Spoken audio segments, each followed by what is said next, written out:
I'm probably signing my death warrant by writing this account. I know for a fact that I'm breaking at least a dozen federal laws with penalties that could send me to prison for the rest of my life.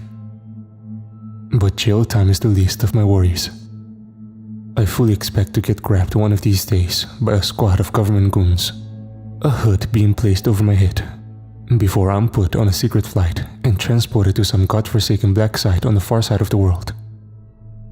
They'll make me disappear, toss me into a dark pit, and leave me there to rot. You don't mess with these people. Not if you want to live. But none of this matters now. I've accepted my fate. Because the stories I need to tell are too important. The public must know the truth about the threats we face. This isn't going to be easy to explain, but I'll do my best. For the past 2 years, I've worked within a top-secret government project, jointly financed by the Department of Defense and some of the wealthiest individuals and largest multinational corporations on the planet. What is our purpose? Well, perhaps you've heard of the multiverse theory. That is the idea of alternate universes which exist in parallel to our own.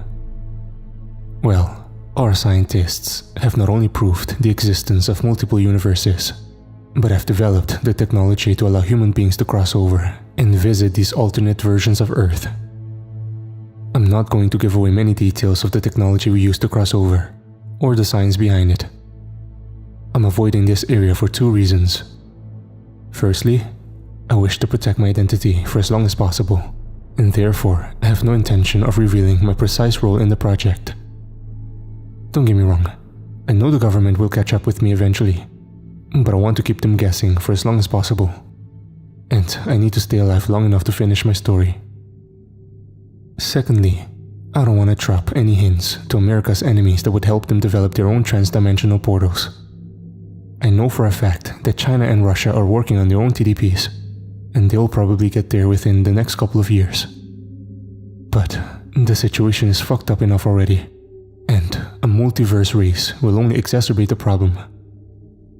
However, it goes without saying that our portal technology took years to develop and cost many billions of dollars, not to mention the human cost and casualties.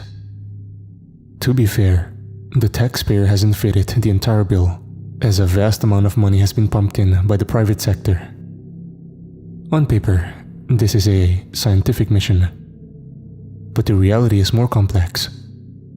The political and business elites look at our world in fear for the future of humanity. With overpopulation, climate change, the threat of war, and global pandemics all in the mix, many experts believe our world is doomed, and so are looking for an exit strategy. Terraforming Mars isn't considered feasible, nor is sending a generation ship to another star system. So, their plan is to find an alternate version of Earth that's less damaged and fucked up than our own, and establish a seed colony upon it. Needless to say, this colony will be populated by the wealthy elite and their offspring, as they leave the rest of us to burn on this slowly dying planet. Pretty fucked up, right? But believe it or not, this isn't why I've decided to sacrifice myself by whistleblowing on this top-secret project. What really gives me nightmares is what I've seen on the other side. The terrifying alternate worlds, and the monsters which inhabit them. These evil and ruthless civilizations are technologically advanced, and so surely capable of building their own TDPs now that we've unwittingly revealed that it's possible to travel across the multiverse. My worst fear is that these monsters will cross over to our world, unleashing hell and fury upon us. This brings me to the story of my first mission. Our visit to Earth 217. A hellish dystopian world which I was lucky to survive. Before I get to this, however, it's worth explaining a bit more about the process of transdimensional travel. Again, I'm not going to reveal any technical details, but I can explain a few things. You might imagine a transdimensional portal as something like a whirlpool or a black hole. This is the way such portals are often portrayed on TV and in films. The reality is somewhat different, however.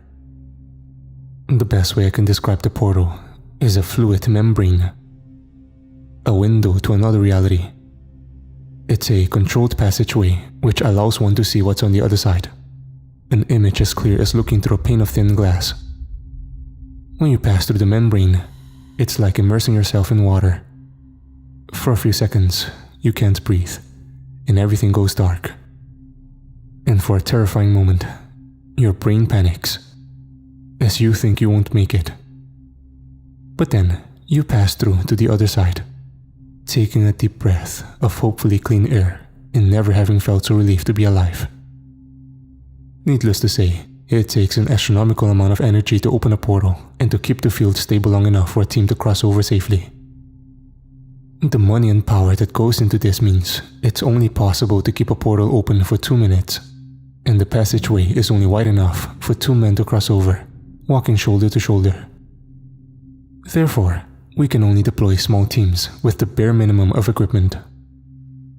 We can't bring whole vehicles through, so need to rely on quad bikes and motorcycles, and we use small, short to medium range drones for reconnaissance. The initial crossing is a tight and well-organized procedure, but the return trip is often frantic and chaotic. The survey teams aren't able to open a TDP from their end. This must be done from the research facility back on our Earth. The timeline is tightly coordinated, with the portal being reopened exactly 24 hours after the initial crossing. Any members of the team who don't make it back to the rendezvous point in time are going to be stuck on the other side indefinitely, and will need to deal with whatever threats they encounter without assistance. Now, the return shouldn't be a problem if the team has a clear run on the other side. But if they've run into trouble, well, that's a different story. It's worth pointing out that the majority of the worlds we've discovered and visited aren't so different from our own. There might be a few historical divergences, but basically, you have societies not dissimilar to Earth 1. These worlds are written off as unviable, however. They have the same problems as us: overpopulation, pollution, the threats of an extinction level event, and so on. Basically, they're not what our wealthy benefactors are looking for, as they aren't suitable for colonization. Nevertheless, the trips over to these worlds are generally straightforward and risk-free. It's the minority of missions that prove problematic. Now, it goes without saying that we don't send men and women across until we check out the conditions on the other side. As a first step, we send across a robot similar to the Mars rover, designed to test soil samples and oxygen levels, checking the atmosphere for toxins and background radiation. The latter could indicate that a nuclear war has occurred at some point in the planet's recent history. On 2 occasions, the probes haven't returned. One time, the robot emerged in the stratosphere, floating aimlessly through space before the communication feed cut out. Our theory is that, in this universe, the Earth itself had been destroyed and broken up into debris. On another mission, the robot discovered a dead planet without any signs of life and no evidence that it had ever existed. The temperature was so high that the robot burned up within a minute, and the mission was abandoned. Most times, however, the probe will send back its data for analysis, and our people will assess that it's safe to send in a survey team. Things become interesting when we discover a world very different to our own. The most viable world we visited is one where Homo sapiens went extinct before the last ice age, and instead, Neanderthals have evolved to become the dominant species. However, this Neanderthal civilization hasn't developed at the same rate as ours. They never reached the Industrial Revolution, and are instead living in a medieval world. A primitive agrarian society with a relatively small global population. This version of Earth is actually considered the most viable for colonization by the folk running our operation. However, there is a moral debate within the project's leadership, as it's widely accepted that any human colony will likely result in the genocide of the native Neanderthal population. I suspect this argument won't hold sway in the long run. Millions of natives were wiped out during the colonization of the Americas after all, But of course, this all depends on us surviving long enough to make this happen. Which brings me back to my first story. The mission to Earth 217. It's difficult to describe my emotions on that morning, as I stood in line with my pack and equipment strapped to my back, dressed in combat fatigues and full body armor. I had been through extensive training and preparation prior to this, my first mission and first time entering a TDP, but nothing fully prepares you. I stood on the metal gangway along with 8 other men and women, each ready to push forward either a box full of equipment or a bike, all fixed up to a rail to allow quick access to the TDP. The portal wasn't open yet, but we knew we need to move quickly whenever it did, and the entire team had worked together through training to ensure we could complete our crossing within the tight 2-minute window. Our team leader stood at the bottom of the gangway, close to the vast array of powerful equipment which would be used to open the TDP in just a few short minutes. I'm not going to name the man, nor will I identify anyone involved in the project. Instead, I will use aliases. Many of these people are still alive and working on the project. Others have died, often under horrific circumstances during missions. Their families have been told fake accounts of how their loved ones died. And, given the terrible truth, I believe it's better they continue to believe these lies. Sometimes, the truth is too hard. Our team leader on that mission was an ex-military officer, and for the purposes of this account, I'll refer to him as Custer. I'll never forget the way Custer looked on that morning and the words he spoke in the last moments before our crossing. The well-built, battle-hardened veteran seemed to exert total confidence as he shouted to be heard over the increasing volume of equipment and machinery coming to life. "Listen up, ladies and gents," he bellowed. "Some of you are making this crossing for the first time. Others have walked through the portal before. Frankly, it makes no difference. I'm a veteran of a dozen missions, and let me tell you, no two journeys are the same. The probes only tell us so much, and there's no way of knowing what we'll encounter on the other side. It's an unknown environment, and we must be prepared for anything. Some of you are ex-military, others experts in your individual fields. Geologists, climatologists, anthropologists, tech and communications. You're all vital members of the team. But never forget that this is a team, and I am your leader. Military or not, when we're in the field, my word is final. Remember your training, listen to my orders, and you'll get home safely. Now, am I making myself clear?" "Yes, sir," we answered in unison. The ex-military personnel doing so rather more enthusiastically than us civilians. Other than Custer, there were 3 other members of the security team, Mitch, Jerry, and Cass. All were heavily armed and appeared focused and deadly serious. If they were as scared as me, they were doing a good job hiding it. The rest of the team was made up by our medic, who I'll call Doc, our tech guys, Phil and Juan, and our team geologist, Helen. It was a damn good team, and we'd spend weeks in intense training in preparation for this mission, forming close bonds with each other in the process. I can't help but feel a terrible sadness when I think back to that time, given what happened. But, in that moment, we were still a team, pumped up with adrenaline and ready to undertake our mission. My legs were shaking as the spectrometer burst to life, the power surging through the conductors as the initializing process was commenced. My brain was racing as I imagined all the things that could go wrong. Would today be the day that the stabilizing field failed and the whole facility was blown to kingdom come? Or perhaps the entire team would fall into limbo, lost in the nothingness between the 2 universes. But I had to put these fears to the back of my mind, as there was no time for hesitation or doubt.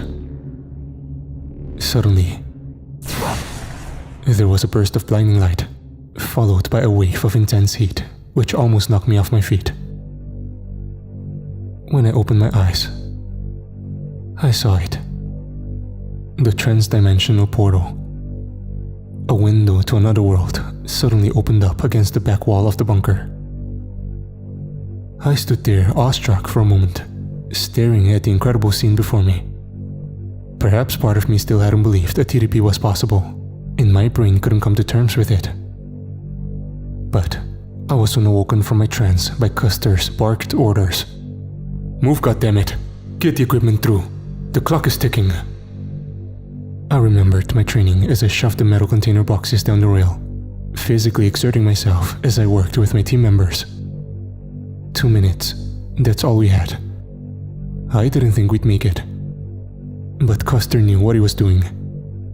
Container boxes and vehicles went down the rail and through the portal, followed by people.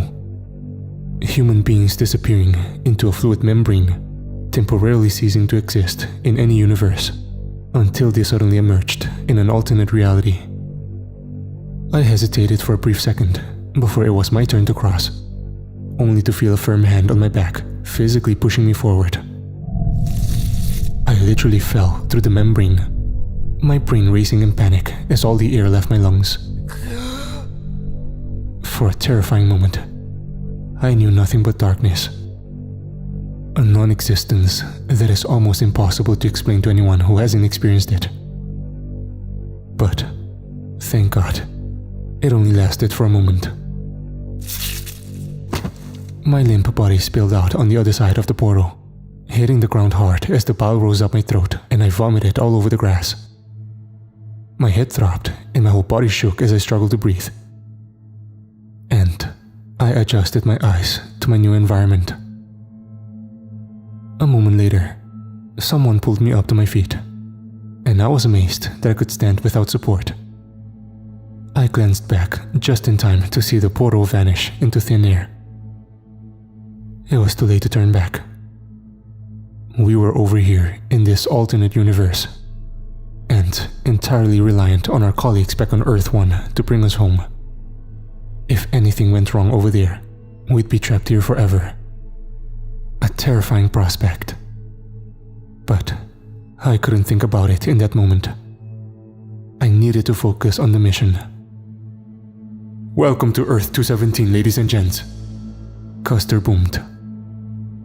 People around me were already jumping into action. Our security people setting up a defensive perimeter, while our tech guys recovered and set up their equipment, checking that nothing had been damaged during our crossing. I examined my surroundings, finding myself standing on top of a small grassy hill.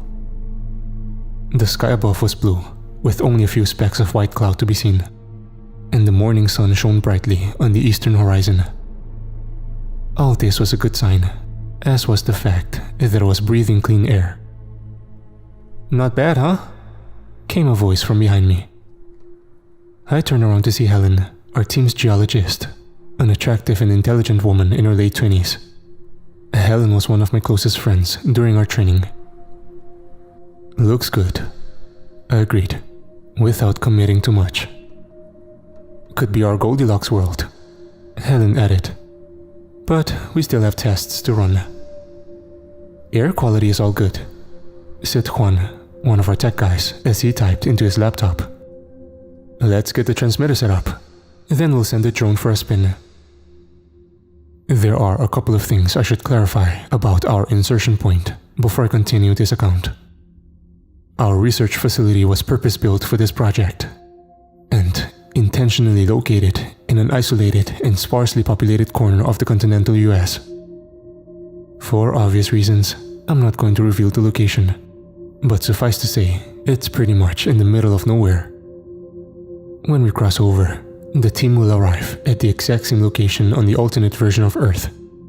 And the theory is that there will be nothing much located on the other side of the portal, allowing us to get in and out without drawing attention. Usually it works out that way, but not always. We use small remotely controlled drones to survey the surrounding area, most of which is empty countryside. However, on our Earth, there is a small town located about 10 kilometers from the insertion site. And often, the town will also exist in the alternate worlds we visit, although not always in the manner we'd expect. However, Another and safer way of finding out about the civilization is simply to set up a transmitter and receive any indigenous radio signals or television broadcasts in the vicinity. We've learned almost everything we need to know about numerous alternate worlds by using this simple method. For the next few hours, we got to work, patrolling the perimeter, taking soil samples, and collecting and analyzing data. The initial survey didn't bring up much of concern. If anything, the air was cleaner and less polluted than back home. My job, for what it's worth, was to analyze the drone footage and broadcasts to make an assessment on what type of civilization we were dealing with. And what I found did raise a few red flags. We sat down after lunch to provide our intelligence briefing to Custer. Sitting cross-legged in a circle as our leader stood over us. I'll confess that I found his stern gaze and authoritative voice rather intimidating, especially in this alien and unknown world. "What have you got for me?" he asked, or rather demanded. I gulped before replying. "Well, sir, the drone has brought back footage of the surrounding area, and we found no signs of life. The town exists in this world, but it appears to be uninhabited, and the evidence suggests it's been so for quite some time. The buildings are crumbling, and whatever vehicles we can see are rusted wrecks. Most of the roads in the area are nothing more than dirt tracks. The road to the north looks like it's been paved in the recent past, but clearly it's not a busy throughway. We've not seen any human beings, although that's not to say there's nobody around." "What about the airwaves?" Custer interjected impatiently. "Well, that's been more difficult to interpret," I replied sheepishly, realizing from Custer's hard glare that he'd surely want more. "What we've heard and seen can largely be regarded as propaganda, military parades, political rallies, and government-sanctioned broadcasts.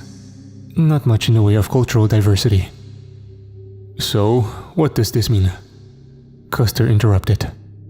Clearly he was losing his patience. I nervously shrugged my shoulders before answering. "I can't fully commit myself without additional data, but my guess would be some kind of dictatorship or totalitarian regime." "Great, goddamn commie world," quipped Phil, one of our technicians. His joke earned him a few sniggers from the assembled team members, but a hard glare and harsh words from our leader. "Shut your damn mouth," Custer shot back. The former military officer stood still for a moment, staring off into the distance as he engaged in quiet contemplation. After a tense delay, he opened his mouth to speak, delivering his orders concisely and with confidence. "We're going in," he commanded. I temporarily forgot myself, calling him out in shock. "Are you sure about this, sir? What about the protocol?" "Damn the protocol," Custer shot back angrily. "I'm the leader over here, and what I say goes. We must gather more data. Isn't that what you said?" I nodded my head in reluctant agreement. "Well, so it's settled. We'll take a 4-man team down to the old town, see if it's really as abandoned as it looks. I'll lead the team." He pointed directly at me. "You'll ride with me. Cass and Doc will be our backup. We move out in 10. Get your shit together, people."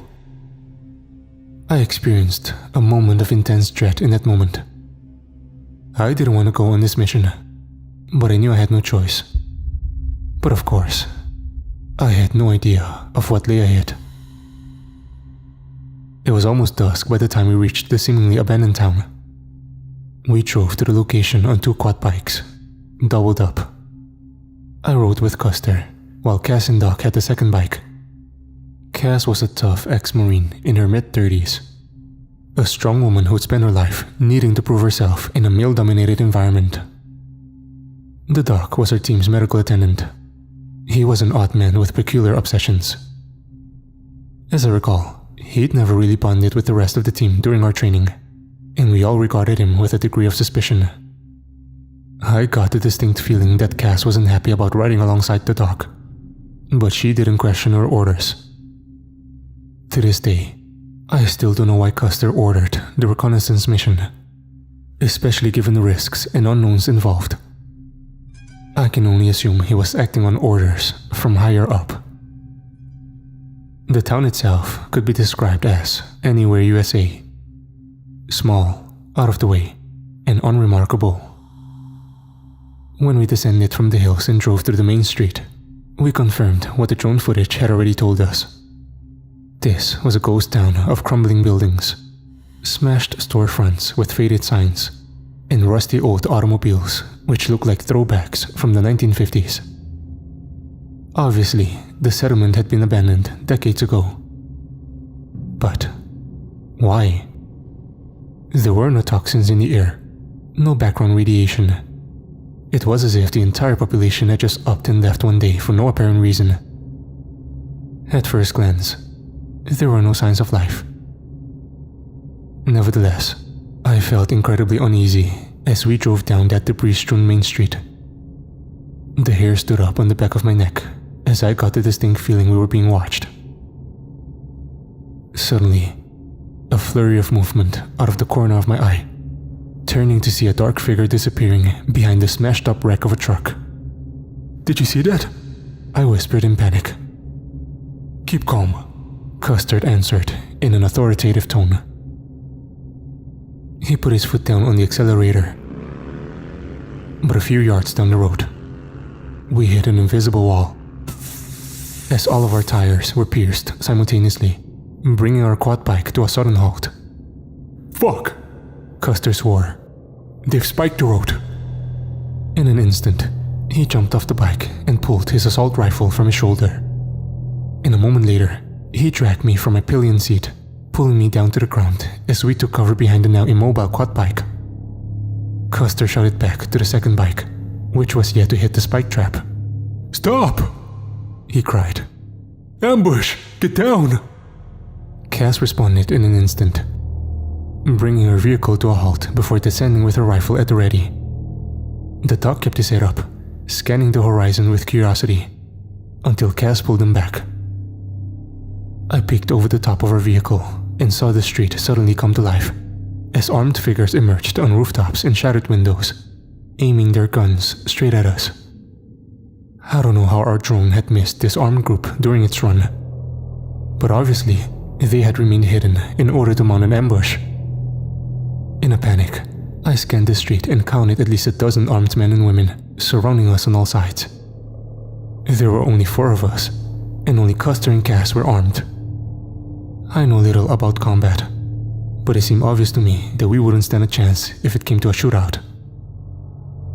A tension-filled standoff ensued, before a voice on the other side broke the silence. "We got you outgunned and surrounded. You don't have a chance. Put your guns down and come out with your hands up." I couldn't see the man speaking, but it sounded like he meant business. Judging by his response, Custer clearly agreed. "Fuck," he swore under his breath, before calling out his response. "Okay, we're putting our guns down. Don't shoot us. We mean you no harm." "We'll see about that," answered the suspicious voice from the other side. Custer carefully laid his assault rifle down on the ground before he slowly stood up, his hands raised above his head. I copied his actions, as did Cass and the dog. My whole body shook as I struggled to stand. I couldn't believe we'd stumbled into this deadly situation and feared what these people would do to us. "Just let me do the talking," Custer whispered in my ear. I felt angry, knowing our team leader had gotten us into this mess. I had no idea what Custer was going to say to our captors. How could he possibly explain our presence here? Gradually, the ambush party emerged from their hiding places, approaching us with caution with their guns still raised. I watched our captors under the fading light and was surprised by their appearance. The 12 included men, women, and even children. They were of various ages and different races, but all appeared disheveled and malnourished, their eyes tired and hungry, and their faces filled with desperation. All were thin to the point of being emaciated wore ripped and soiled clothing. I'm no expert on firearms, but their guns looked ancient and obsolete.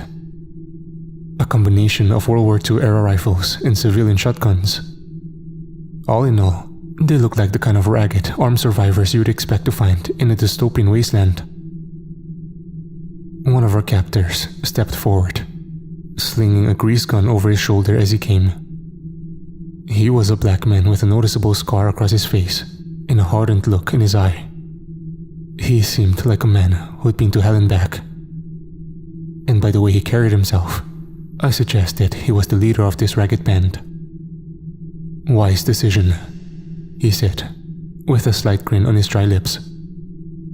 I recognized his voice, realizing he was the one who'd called for a surrender moments before. Custer opened his mouth to reply, but he never got the chance. In that moment, everybody's attention was drawn to the rooftops overlooking the street. I heard a low animalistic growl, which chilled me to my bones. Looking up to see what I can only describe as a living nightmare, the creature was half man, half wolf, its snout packed with razor-sharp teeth, and its eyes filled with intense hatred. I looked on in awestruck terror as the beast stood up on 2 feet, revealing claws as sharp as steak knives. And then, it opened its horrible maw, unleashing a god-awful howl that drowned out every other sound. The armed men seemed frozen in fear for a second, until their leader prompted them to take action, screaming, "Kill it!" Suddenly, the air was filled with bullets, the din of gunfire almost deafening. The beast should have been hit, but it moved so fast, leaping from the rooftop and pouncing on the nearest rebel, ripping his throat out in a mere second, and spilling his blood all across the street. Somebody screamed, before the gunfire commenced once again, but the beast seemed immune to the bullets as it tore down the street, hitting one rebel after another, tearing them to shreds with its teeth and claws before they could react. I heard the blood-curdling screams and saw the blur of bloody violence as bodies were ripped apart and viscera was spattered all over the tarmac. Custer shook me out of my shock-induced trance, grabbing me and screaming, "Get behind me!" He picked up his M4 carbine and made it ready to fire. No one from the other side tried to stop him. They were too busy dying. By now, the beast was ripping the hit of its 6th victim. Custer advanced upon it, firing on full automatic as he moved. At least one of the bullets hit the mark, causing the monster to howl in pain. But the round didn't even slow it down. Suddenly, the beast turned its attention to Custer, who was desperately trying to load a new magazine into his M4. The beast jumped him before he had the chance, slashing Custer's chest with his claws. Custer screamed as he fell backwards, and the beast bit deep into its victim's shoulder. I was sure he was done for. But just then, the gunfire started back up again, as a burst of round struck the monster and forced it back, releasing its deadly grip upon Custer. I looked up to see Cass advancing, firing short bursts from her M4. The beast was hit again and again, but the bastard wouldn't die. Cass didn't miss a beat, however. She kept pumping bullets into her target's body until her magazine was empty, and then she dropped the rifle and drew her sidearm, a 9mm Glock. She kept on shooting without mercy, ignoring the creature's whimpered cries in her determination to end its life. Finally, she stood over its limp body and emptied the last 5 bullets straight into its head. This coup de grace seemed to do the trick, as finally the beast stopped moving, its life force extinguished. Slowly, the survivors emerged from their hiding places to survey the carnage left behind after the savage attack. A lightning assault and battle that had lasted less than 2 minutes. Kaz and I ran to Custer's side, quickly establishing that he was still alive despite his horrific injuries. I looked on in horror at the deep wounds to his chest and shoulder. He'd lost a lot of blood, and clearly was in considerable pain, groaning in agony as he struggled with every breath. Cass placed pressure on his shoulder wound to stem the bleeding as she called out, "Doc, where the hell are you? We need your help." I scanned the blood-strewn street for our medical man, finding him leaning over the body of the wolfman, poking at its ribs as if he were conducting a postmortem. Fascinating. The exoskeleton on this animal is unlike anything that occurs in nature. It's almost as if someone set out to design the perfect killing machine. I needed to place a firm hand on the doctor's shoulder to bring him back to reality. "God damn it, Doc!" I exclaimed angrily. "Custer is hurt bad. You need to see to him." The doctor appeared rather annoyed and taken aback, but he complied. "Yes, of course. Let's see what we can do for him." He leaned down beside the wounded officer, shaking his head and tugging as he opened his medical bag. "He's in a bad way," the doctor said, as if stating the obvious. "I can bandage up his wounds and give him something for the pain, but most of my supplies are back at the base camp. I'll need to get him back there and stabilize him. Otherwise, he'll never survive the journey home." Cass nodded grimly. With Custer incapacitated, she'd taken on the role of team leader, and no one was questioning her. "Okay," she said. "The tires are out on the lead quad bike. The doc needs to take Custer back on the second bike, which means we'll need to stay here." I couldn't believe what I was hearing. "So, we're stuck in this hellhole?" I exclaimed in dismay. "Calm down," Cass replied. "I'll radio back to base and get Mitch and Jerry to ride down here on the motorbikes and pick us up. If we ride pillion, we'll get back by sundown, in time for the rendezvous. It's cutting it fine, but we'll make it." I was far from convinced. None of this was part of the original plan. And there were about 1,000,000 things which could go wrong. I knew how tight our window was. And if we were even 5 minutes late arriving back, we'd be trapped here forever. But this wasn't even my biggest concern in that moment. I was far more worried about how we would survive the night. "And what the hell do we do if another one of those monsters show up?" I asked, pointing to the bullet-ridden body of the wolfman. "Then we deal with it," Cass shot back angrily. "Now, help me with Custer." We gently lifted our leader's body and got him onto the back of the quad bike. I watched as the doctor drove the bike out of the ghost town and back into the hills. At the time, I honestly believed we'd sign our death warrants. But I couldn't deny that Cass had made the right call. While Cass radioed back to base, I turned my attention to the surviving rebels, watching as they tended to their fallen comrades. Some said tearful prayers over the shredded remains, while others recovered their weapons, ammunition, and anything else they had on their person, including food, tobacco, and various other trinkets and personal effects, as meager as they were. In all, 6 of the dozen rebels had been slaughtered in the beast's lightning assault, half of their numbers killed in just under 2 minutes. "I guess we should be thanking you people." I turned around to see the rebels' leader approaching, his weapon shouldered as he extended his hand in friendship. Only moments before, he'd been holding us at gunpoint, but things had changed very quickly. I took his hand and shook. "Wyatt's my name, and these are my people. Well, what's left of them." I introduced myself and expressed my sorrow for his losses. Then I nodded to the dead beast laid out on the roadside. "What the hell was that thing?" I asked incredulously. Wyatt seemed puzzled by the very question. "What do you think it is?" he replied. "Looks like a goddamn werewolf," I quipped, only half joking.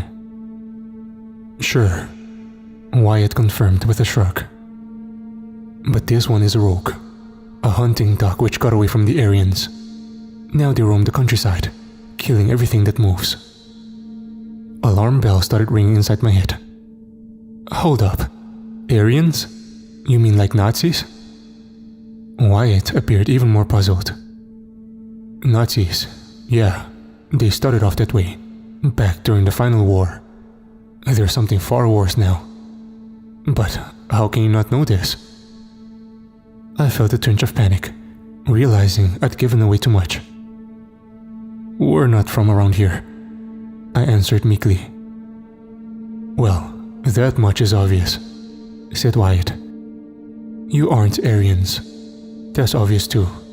But the guns, equipment, and vehicles you have are far better than anything we've got. You might be from another district, but the Aryans rule the whole world. Hell, they even have bases on the moon and colonies on Mars." I saw Cass had finished her call and was now listening in on our conversation, shooting me a reproachful look as a warning not to say too much. But I didn't see any way of explaining this to Wyatt, nor did I see any advantage in keeping secrets from him. I took a deep breath before answering. "We come from another world. Or more accurately, another version of this world. Our scientists have worked out a way of crossing from our dimension to the next. And so here we are." I expected Wyatt to laugh in my face, but he didn't. Certainly, the rebel boss appeared shocked by my admission, but he didn't dismiss my explanation out of hand. "I guess when you live in a world run by Nazis and overrun by werewolves, it's going to take a lot to faze you." Wyatt looked thoughtful for a moment before replying. "In your world, does the USA still exist? Is that where you come from?" "Yes," I confirmed. "We're Americans." Those words seemed to bring Wyatt some comfort, to know that his country still existed in some alternate version of Earth. Cass interjected at this point. "Who are you people anyway? The American Resistance?" Wyatt shook his head, and I saw the sorrow in his eyes before he began his sorrowful explanation. "We used to be, many decades ago. America stayed out of the war in Europe during the 40s. And when the Nazis eventually conquered us, they allied with people who looked like them and brutalized the rest. The same thing happened all across the world. Nations conquered and populations trampled under their damn jackboots. They enslaved some and slaughtered the rest. First by firing squads, then by gas chambers and mass starvation, and finally by releasing viruses designed to kill non-Aryans. Millions wiped out. Whole continents emptied. Now, the Nazis' descendants live in fortified plantations and citadels. They've used their evil science to create their damned master race. And worse." He pointed to the dead werewolf. "Monsters like this, they're the result of their twisted experiments. Intelligent and super strong predators, trained to be obedient to their masters." He raised his voice, and the anger and pain were evident in his words. "And us? We're not the resistance anymore. We're goddamn prey. They hunt us down for sport, slaughter us like cattle. All us folk can do now is try to survive. We hide, move from place to place, and fight back when we can. But we're dying out. Year after year, our numbers grow smaller." He sighed and lowered his head, tears welling up in his eyes as his surviving comrades gathered around him. His story was horrifying, but I had no doubt he was telling the truth. This world was a place of living nightmares, one of Nazi super soldiers, genetically modified werewolves, and human hunting. I'd never imagined I would visit such a terrible place. But here we were, right in the middle of this shit. I was still trying to come to terms with what Wyatt had told us when Cass brought the conversation back to business. "What will your people do now?" she asked. "It's too dangerous to travel on foot after dark," Wyatt replied. "We'll need to hold up here until dawn." He pointed down the street. "There's an old church down there. Not much, but it still has 4 walls and a roof. We'll take shelter there tonight. I'd suggest you come with us. It's the safest place to wait for your rescue team." "Fine, let's go," Cass replied, motioning for me to follow. I felt a cold chill as we walked down the tarmac. Somehow, I knew we were in for a hellish night.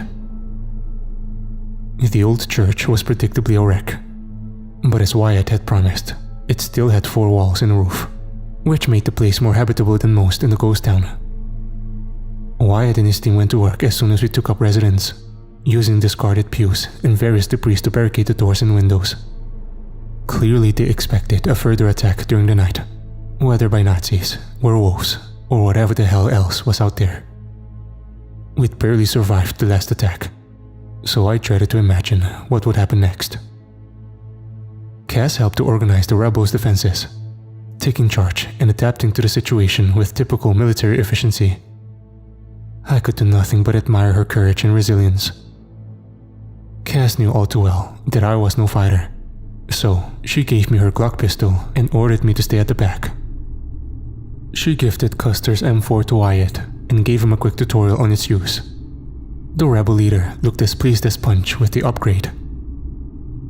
After the defensive preparations were made, there was little to do but wait. I engaged Wyatt and his people in conversation in an attempt to find out more about their world society and tragic history, but they were understandably distracted and perhaps unable to answer my questions. It was a terrifying time as we sat in the ruined church, staring out into the darkness, waiting on whatever nightmares might emerge to devour us. I did wonder why I'd ever gotten involved in this operation.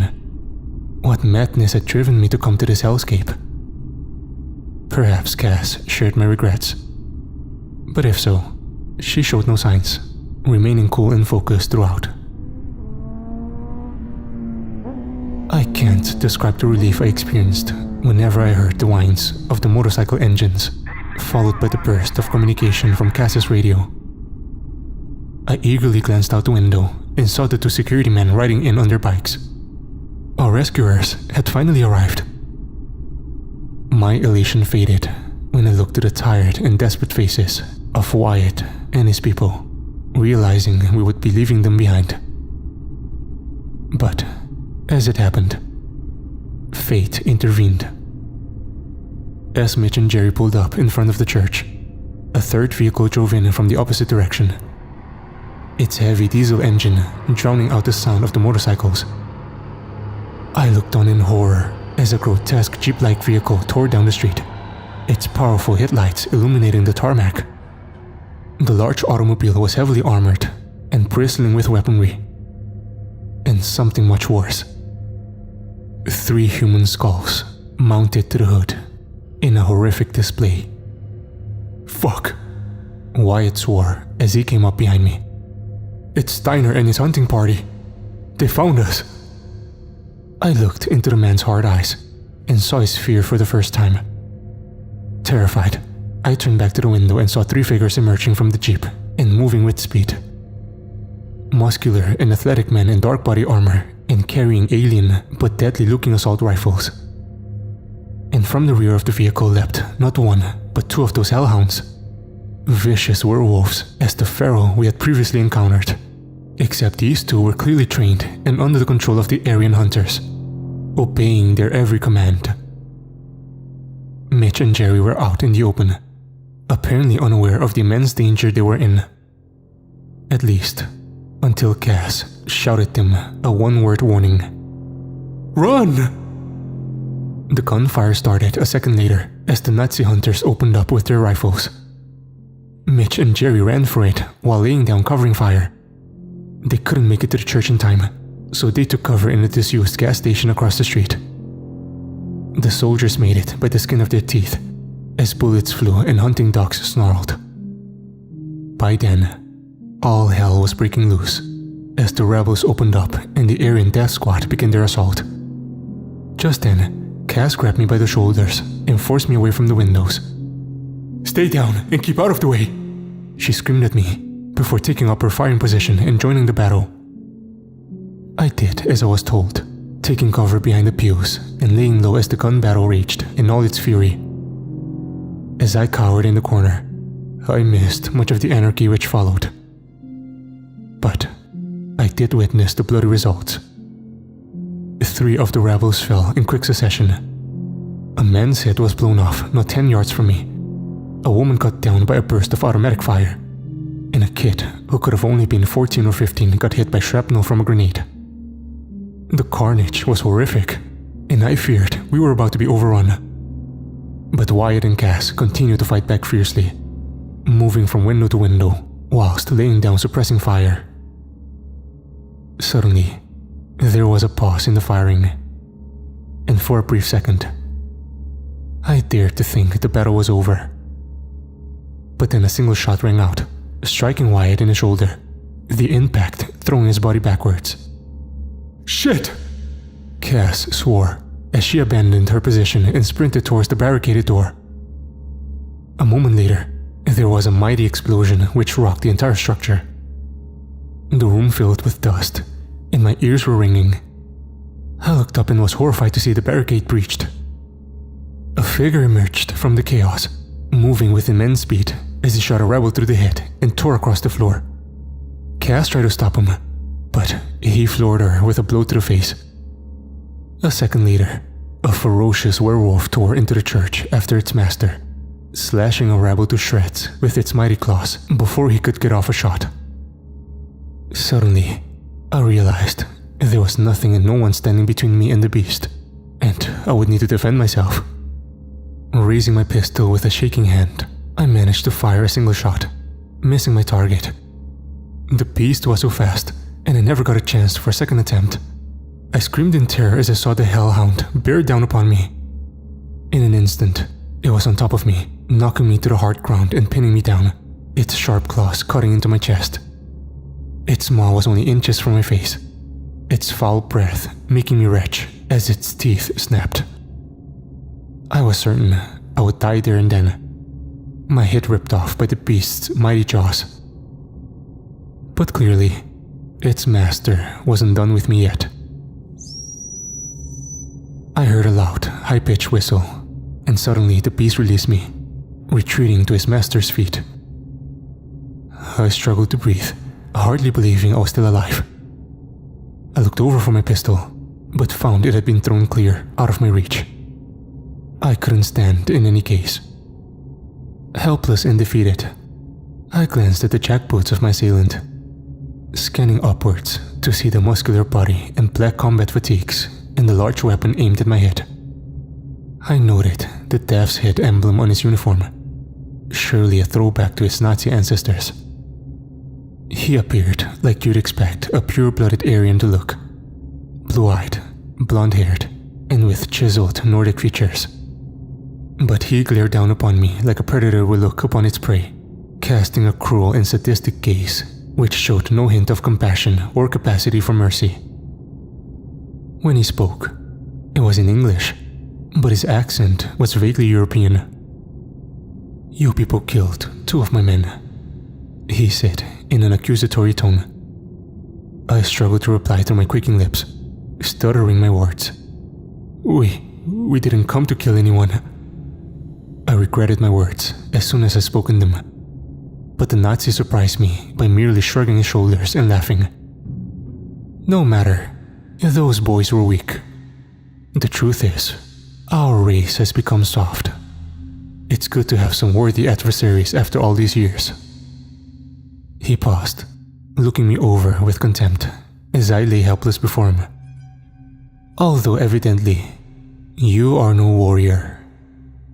I spluttered, unable to find the words to respond. The Nazi grunted in disgust. "Cat got your tongue, subhuman? Well, let me introduce myself. I am Commander Steiner, Lead Hunter General of District 23, North America, and you are an intruder in my district. Evidently, you're not one of these wretched bandits. Your equipment and weapons are too sophisticated. So, who in Hitler's name are you?" I kept my mouth shut, knowing all too well the consequences of revealing the truth to this monster. Steiner looked amused by my pitiful show of resistance. "Fine. It will be enjoyable forcing the truth from you. I consider myself something of an expert on torture techniques, and I'm always keen to find new subjects for my work." Steiner grinned sadistically as he shouldered his rifle and drew a sharp and long dagger. I shuddered in terror at the sight of the blade, wanting to run, but knowing I wouldn't make it far. Steiner's werewolf never took its eyes off of me, its fangs dripping with blood and its eyes filled with hatred. Steiner advanced upon me, his eyes focused and his knife at the ready. In my panic state, I saw movement out of the corner of my eye, a scream of fury from a voice I recognized. To my astonishment, I saw a wounded Wyatt charging across the floor, screaming like a berserker as he came. I looked to his hand and saw the deadly device he carried. A grenade, with its pin pulled. The werewolf reacted fast to defend its master, but not quickly enough. The beast hit Wyatt, knocking him down, but the grenade detonated a second later, blowing them both to Kingdom Come. The explosion was so close I was deafened by it, as the blood and guts of the man and beast sprayed all over me in a sickening display. Somehow, I forced myself to my feet, surveying the carnage and gore before me. Wyatt had sacrificed his life to save me, and I could never thank him. I searched for Steiner and saw his motionless and bleeding body laid out on the floor. I struggled through body parts, still in a daze when I spotted a figure approaching at speed. To my relief, I saw it was Cass, badly bruised but on her feet and still fighting. She grabbed me firmly, shaking me out of my stunned gaze. "Come on, we've got to go," she cried. A moment later, and we were running out of the church and back onto the street. "Wait here," Cass commanded, temporarily leaving me on the sidewalk. I looked at the old gas station and saw what remained of Mitch and Jerry, the security men who were meant to rescue us. Jerry lay sprawled across the street, his head almost severed from his neck. Meanwhile, Mitch sat leaning against the wall, his head slumped and his guts torn out, the M4 laying by his side. A dead werewolf, riddled with bullets, lay about 6 yards from him. Evidently, the 2 men had died fighting the beast. I spared a thought for my fallen comrades before being interrupted. Just then, the hunter's grotesque jeep pulled up alongside me, with Cass in the driver's seat. "You can't be serious," I exclaimed in disbelief. "You want to ride in that thing? You got a better idea?" Cass shot angrily. "We need to get back to the camp before sunrise, unless you want to become a permanent resident." She was right again, of course. And so, I jumped into the passenger seat of the Nazi Deathmobile, and we sped out of the ghost town, leaving the death and carnage behind us. We raced up the hillside at I don't know what speed, tensely watching the clock all the way, and we arrived back at the camp with literally minutes to spare, just as the morning sun was rising over the hills. Helen and the others looked on in shock and no doubt concern when we approached in our commandeered vehicle. A death jeep decorated with human skulls isn't exactly the type of car anyone's happy to see. "Where the fuck did you get that thing?" Helen exclaimed, as Cass and I jumped out of the jeep. "And what the hell happened to you?" she added in concern, no doubt noting the blood and gore covering me from head to toe. "No time to explain," I answered frantically. "We have to go." "Where are the others?" Helen added in confusion. "Dead," Cass answered firmly. "What about Custer?" "He's dead too, I'm afraid," answered the doc as he suddenly emerged to greet us. His injuries were too severe. "Fuck," Cass swore. I was also upset at the news, but there was no time to grieve, as just then, there was a burst of light and energy on the hillside, only yards from where we stood. They were reopening the portal from the other side, creating a passageway for our return. I scanned the base camp and saw how the team had already packed up our gear, ready to ship. It was protocol not to leave any equipment behind when we left. But this mission had already gone to shit. Still, I watched with joy as the portal opened, and I thought we were finally safe. But once again, I was wrong. I heard it first. The ominous drone of rollerblades. And then Juan, one of our technicians, cried out and pointed. "What the fuck is that?" I looked in that direction, horrified to see an attack helicopter approaching at great speed. It was something akin to an Apache, but of a different design. Heavily armored and bristling with weapons, a swastika clearly visible on its nose. "Jesus," I mouthed. There was no time for anyone to react before the killer aircraft opened up, pumping machine gun bullets into our camp. Phil, our second technician, was caught out in the open, torn to shreds by high-velocity rounds, his body performing a macabre death dance before dropping to the dirt. Juan cried out his friend's name and had to be physically restrained by Cass in the dock. "It's too late. We've got to go. Leave everything. Just get through the fucking portal." We all started running, beating a hasty retreat as the bullets kept flying. One by one, I saw my comrades descend through the portal. The doc, Juan, and then Helen. Cass waited for me, waving and shouting frantically as I sprinted towards the opening. I don't know why, but I paused at the last moment, turning and looking up at the chopper. I saw the man in the cockpit and was shocked because I recognized him. Steiner. His head was bandaged, but it was definitely him. I would recognize his cold, predatory stare anywhere. To my surprise, he was no longer shooting. Instead, he simply watched, observing our hasty retreat. I froze for a second, but Cass saved my ass once again, tackling and physically shoving me through the portal entry. We left that vile world in an instant, descending into darkness and limbo before we emerged on the other side. Our bodies collapsing onto the metal gangway back at the facility. "Close it!" Cass screamed. But there was no need. As a moment later, the power shut down, and the link to the other world was broken. I struggled to breathe as I adjusted to my surroundings, my brain not registering that we were really safe. In an instant, we were surrounded by security men, medical staff, and technicians, all appearing shocked and frightened. And who could blame them? They'd never seen a mission go south this badly. A team of 9 had made the crossing over to Earth 217. Just 24 hours later, only 5 had returned, without any of the weaponry and equipment they set out with. The mission had been a total clusterfuck, and I dreaded the inevitable hours and days of debriefing which would surely follow. But that's not what really scared me. I couldn't forget about Steiner, the Aryan commander who'd seen our transdimensional portal firsthand and was now in possession of all our team's equipment.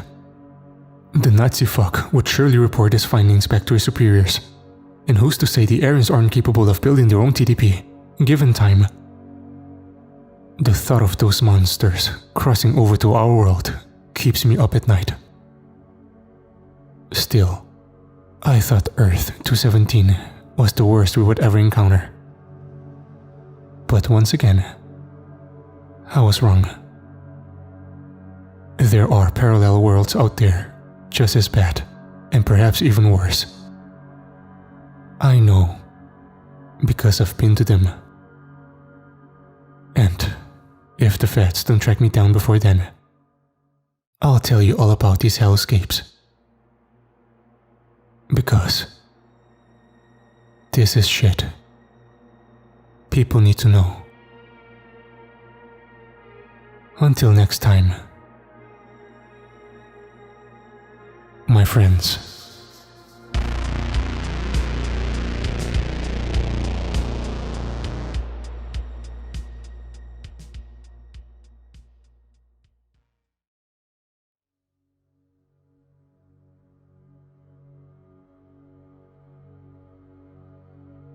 Hello friends and fellow seekers of truth. I'm pleased to report that I'm still alive and at large, for the time being at least. For those of you who haven't seen my initial account, I suggest you catch up before listening any further. To recap, I am a whistleblower working within a top-secret government project jointly funded by the DoD and billionaire one-percenters. Our goal? To open transdimensional portals and visit parallel universes. Needless to say, the US government doesn't want the public knowing about this highly classified project, and so I'm taking a huge risk by revealing the details of these secret missions. But I believe people need to know the truth of what these people are doing and the huge dangers they're exposing us to. My first mission, the visit to Earth 217, is a case in point. Nazis and werewolves? That's some crazy shit, right? I wouldn't have believed it was possible had I not seen the monsters with my own 2 eyes. I'll never forget the predatory gaze of that bastard Steiner, the Aryan hunter-killer who wiped out half of our team. And he saw the portal. He knows that we crossed over from an alternate version of Earth. Given their level of technology, I see no reason why those Nazi bastards can't build their own TDP. And this fear keeps me up at night. I survived Earth 217 by the skin of my teeth. But that wasn't the end of my career of transdimensional exploration. Far from it. But before I continue my tale of woe, I think it's worth letting you know my current status. At the time I told you my account of the botched Earth 217 visit, I was officially on suspension from my post, pending a psychological examination. To be fair, I hadn't been in the best state of mind, and I wasn't really thinking straight when I published my account. Don't get me wrong, I don't regret telling my story to the world, but I wanted to preserve my anonymity and failed to do so. True, I didn't reveal my name or exact role in the project, but I let slip too many details of the operation, and so it wouldn't have been too difficult for my employees to identify me. I knew I'd fucked up as soon as I posted my account. Now, I'm officially on the run. I can't reveal my current location. All I can say is that I'm no longer in the US, and I don't stay in the same place for long. The CIA and NSA are surely looking for me, and these people have eyes everywhere. And if the Americans don't get me, the Russians or Chinese probably will. Several foreign governments are racing to build their own TDPs, and no doubt they want access to the information I have in my head. So simply put, my time is almost up. But I want to stay free, long enough to finish my story.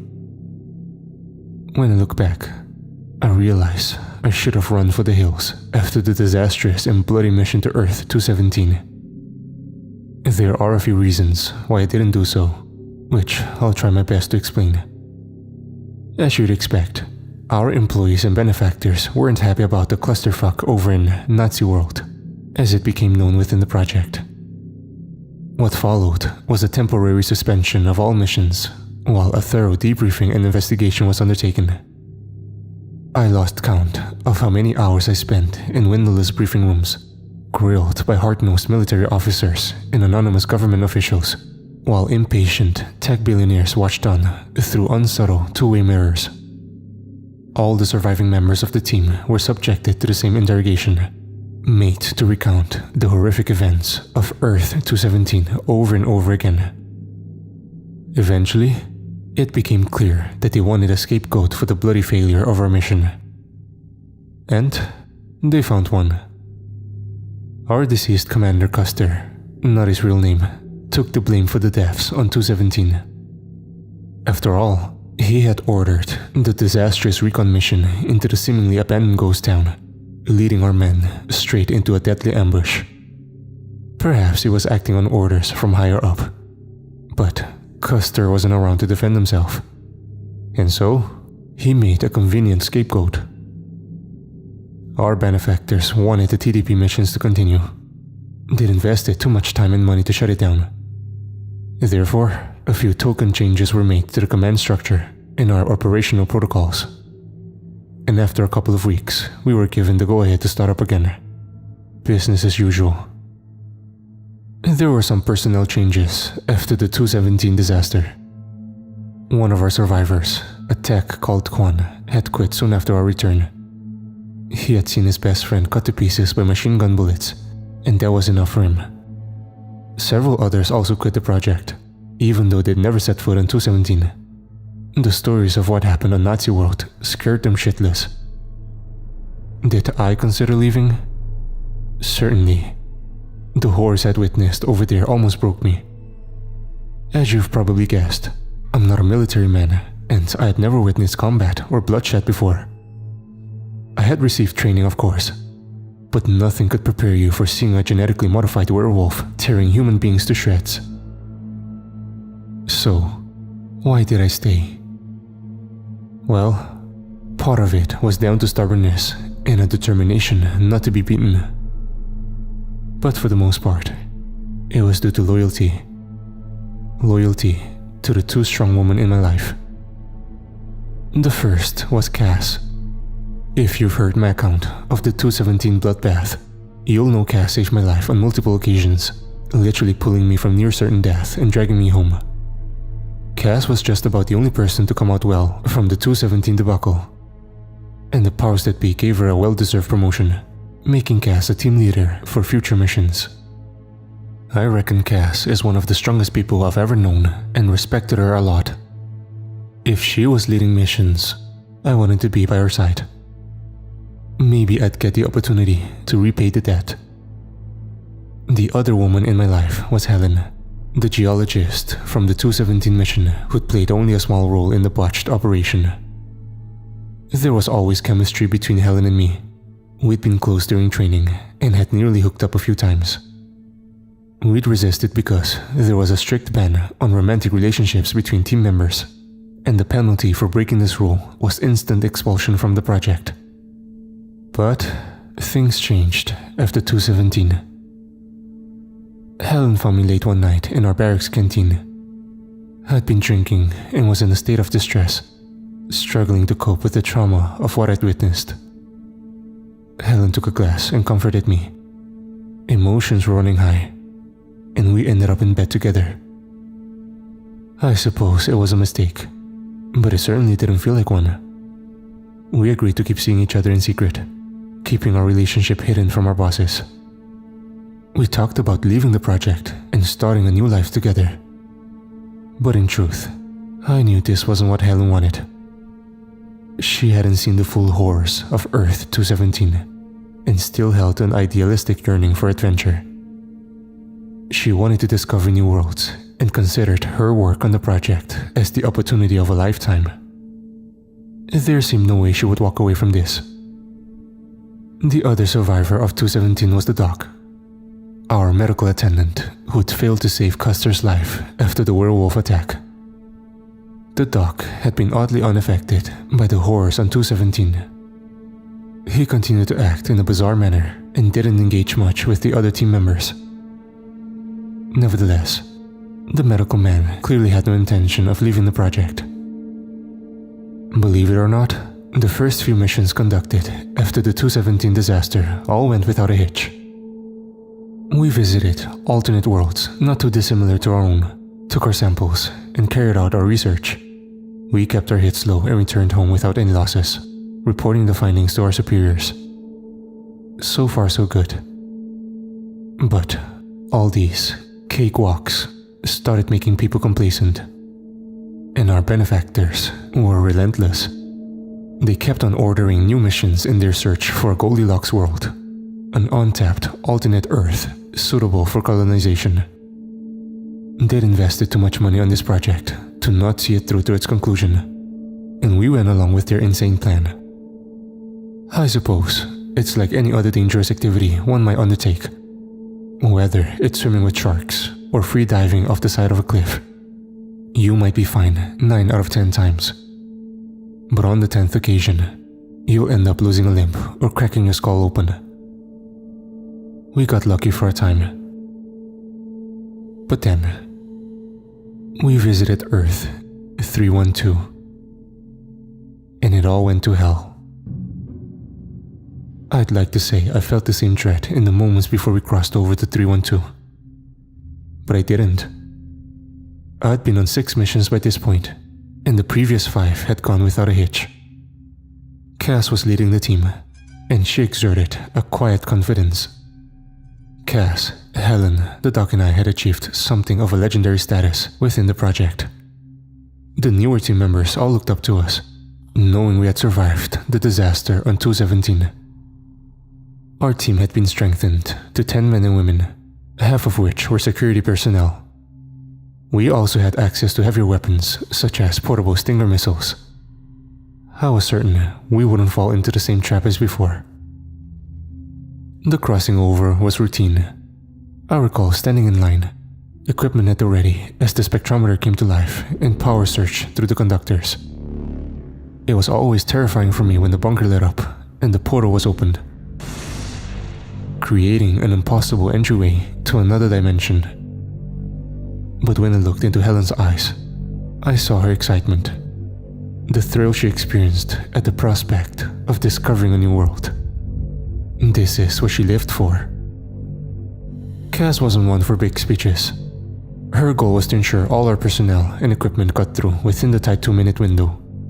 This task was achieved with typical military efficiency, as men and women pushed bikes and steel containers down the purposefully built rails and towards the gateway, while Cass screamed encouragement.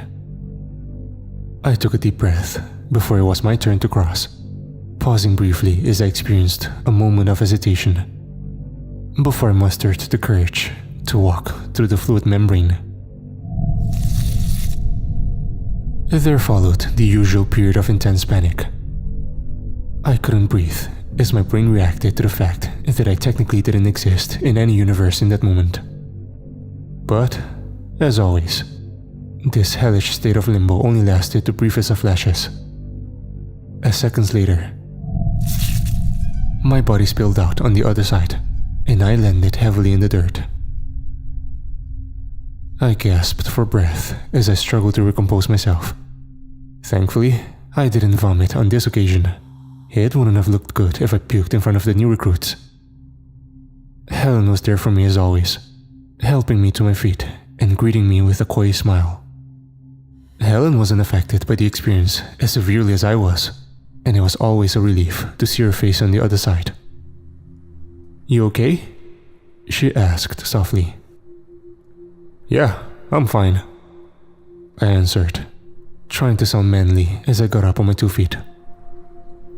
I observed the security team setting up a defensive perimeter and the technicians activating our equipment, preparing to begin their analysis. I looked across the landscape and across at the rising sun, seeing rolling hills, trees and bushes. Nothing I would consider abnormal. But of course, appearances can be deceptive. Helen gently touched on my shoulder, whispering in my ear, "Well, honey, I guess we better get back to work." I nodded my head, glancing longingly at Helen and staring into her deep green eyes for a brief moment before I caught myself. I wanted more than anything to embrace and kiss her right then and there, but knew I couldn't. She smiled at me before breaking eye contact and marching off towards her work. I did the same, where it would be my task to watch and analyze the intercepted broadcasts and drone footage.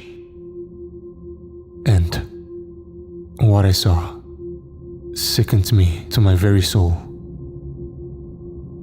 We reconvened the afternoon to share the results of our analysis, sitting cross-legged in the middle of our base camp as Cass carefully listened to what we had to say.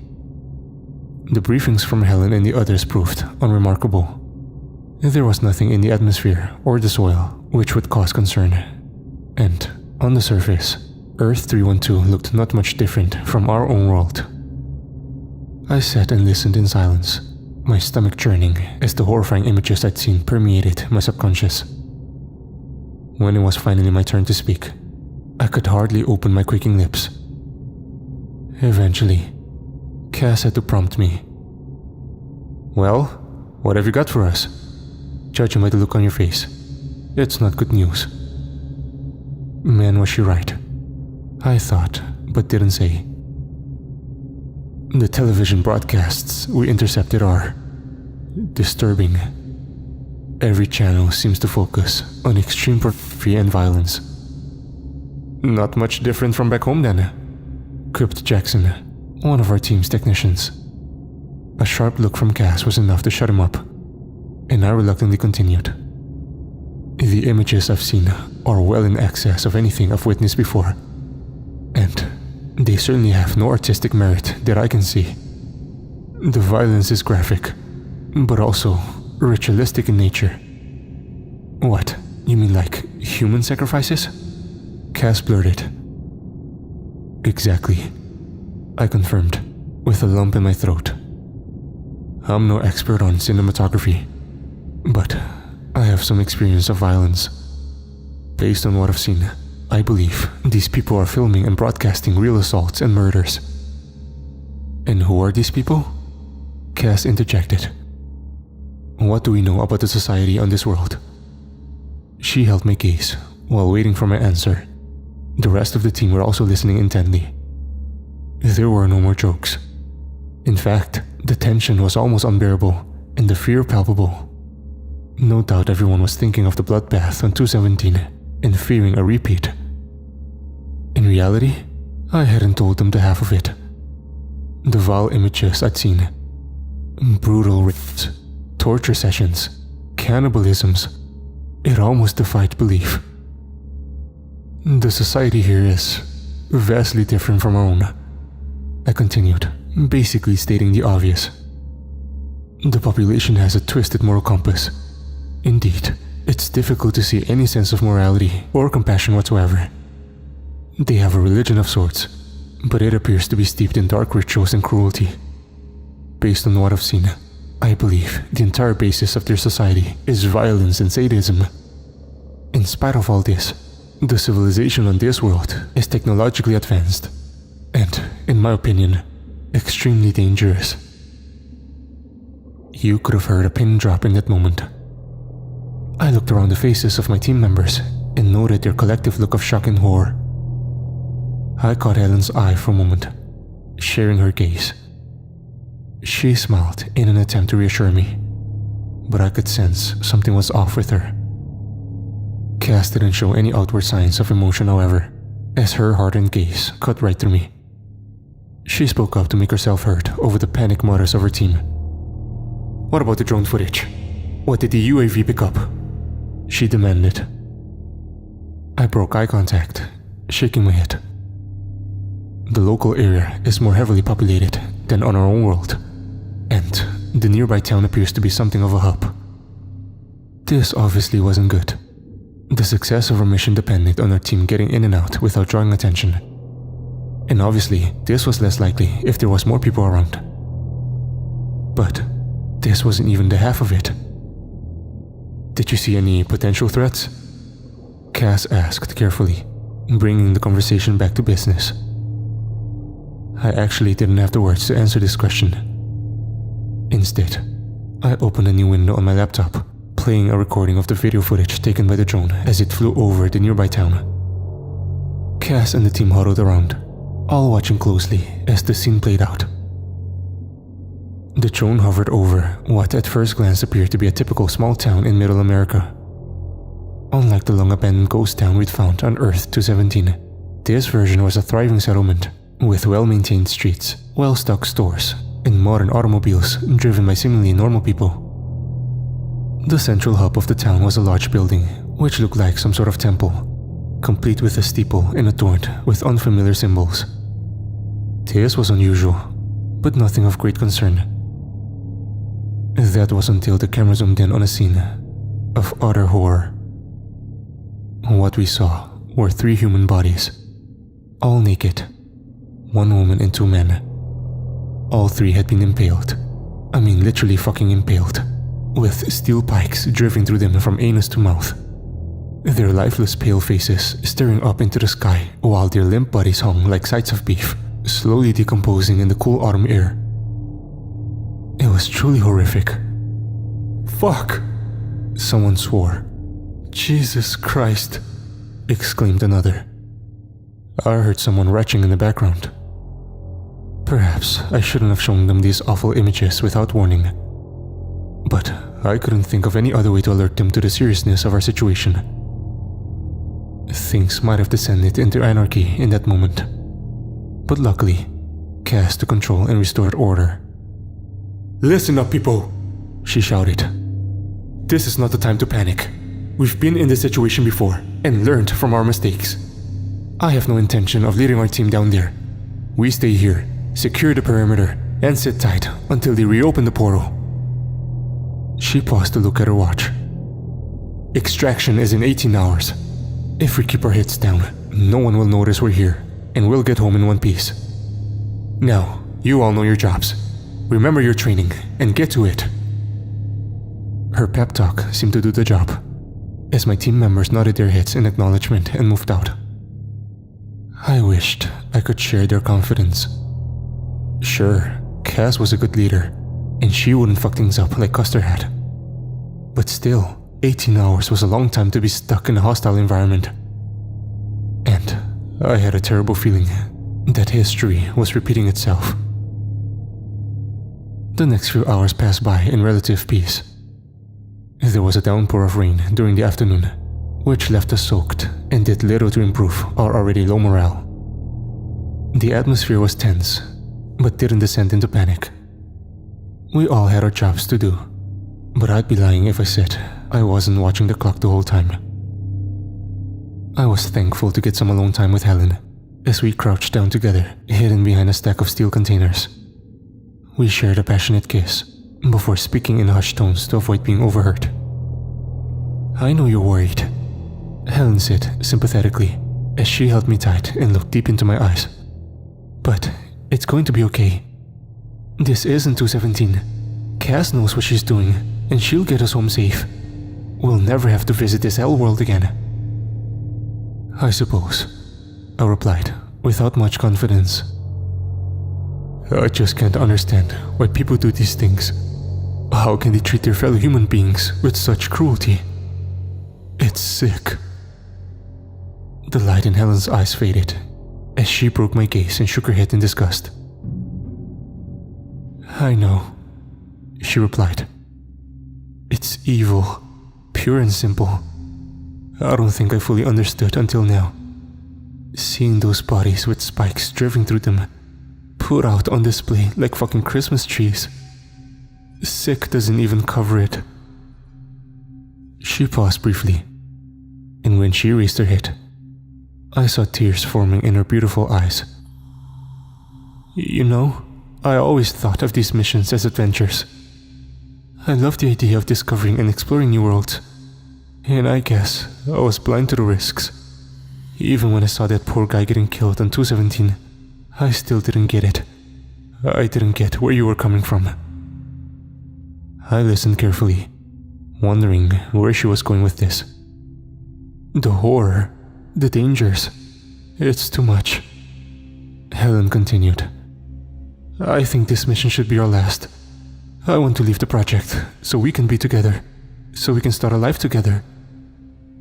In that moment, I felt total elation. "Are you sure?" I blurted out, hardly believing what I was hearing. She nodded her head in the affirmative, and I hugged her in a tight embrace as tears ran down my cheeks. "Thank you," I whispered. "Dry these tears, big boy," she replied. "We need to get back to our posts before we're missed." I nodded my head, composing myself before I kissed Helen with all the passion I could muster. Then we emerged from our hiding place, returning to our work with a renewed sense of hope. But of course, I was complacent, because we were still a long way from home, and by no means safe.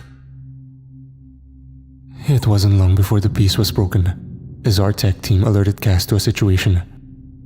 "Watch this," Jackson said firmly, as the rest of the team huddled around his laptop screen. What we saw was live footage from the aerial drone, which was conducting a security sweep of the vicinity. It hovered over a small road, which led up the hillside, close to our base camp. I was horrified to see a small convoy of SUVs speeding along the narrow road, loaded up with armed men and women, all carrying what looked like hunting rifles. "Fuck," Cass swore. A moment later, a gunman riding in the rear of the lead SUV spotted our drone. He quickly raised his rifle and opened fire, hitting the drone and ending the feed. And we all just stood there, dumbstruck and staring at the now blank screen. I felt a cold chill running down my spine as I realized my worst fear had come to pass. The sick fucks knew we were here, and they were coming for us. Once again, the camp might have descended into blind manic, but Cass took charge. Okay people, this is bad, but we always knew it was a possibility, and we've planned for this scenario. I'll lead a team and draw the hostiles away from this location. If necessary, we'll engage and neutralize the enemy. The rest of the team will stay here and secure the camp. Once we're done, we'll meet you back here and complete the evac. Is everybody clear? We all nodded and answered in the affirmative. It was a risky plan, but we had no other choice. Cass took 3 of her security people with her as they descended down the hillside armed to the teeth. She left 1 man behind to defend the base, a twitchy military veteran named Carter. The rest of us were civilians with little to no combat experience.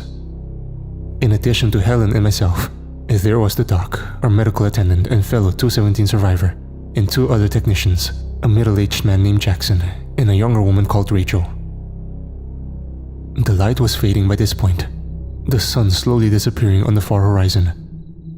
The onset of darkness brought a new level of fear to an already tense situation. The only one unaffected was the doc, who seemed disconnected from reality as he stared out into the abyss. We rarely looked out upon the foliage which surrounded our base camp, jumping at every gust of wind or snapped twig. Carter kept in radio contact with Cass and her team, who were closing in on the armed convoy. The prospect of a gun battle only added to our anxiety. The only thing which kept me going was Helen, as I stayed by her side and dreamt of the future we'd have together, if we got out of this hellscape. Suddenly, Carter abandoned his radio call and focused his attention on the darkened perimeter. "What the fuck was that?" he exclaimed, dropping down onto one knee and aiming his M4 towards the tree line. I couldn't see a thing, but obviously he had done, and his military instincts were kicking in. "Get behind me," he whispered, whilst preparing his rifle to fire. But he never got the chance. A second later, a single shot rang out, and Carter fell to the dirt like a lifeless ragdoll. I gasped in horror as I looked down upon our guardian's corpse and saw the bullet hole had torn through his right eye, apparently killing him instantly. "Jesus Christ!" I swore in dismay. Helen screamed when she saw the body, while Jackson and Rachel ran to Carter's side. But then, 2 further shots rang out. Except, they sounded different this time. More a soft popping sound, rather than the harsh crack of a rifle. I saw our 2 technicians fall in quick succession, looking to their bodies and seeing what I thought were tranquilizer darts protruding from their chests. "Shit!" I swore, as I almost succumbed to blind panic. Instead, I grabbed Helen's hand and screamed in her ear, "We've got to get out of here!" But it was already too late. There was another soft pop, and a 3rd dart struck Helen in her ribcage. She let out a surprised gasp as she fell. I caught her body in my arms, crying her name as I watched her eyes roll up into her head. And a moment later, she lost consciousness. I gently laid my lover down on the grass, the anger swelling up inside me as I stood, determined to face our attackers no matter what the risk. I saw a figure emerge from the tree line, wearing furs and a mask fashioned from an animal skull. He carried some kind of rifle which was aimed directly at me. I guess this was the tranquilizer gun he'd used to shoot the others. I stood up to the hunter, my heart full of rage and defiance. He placed his finger on the trigger and called out in open mockery. "Do you surrender?" came the booming voice. "Go fuck yourself," I shot back. He laughed cruelly before firing a single shot. The dart struck me in the chest, only an inch from my heart. I felt a stab of pain as the air was sucked from my lungs and all the strength left my body. Before I knew it, I was falling, my limp body crashing heavily to the ground.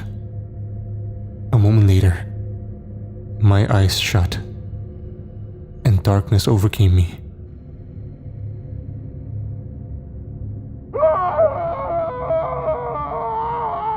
I awoke to screaming, my brain alerting me to the danger, even though my body was still to recover from the shock. I fought through the pain as I struggled to open my eyes. I also couldn't move, and soon discovered why, as they had bound me to a chair and secured my neck using a leather collar. I was completely helpless and at the mercy of my captors. I groggily opened my eyes and tried to make sense of my surroundings. They were holding me hostage inside a building which I can only describe as a cross between a church and a torture chamber, with the foul stench of an abattoir and only a dim light emanating from candles and lanterns. Rows of pews were set up throughout the hall, all facing towards an altar adorned with what looked like satanic symbols and tapestries depicting images of extreme violence and bloodshed. But this wasn't the worst of it. Not by a long shot. I saw Helen in front of the altar, bound to what looked like a medical gurney. Her clothes had been removed, and they had dressed her in a white gown which barely covered her naked flesh. In a panic, I called out her name and fought against my binds, but to no avail. It's the worst feeling in the world, to see someone you love in such danger and being unable to help them. Thankfully, Helen was still unconscious at this point. I could see her chest rising and so knew she was breathing. But otherwise, she was completely oblivious. So, where was the screaming coming from? Who was emitting the cries of agony ringing in my ears?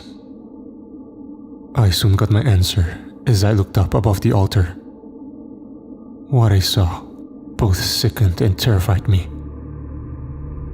It was Jackson, our first technician. They'd literally crucified him, nailing him to a cross with spikes forced through his wrists and ankles. Clearly, he was in immense pain as he screamed and begged for mercy. Please, please get me down from here. It fucking hurts so bad. Please. As I glanced around the hall, I saw 4 figures standing guard, all dressed in the same manner as the hunter who had captured me. Figures adorned in animal furs and masks fashioned from skulls, and with either tranquilizer guns or hunting rifles slung over their shoulders. They looked on dispassionately, ignoring Jackson's plea for mercy, as they maintained their ghoulish vigil. A moment later, a new figure entered the room. A woman with blood-red hair and wearing robes to match. She glided down the aisle with the utmost confidence, and all the assembled hunters moved to make way for her. She looked down upon me like I was nothing, her dark eyes full of malice. This woman was beautiful for sure, but I could tell she was very dangerous. The mood darkened when she entered, and I noted the array of sharp daggers she carried in a belt fastened around her red robes. "Fresh meat for our sacrifice," she said, whilst looking over me with total contempt. And to think, I was worried we'd have a slow day. Somehow, I managed to open my mouth and speak through quaking lips. You can't do this, I exclaimed. "Oh, can't I?" the woman replied in open mockery. "And who's going to stop me? You?" You don't understand, I continued frantically. We're not from your world. We're not a part of this. "Oh, I'm afraid they know all too well who you are and where you come from." A newcomer spoke these words, and to my shock, I recognized the voice. I turned my head as far as my restrictive collar would allow, and came face to face with the doc, our team's medical man who I'd forgotten all about during the chaos of our capture. To my astonishment, the doc wasn't bound like the rest of us. In fact, he walked freely by the side of the Red Priestess, acting like her ally rather than a prisoner. Doc? What the hell are you doing? I exclaimed in confusion. "I'm sorry, old friend. he replied calmly. I've told them everything. They know all about the project and the TDP technology, and I've committed to working alongside them going forward. I shook my head in disbelief. I'd always known there was something off with the doc, but I'd never imagined he'd do something like this. A dozen questions were racing through my head in that moment, but I asked the most obvious. Why? The doc nodded his head before answering. This society may seem brutish to us, but have you considered the possibilities? Here, we have a people unconstrained by conventional morality. Imagine the potential for scientific advancement. Think what we can discover about the human mind and body when we push a man to the very limits of physical and psychological endurance. Theirs is an offer I simply cannot refuse. The rage welled up inside me. The dog's betrayal was unforgivable. You fucking traitor! I screamed. Okay, interrupted the red woman. That's enough talk. Silence him. She motioned to one of the masked hunters as he advanced upon me, roughly jamming a ball gag into my mouth and securing it firmly. I tried to cry out in protest, but my voice was muffled by the gag, and I was entirely helpless to resist. Bring out the next tribute, the woman ordered. A moment later, two of the hunters dragged out our second technician, Rachel, force marching her towards the waiting altar. She kicked and screamed the entire way, somehow breaking free from their grasp and kicking one of the hunters hard in the testicles. She tried to flee down the aisle, but the red priestess reacted in an instant, pulling a knife from her belt and throwing it through the air. The blade struck Rachel between her shoulder blades, and she fell to the floor, letting out a pained cry before she stopped moving. Damn it, screamed the red woman as she directed her anger towards the two masked hunters. If you idiots fuck up again, I'll cut you open and let the worms feed on your innards. The men lowered their heads in shame and fear.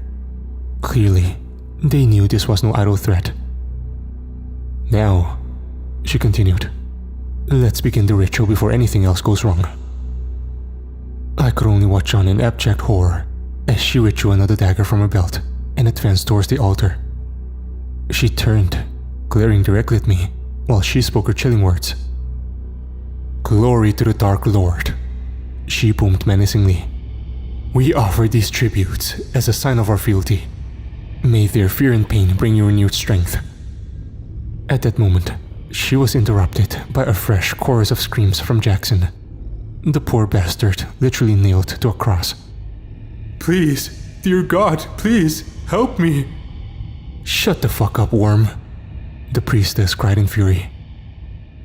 A second later, she stabbed him repeatedly in his chest and stomach, brutally ending his life in a savage attack. To my dismay, Helen chose that moment to regain consciousness, remaining woozy as she opened her eyes and struggled against her binds. Where am I? She called out fearfully. What's happening? I desperately tried to call out to her, but the gag muffled my cries. The red woman saw me struggling frantically against my binds, and surely guessed the reason why. So, she said, with a twisted smile on her lips, this pretty little thing means something to you. She's someone special to you. That's obvious. Tears streamed down my cheeks as I shook my head vigorously. Well, she continued, with a wicked glint in her eye, I'm going to do you a favor. I'll grant your little girlfriend the mercy of a quick death. I watched on helplessly, my whole body shaking as I watched that evil bitch approaching my lover, knife in hand. Helen was now alert enough to recognize the danger. I could see the terror in her eyes and hear the fear in her voice. What are you doing? Helen screamed. Don't do this! Get the fuck away from me! The red woman's sadistic grin widened as she raised her dagger, holding it above the bound Helen as she cried out in terror. I made one last desperate attempt to escape from my binds, mustering all my strength. I managed to break the screws which had secured my chair to the ground, but only succeeded in collapsing to the floor, my wrists still bound to the chair arms. I emitted one last muffled cry as I looked up in time to see the dagger stabbing downwards, plunged deep through Helen's chest and into her heart. I closed my eyes, experiencing an undescribable pain as I wished the ground would swallow me up. "Get him up!" screamed the priestess. A moment later, I was being pulled up by two of the masked hunters. I reluctantly opened my eyes and was devastated to see Helen's lifeless body lying on the gurney. The red woman calmly wiped the blood from her dagger before advancing upon me. "I showed her mercy," she said while approaching with knife in hand. "But you won't be so lucky. I'm going to peel your skin off piece by piece. Keep you alive for as long as I can. Your agony brings glory to the Lord of Darkness." My body shook as I focused on her twisted smile, predatory eyes, and the dagger she brandished so deftly. The hunters held me down as the cold steel touched my skin. And she began to cut. There was a mighty blast which rocked the room, and then all hell broke loose. With men screaming and bullets flying, I turned my head in time to see Cass and her security team burst into the hall, laying down suppressing fire with their M4 carbines. One after one, the hunters fell under a hail of gunfire, ruthlessly and efficiently eliminated by Cass and her men. The priestess initially seemed taken aback by the sudden assault, but she soon recovered, acting out of pure rage. "How dare you interrupt this sacred ritual!" she screamed. A split second later, she threw her dagger, sticking one of the security troops right through his eye, killing him instantly. Cass responded at once, screaming, "Go to hell, bitch!" She fired a single round from her M4, blowing the red woman's head clean off. I watched with grim satisfaction as her body hit the floor. The battle was over almost as quickly as it had begun. The hellish temple now strewn with dead bodies.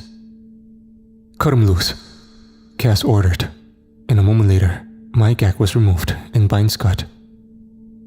Once free, my first move was to run to Helen's side. I still held a slim hope that she survived. But when I saw her cold body and face drained of blood, I realized there was no hope. My lover was dead, and I'd failed to save her. I cried uncontrollably as I touched her soft skin, still not wanting to believe I'd really lost her. Cass grabbed me by the shoulder, pulling me away from Helen's body. "We've got to go," she shouted. I shook my head vigorously. "I can't leave her," I replied emotionally. Cass pulled me closer, forcing me to look her in the eye. "She's gone.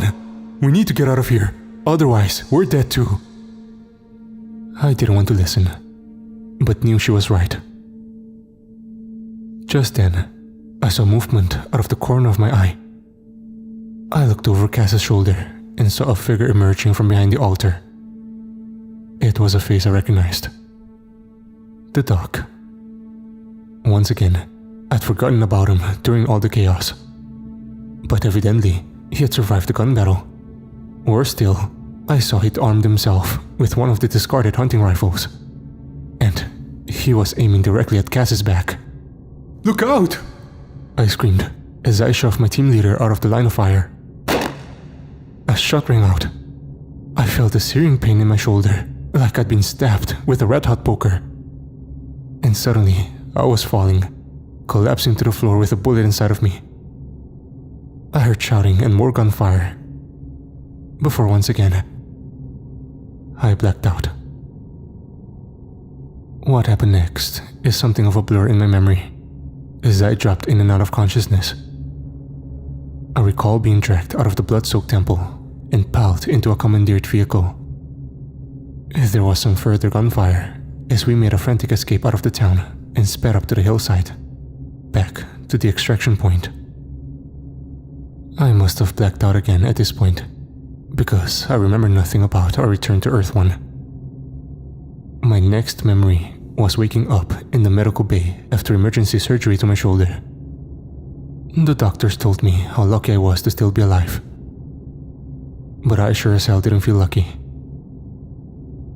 And so, that's it. My tragic love story. One of pain, loss, and guilt. I just keep thinking back to our last conversation together. To our last kiss and embrace. We were so close to being free from all this. Only a few short hours, and we would have been safe. Now, I can't sleep at night. Because when I close my eyes, all I see is that dagger plunging into Helen's heart. In addition to my personal loss, the Earth 312 mission had been a total disaster, even more so than the 217 debacle.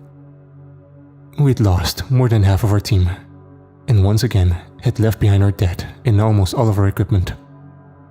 And what's worse, the treacherous bastard had escaped during the chaos. The dog was still alive, and no doubt he would share his entire knowledge of the project with those sick, sadistic fucks who rule Earth 312. After 2 disastrous missions and multiple casualties, you'd think the powers that be would have pulled the plug on the whole project. But of course, they didn't. Those assholes only care about money and results, not about human lives. They'll just keep going and going until they get what they want. It may surprise you, but I decided to stay on the project, even after losing Helen on 312. In fact, I went straight back to work as soon as my gunshot wound had healed. But why, you may ask? It's hard to explain. I suppose I had a death wish after Helen died. I didn't care whether I lived or died, as my heart was filled with rage and a lust for revenge. I wanted to seek out monsters like Steiner and the Red Priestess and end them. In my warped mind, I thought I could stop atrocities and save people by stopping these evil fucks. But of course, it was futile. What difference can one man make in a multiverse full of horrors? I must go now. It's time to move on from this place. Assuming I avoid the grasp of the various government agencies hunting me down, I intend to tell you one last story. An account of an Earth ruled by monsters from another planet. Until next time, my friends, stay safe.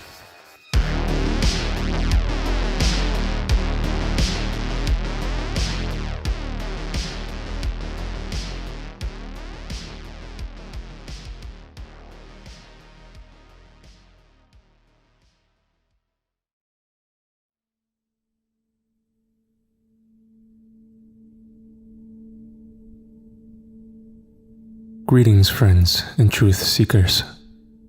I'm writing this with a heavy heart, and I believe this will be my last account before the government catches up with me. I've had too many close calls already, and I know my luck will run out. And to be honest, I'm tired of running. This is no way to live. To recap, I am a whistleblower and a former participant in a top-secret government-run experiment. Its objective? To open portals to alternate universes, deploy survey teams, and seek out a world fit for a seed colony. If you haven't heard my previous accounts, I suggest you do so now. Once you've learned the true extent of the horrors on Earths 217 and 312, I hope you'll understand why I've done this. Why I've effectively sacrificed my own life to tell the world the truth. The bloodbath on Earth 312 really messed me up. I don't think there's any way to describe what it's like to see the woman you love brutally murdered in front of your eyes, all while being powerless to prevent it. That horrifying memory will haunt me to my dying day. The Earth 312 mission was a disaster, and once again, our bosses, government officials, senior military officers, and tech billionaires, they all wanted answers. Weeks of investigations and recriminations inevitably followed. We never discovered the history of Earth 312 or the truth behind the brutal society which inhabits it. Our anthropology team has various theories based upon our findings. Perhaps a civilization where Satanism became the world-dominant religion, or a death cult which somehow formed a functioning global government. Naturally, nobody's in a rush to go back there and start asking those psychopaths questions. Unfortunately, they know all about us, thanks to the traitor on our team. The doc, our medical attendant on the 312 mission, defected and joined the enemy, jumping at the opportunity to perform his twisted experiments on live human subjects. In exchange, he will tell his sadistic new masters everything he knows about transdimensional portal travel, no doubt helping them to develop their own technology. The heavy losses on 312 didn't deter the powers that be, however. Once again, they made a few cosmetic changes to our personnel and operating procedures before giving the go-ahead for new missions. By this point, I'd barely survived 2 disastrous operations upon hellish alternate worlds. I'd been bitten, beaten, tortured, and shot, and had seen friends and colleagues slaughtered in horrific circumstances. I was betrayed by a once trusted team member, and worse yet, I watched the woman I love get brutally murdered, and in an instant, my entire future was wiped out. I should have left the project, of course. Why didn't I? That's a question for my psychiatrist, I suppose. Call it a death wish or an unhealthy desire for revenge. Either way, I was operating like a zombie and going from mission to mission whilst taking reckless risks. It seems unbelievable, but the bosses actually promoted me to team leader around this time. I don't know why they did something so stupid, but if I had to guess, I'd say it was for 2 reasons. Firstly, I was one of the few team members to have survived from the early days of the project. Most of my contemporaries were either dead or had quit. The other reason was their decision to transfer the leadership of the project from the military to civilian personnel. The 217 and 312 missions were both under military command, and both had ended in bloody disaster. Cass had taken the blame for the deaths on 312, even though it wasn't really her fault. Still, our bosses needed a scapegoat, and Cass was the team leader. They would have canned Cass if I hadn't interceded on her behalf. It was the least I could do. After all, she'd come back to rescue me from that damn torture chamber on 312. I just wish she'd arrived in time to save Helen. The next few missions were largely uneventful. We had a few cakewalks and a couple of close shaves. Nevertheless, we didn't encounter anything on the scale of 217 or 312. No Aryan super soldiers, genetically modified werewolves, or satanic death cults. Even so, I always sensed that it was only a matter of time before we ran into another disaster. The multiverse is populated by monsters. I don't think the bosses ever realized the full extent of the threats we face from the evil regimes on the other side of these portals. That was until we crossed over to Earth 537. After that clusterfuck of a mission, all bets were off. The atmosphere on that morning of our crossing was undeniably tense, although this had in fact become the norm. Gone were the days of idealistic scientists and researchers eager to explore and discover the secrets of these new worlds. Those naive types were long gone, either dead, retired, or turned into world-weary cynics like me. Other than Cass and myself, the rest of my team were a combination of trigger-happy mercenaries and washed-up academics, lacking the proper training and field experience. The quality of our recruits had gone downhill since the early days of the project.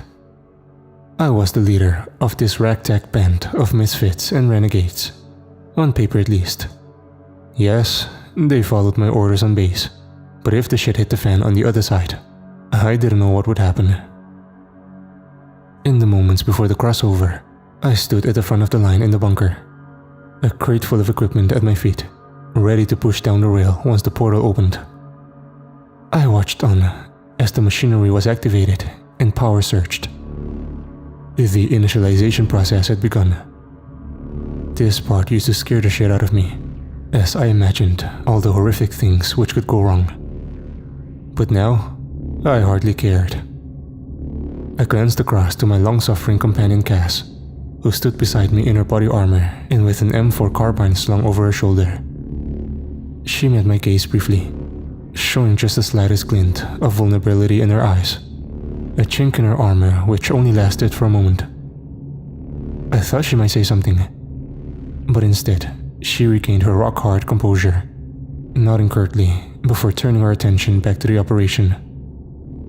Cass was the toughest person I'd ever met, and she saved my ass more times than I can remember. But all this horror had taken a toll on her too. Suddenly, the room filled with light, and a wave of heat hit us. The portal opened as it had done 100 times before, creating an impossible passageway to another world. I looked with despair at the fluid membrane before me, not wanting to step through, but knowing I ultimately would do. Cass's shout brought me back to reality as she screamed instructions to the team, ordering them forwards and making sure they got all our equipment through before the portal closed. The deployment wasn't the best, not nearly as smooth as back in the day, but we just about made it. I remember little about my crossing on that occasion. It used to be the most terrifying experience imaginable for me, to cross over into the abyss and face the emptiness between the two universes. The darkness used to frighten me, but no more. An eternity trapped in limbo seemed preferable to the living hell my existence had become. Now, the crossings were easy compared to what they had been. I walked out on the other side of the portal and managed to keep the contents of my stomach. But as soon as I took my first breath of air, I knew something was wrong. "Respirators on, now!" came the cry. "This is not a drill!" My brain was racing and lungs burning as I almost succumbed to panic. Thankfully, I remembered my training, dropping my backpack and reaching inside with shaking hands. I quickly withdrew my respirator mask, clumsily placing it over my eyes and face and mouth before securing the strap and breathing purified air, struggling to adjust to a situation that had deteriorated so quickly. I looked around for the first time and was relieved to see all my team members had applied their masks and appeared to be uninjured. This was something at least. However, as I surveyed the scene around me, I soon realized we were in trouble. The sky above us was an unnatural shade of red, and the soil below our feet was dead. In fact, the whole landscape was barren, without a living creature or plant to be seen. If I had known better, I would have thought we'd been transported to the surface of Mars. But this was Earth, or rather a hellish version of it. My team members were still hanging around the insertion point, all appearing confused and frightened. Cass was shouting orders through her mask's communicator. She commanded the security team to establish a defensive perimeter and for the technicians to set up their equipment and begin their analysis. My team members reluctantly complied, knowing they had no real choice but to follow protocol. I switched on my communicator and approached my lead technician, a young man named Tyler, who was in fairness one of the more competent members of my ragtag team. "What the hell happened?" I demanded. I could see the look of shock and surprise through the visor on his mask. "I don't know, boss. It's not my fault. The initial readings detected toxins in the air. It might be safe to breathe, but I'm just following protocol." "Okay," I said, backing down somewhat. To be fair, Tyler was just doing his job. But obviously someone had fucked up. Situations like this weren't meant to happen, and we all knew it. Looks like the probe malfunctioned, Cass suggested, as she joined our conversation. I guess. I replied with some cynicism. It was standard procedure to send in a robot to check out the atmosphere and conditions before a team was sent in to explore a new world. If the probe detected dangerous toxins in the air or soil, or significant levels of background radiation, the men's mission was supposed to be aborted. Clearly, this hadn't happened on this occasion. In my mind, there were two possible reasons why. The first was that the probe had indeed malfunctioned, or the data it sent back to Earth 1 had been corrupted or misinterpreted. The alternative was a more cynical explanation, that our bosses had known Earth 537 wasn't safe, but decided to send us in anyway. The project leadership had already shown a total disregard for human life, and no doubt they considered us all expendable. I experienced a sinking feeling in the pit of my stomach, one of utter despair, but I decided not to communicate my fears to my team members. Morale was low enough already, and frankly, I feared a mutiny. I tried to compose myself and remain calm as I continued to press Tyler for information. Are we in immediate danger? I asked sternly. I don't know yet. He replied sheepishly. I'll need to run more tests to find out what we're dealing with. Well, get to it, please. I ordered, watching as Tyler reached for his equipment and laptop. I'd give him space to complete his analysis, but we all knew it wouldn't make much difference anyway. The portal was closed, and our colleagues on the other side wouldn't reopen the passageway for another 24 hours. If our respirators failed or provided inadequate protection against the hostile atmosphere, well, frankly, we were fucked. All we could do was sit here in this lifeless wasteland, waiting to see whether we die from exposure to this unfriendly environment, whilst simultaneously praying that some other disaster didn't befall us within the next 24 hours. Words can't describe how much I hated our bosses in that moment. Time passed as we waited for the results of Tyler's analysis. We sat cross-legged, looking across the dead landscape, staring in dread-filled awe at the blood-red sky as a cold wind blew over our exposed hillside. Our respirators didn't give out, so the chances of all suffocating to death were getting slimmer. However, this didn't mean we hadn't been exposed to a lethal dose of radiation, which would result in a slow and painful death, even if we did make it back to our Earth. To say the situation was tense would be an immense understatement. It took the combined efforts of Cass and me to keep the team calm.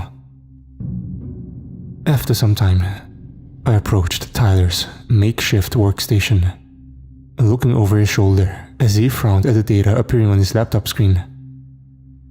The atmosphere is unlike anything we've seen before on any world we visited. It's like someone is deliberately trying to modify the atmosphere and ecology. Tyler muttered. What do you mean? I demanded. This conversation certainly wasn't filling me with confidence. Tyler looked up from his laptop to meet my gaze, his wide eyes visible through his visor. You ever heard of terraforming, boss? Terraforming. This term conjured images of science fiction in my mind, of missions to Mars and plans to make alien planets habitable for human colonists. But why would anyone do that here on Earth? I was about to ask Tyler that very question before I got interrupted. What the fuck is that? Screamed Martinez, one of our security personnel. He pointed to the far horizon. I looked to the sky and was horrified to see 3 small dots appearing, some type of aircraft quickly approaching our position. We've got incoming! Screamed Cass. Take up defensive positions, people. Our security personnel reacted slowly, prompting Cass to shout a fresh set of orders, while she simultaneously ran to one of the steel containers to withdraw a weapon. I watched on in awe and horror as the trio of aircraft descended from the crimson skies. As they sped ever closer, I was able to identify their features. The 3 aircraft appear similar to unmanned drones, but their design was ugly and alien to my eyes. Saucer-shaped, jet-black robots adorned with an array of unfamiliar but deadly-looking weapons. The 3 aerial drones were headed straight for our location, and we had nowhere to run or hide. Suddenly, there was an almighty blast, followed by a streak of white as a missile tore through the air. A second later, the projectile hit the lead drone, causing a huge explosion and turning the aircraft into a ball of flames. I watched the wrecked drone fall to Earth, and then turned in astonishment to see Cass holding a Stinger missile launcher. She'd acted fast, taking out the lead drone, but the other 2 kept on coming. The second drone opened fire with some sort of projectile. Luckily, Cass saw the attack coming, dropping the launcher and jumping out of the way just in time. The rocket hit a second later, causing a mighty blast and leaving a small crater in the ground. And in that moment, all hell broke loose. Both surviving drones opened up indiscriminately with rockets and explosive rounds, causing utter carnage. I heard shouts and screams, some men and women running in a blind panic, but there was nowhere for them to go. I watched in shocked awe as my team members were cut down one by one. In an instant, Tyler's head was blown clean off by a high-velocity round, his limp body collapsing into the dirt like a lifeless ragdoll. Some of the security men tried to fight back, dropping down to one knee and opening fire with their M4s. But they didn't last long. Martinez was hit square in the chest by a rocket, his body literally exploding, covering everything in blood, flesh and bone fragments. It was horrific, but there was nothing I could do. With nowhere to run and no way to defend myself, I simply stood there and waited for death. But it didn't come. A moment later, I felt a firm hand on my shoulder, pulling me back from the brink. It was Cass, my savior once again. Let's get the hell out of here, she screamed. We jumped on one of the quad bikes that had survived the onslaught, Cass driving and me riding pillion. She put her foot on the accelerator, and we sped off, leaving the carnage behind us. One of the drones continued the slaughter of our team members and destruction of our equipment. The second broke off to pursue us. Cass zigzagged through the dirt as high-velocity rounds exploded all around us. Our bike wasn't fast enough, and there was no cover. It seemed like we'd only delayed the inevitable, and we'd be blown to smithereens within seconds. But then, a powerful shot rang out above our heads. I looked back over my shoulder and saw the killer drone had taken a hit, its navigation system apparently damaged as it swayed over to one side. A second shot rang out, and the drone fell from the sky, crashing down heavily into the dirt. I hadn't seen where the shots came from, but a moment later, there was a gruff cry from our left-hand side. Over here, quickly! They'll send more! I saw a figure emerge from behind a rock, a man dressed in combat fatigues and a gas mask, carrying what looked like a Barrett sniper rifle. He motioned us towards his position, and we abandoned our quad bike to follow him. Initially, I couldn't see where he was leading us, but then he opened a hidden trapdoor concealed within the ground. We followed him down the ladder into an underground bunker, slamming the door shut behind us. We were safe, for the time being at least, although our troubles were far from over. The bunker looked like it had been recently installed, but was also oddly familiar. Our savior turned on the lights to reveal a seemingly comfortable living space, although I noted the bunker was filled to the brim with weaponry.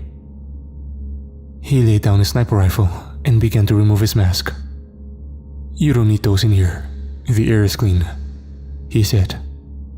Cass and I were relieved to be able to remove our respirators and breathe normally. I'd hoped for some respite after the shock of the massacre we just escaped from. But instead, I was in for the biggest shock of my life. Because when I looked up at our savior, I saw my own face staring back at me. True, the man was battle-scarred, worn out, and looked like he'd been to hell and back. But it was definitely me. My exact double. To be fair, my doppelganger was also in a state of shock, as he stared back at me with his jaw ajar. Neither of us was able to speak in that bizarre moment. So, it was left to Cass to bring some levity to the tense situation. "Well, this is a first," she exclaimed with a laugh. She was right, of course. We'd never seen anything like this before. This scenario had been discussed by our planners back on Earth 1, but was written off as highly unlikely. It was of course possible that another version of you would exist on an alternate version of Earth, but the chances of running into your double during a 24-hour mission were extremely remote. And yet, it had happened here, on Earth 537. "I know who you are, and why you're here," said the other me, after he had recovered from his initial shock. "The project, right? They got it up and running on your world?" Cass frowned before replying. "How do you know about the project?" she asked. "Because I was recruited for it," my double replied, before nodding towards me. "The same as you were, I'm guessing. I moved out here a couple years ago, back when the project was starting up. This bunker was part of the complex they built to accommodate us. But we didn't have enough time to construct a functioning TDP. And now, I'm all that's left." There was a sorrow in his eyes as he looked down at the concrete floor. I couldn't begin to imagine what he'd been through. My mind was racing at this point. It seems crazy, but we hadn't anticipated the scenario where the project would also exist on an alternate Earth. But of course, this had always been a possibility. But as my double said, the project on Earth 537 had never gotten off the ground. Clearly, something horrific had occurred on this world. "What the hell happened here?" I asked, part of me not wishing to know the answer. My double seemed angered by the very question. "We got fucking invaded, that's what!" he screamed, before composing himself. "The squids, or what we call them, an aquatic, highly evolved, and technologically advanced species, originating from a water world on the far side of the galaxy. They showed up in our solar system 2 years ago, and unleashed hell, attacking every nation on the planet simultaneously, wiping out cities and crushing armies. We fought back fiercely, but didn't stand a chance. It was a fucking genocide." He paused briefly, wiping sweat from his brow, before continuing. "I'm sorry, I haven't spoken to another human being in months. There's very few of us left now. Those drones that attacked you, they're the lower end of the squid's technology, but very effective at tracking down and killing survivors. But of course, it won't matter in another year or two. You've seen what they're doing on the surface?" I nodded my head grimly. "Terraforming," he confirmed. "We assume they're preparing the Earth for colonization. Plants and animal life are virtually extinct. The atmosphere is quickly turning toxic. In time, the hunter drones will find or remain in bunkers and holdouts, and the human race will cease to exist. On this world at least." I shook my head, now unable to meet my double's gaze. I thought my own life had been hell, but what I'd been through was nothing compared to the suffering this alternate version of me had endured. It was a strange feeling, to feel pity for a man who is you, but also not you. It was hell of a lot to process, and frankly, beyond what my brain could comprehend in that moment. Cass seemed unfazed, however, taking this bizarre new development in her stride. "We appreciate your help," she said, speaking to the other me. "But we're still in the shit. Our team has been wiped out, and our equipment destroyed. She glanced at her watch before continuing. In 20 hours, our people on the other side will reopen the portal for our extraction. If we're not there, we'll be stuck here for the rest of our lives, which I'm guessing won't be very long. My double nodded in acknowledgement, frowning in the same way I'd do when I was trying to think. It's possible, but it won't be easy, he eventually replied. I can draw the drones away from your extraction point, buy you some time. It will be tight and very dangerous, but if we time it well, you might just make it. I shook my head in disbelief. You would risk your life for us? I asked, incredulously. The question prompted my doppelganger to smile for the first time in our conversation. Technically speaking, I'm risking my life to save me. Or at least, a version of me who has a chance for survival. Besides, what the hell else am I going to do? I won't survive for much longer down here. If I'm going to die, I might as well die for something meaningful. My heart sunk at his poignant words. Come with us, I muttered tearfully, knowing deep down that this wasn't possible. He shook his head in the negative. I can't do that, buddy. This is my world, and it's where I belong. I was born here, and I'll die here. That's all there is to say. Now, let's get our plan straight and make our preparations. I was still in a state of shock, but Cass spoke with my double, formulating the plan for our escape. For better or for worse, we'd make or break for it at dawn. I was tempted to engage my double in conversation during that long interlude down in the bunker, to learn about his life and confirm whether it corresponded with my own. But he wasn't interested in talking with me.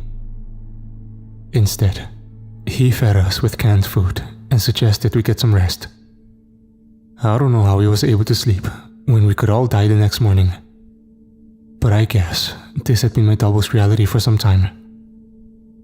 I did talk with Cass throughout the long night. Oddly, in spite of everything we'd been through together, we'd never actually had a real conversation. Cass was a good soldier, and she maintained a tough exterior, but there was a vulnerability underneath all that. We spoke about Helen and how much I missed her. As it turned out, Cass had suffered a similar tragedy, having lost a lover during a combat mission back on Earth 1. We bonded over our mutual grief.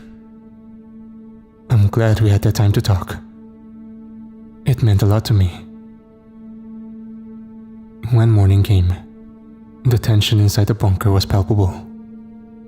My double retained a hard demeanor as he explained his plan without emotion. I'll take the service tunnel and exit through the trapdoor a mile to the north. Once I'm in position, I'll cause a ruckus and draw the hunter drones out to my location. Once the diversion is in place, I'll radio through to you guys. After that, you're on your own. Promise me you won't take any unnecessary risks, I pleaded. Once you make the call, you need to get back to safety. Sure, he replied without much conviction. Don't worry about me. I know how to look after myself. I didn't doubt it. It surprised me that this version of me was so much braver than I was. My double wasn't one for long goodbyes. After his briefing, he put on his respirator mask, grabbing his rifle, and set off down the subterranean tunnel. Keep your radio on, were his parting words. I looked at Cass in disbelief before he masked up. Do you think you'll be okay? I asked. What's the matter? Don't you trust yourself? She said with a smile. Understandably, I didn't see the funny side. We waited for what seemed like an eternity for the call, with Cass calmly speaking into the radio when it finally came through. We reach you. Over, she said. I'm out of the tunnel. The plan is working. I got a half a dozen drones converging on my location. I can hold them off, but not for long. You need to move quickly. Over. I angrily grabbed hold of the radio and shouted at my double. Don't be a hero. Get the hell out of there. Move it, damn you. Came the furious reply. After that, all I heard was gunfire, explosions, and screaming. My blood froze as history repeated itself. The fuckers killed him, I cried. Fucking move. Cass roared as she physically forced me up the ladder. With no other choice, I opened the hatch and emerged in the wasteland. We had to move quickly, not only because the drones would be hunting us, but also because the portal would be opening in a matter of minutes, and the Earth One team wouldn't wait for us. We ran for our lives across the barren landscape, struggling to breathe through our respirators. The land was cloaked in darkness, but the sun was slowly rising on the far horizon. Our extraction was at dawn, and we were fast running out of time. We got about halfway to the hillside when I heard the ominous buzzing sound. I glanced over my shoulder in time to see a single hunter-killer drone approaching. The deadly UAV was still a distance off, but moving rapidly in our direction.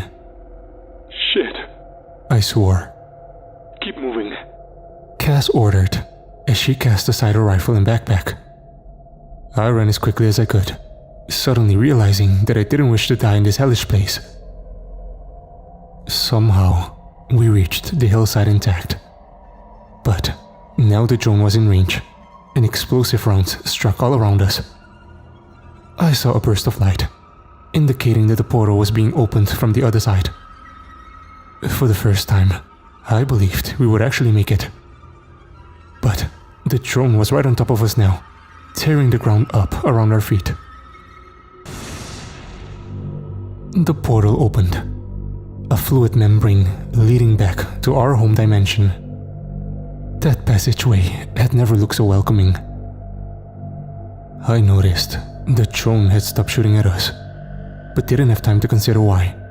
Not before Cass pushed me forwards, literally shoving me through the portal. I fell into the dark abyss, temporarily existing only in limbo, before spilling out onto the metal gangway. For a second, I dared to think I was safe. But then, I heard an almighty crashing sound, the awful din of metal striking metal. Instinctively, I rolled off the gangway just in time to save my life. When I turned my head, I was sickened by what I witnessed. Cass, my longtime comrade in arms, had been crushed, with virtually every bone in her body broken. She stared at me with fading eyes, blood pouring from her mouth as she took her last breath. I realized later that she'd sacrificed her life to save me, pushing me through the portal just seconds before impact. And on top of her broken body was the heavy frame of the killer drone. It had crossed over, following us back to Earth One and breaking into our underground fortress. This was a living nightmare. But it got worse. To my horror, I realized the drone was still active, as the saucer hovered over Cass's body, its weapon systems coming to life as it scanned its new environment. The technicians and staff inside the bunker had never seen anything like this before, and they reacted with blind panic. "Holy shit!" somebody cried. "What the hell is that?" "Security! Get the fuck in here!" shouted another. They hardly had time to react before the drone opened fire, filling the room with deadly rounds and rockets. In a matter of seconds, the once pristine and high-tech control room was transformed into a slaughterhouse, with computer terminals, equipment, and human bodies all torn to pieces. I heard screams and explosions, and witnessed the bloody carnage. But I didn't want to join the victims, instead ripping off my mask and darting for the exit at the far end of the bunker, pushing my way past a couple of burly security men armed with MP5s. They briefly, but foolishly opened fire on the killer drone, but predictably didn't last 2 seconds before being cut down. But at least, they bought me some time, allowing me to reach the bunker exit, which led to the service tunnels beyond. I slammed my fist on the emergency button in a desperate attempt to close the shutter door. But it did nothing, as the mechanism had apparently been damaged by gunfire. Shit! I swore, as I fled down the corridor in a desperate attempt to escape. By now, the whole base was on full alert, with sirens blaring and red lights flashing. Technicians and scientists ran for cover, while security troops tried in vain to stop the robot's murderous rampage. I glanced over my shoulder as I ran, horrified to see the saucer-shaped drone squeezing down the tight corridor, chasing after me whilst slaughtering everyone in its path. It seemed like the AI was homing in on me, fulfilling its deadly mission by hunting me down in a parallel universe. I kept running, turning a sharp corner at breakneck speed and crashing into a heavy figure running in the opposite direction.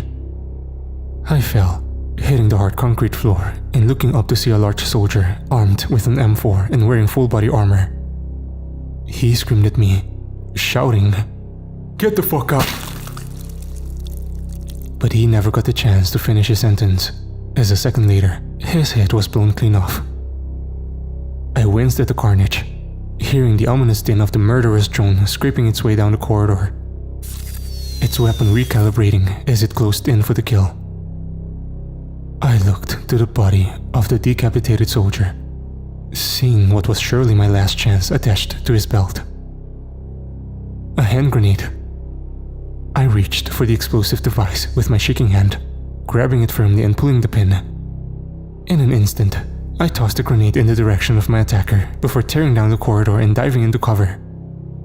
A couple of seconds passed before I heard the explosion, followed by the terrible whining sound of a machine slowly dying. When I eventually emerged from my hiding place, I saw the wreckage of the drone, its life force finally extinguished. I'd managed to stop the murderous machine and save my own skin. But the cost had been horrific. The Earth 537 massacre proved a watershed moment for the TDP project. The casualties on the 217 and 312 worlds had been written off as acceptable losses. But we lost all but one of our team members on 537, and an entity had followed us back to our world, breaking into our previously secure base and slaughtering a dozen of our Earth-based staff. The powers that be weren't able to cover up this disaster, and before long, the base was on lockdown, not to mention crawling with government inspectors and corporate lawyers. They placed an indefinite ban on new missions. As for me, my medical examination established I wasn't dying from radiation sickness. But they did diagnose me with PTSD, and I got placed on furlough pending a full psychological evaluation. And that pretty much brings me up to date. Earth 537 was my final mission, and I have no intention of ever stepping through a TDP again. For a while, I considered trying to live a normal life.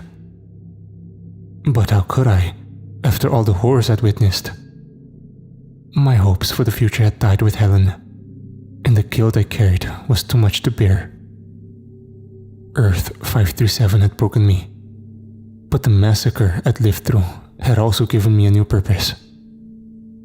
Both my 537 double and my friend Cass had died to save my life. So, it wasn't an option to simply give up. I realized I needed to do something to atone for my part in all this. And so, I decided to tell my story to the world. Before I went on the run, I made discreet inquiries with a few of my former colleagues who still work on the project.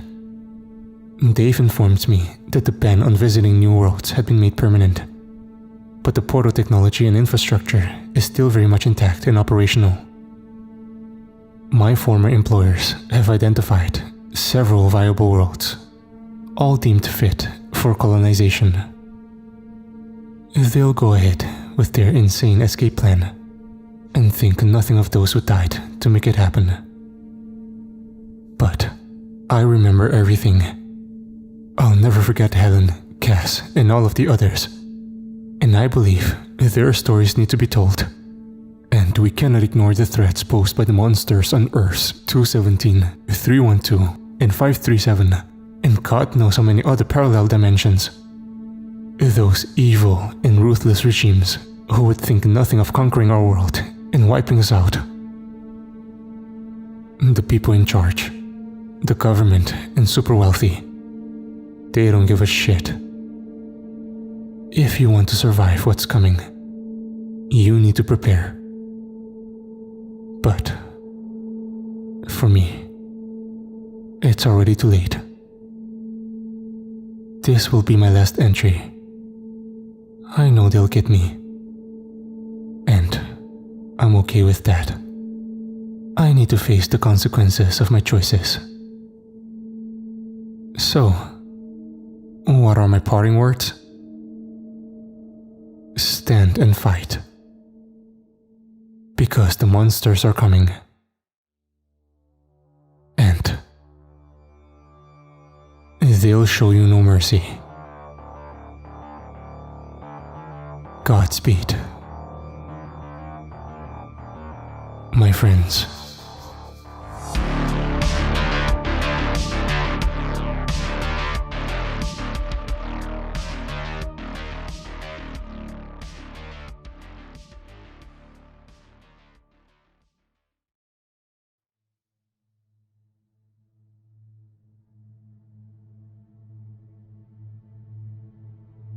First off, I need to clarify something.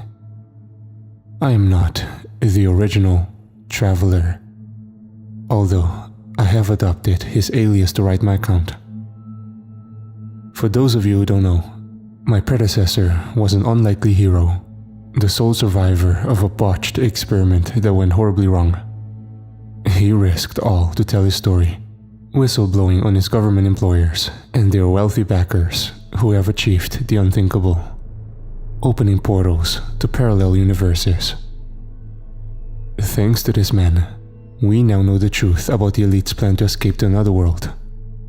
And even more seriously, he revealed the terrible realities of the dangerous civilizations that rule over these alternate Earths. Cruel, warlike and merciless empires who pose a clear and present danger to our own world if and when they develop their own TDP technology. If you haven't heard the Traveler's accounts yet, I suggest you do so before listening any further. Many of you will be wondering what happened to the original Traveler given the sudden end to his accounts. Well, I'm sorry to confirm that the US government finally caught up with him somewhere in Eastern Europe. Our hero disappeared off the grid, and so we can only assume he's either dead or imprisoned in some hellhole blacksite prison, which is probably even worse. And so, sadly, Traveler is no more. But his legacy lives on. This is where I come in. You see, I too worked for this top-secret project, albeit at a much lower level in security clearance. While my predecessor was down in the guts of the huge underground complex, operating as part of the survey teams deployed through the transdimensional portal. I was topside, working as a lowly intern in the accounts department. In fact, my clearance was so low that I had no idea the project existed. Nor did I know the true purpose of the sprawling complex I worked within. Officially, I was a low-level government employee in a tedious federal job. This is what I was told when I accepted the position. But of course, I'm not totally stupid, so knew there was more to it. After all, my office was located inside a heavily guarded military complex, and we knew there were underground levels where access was restricted.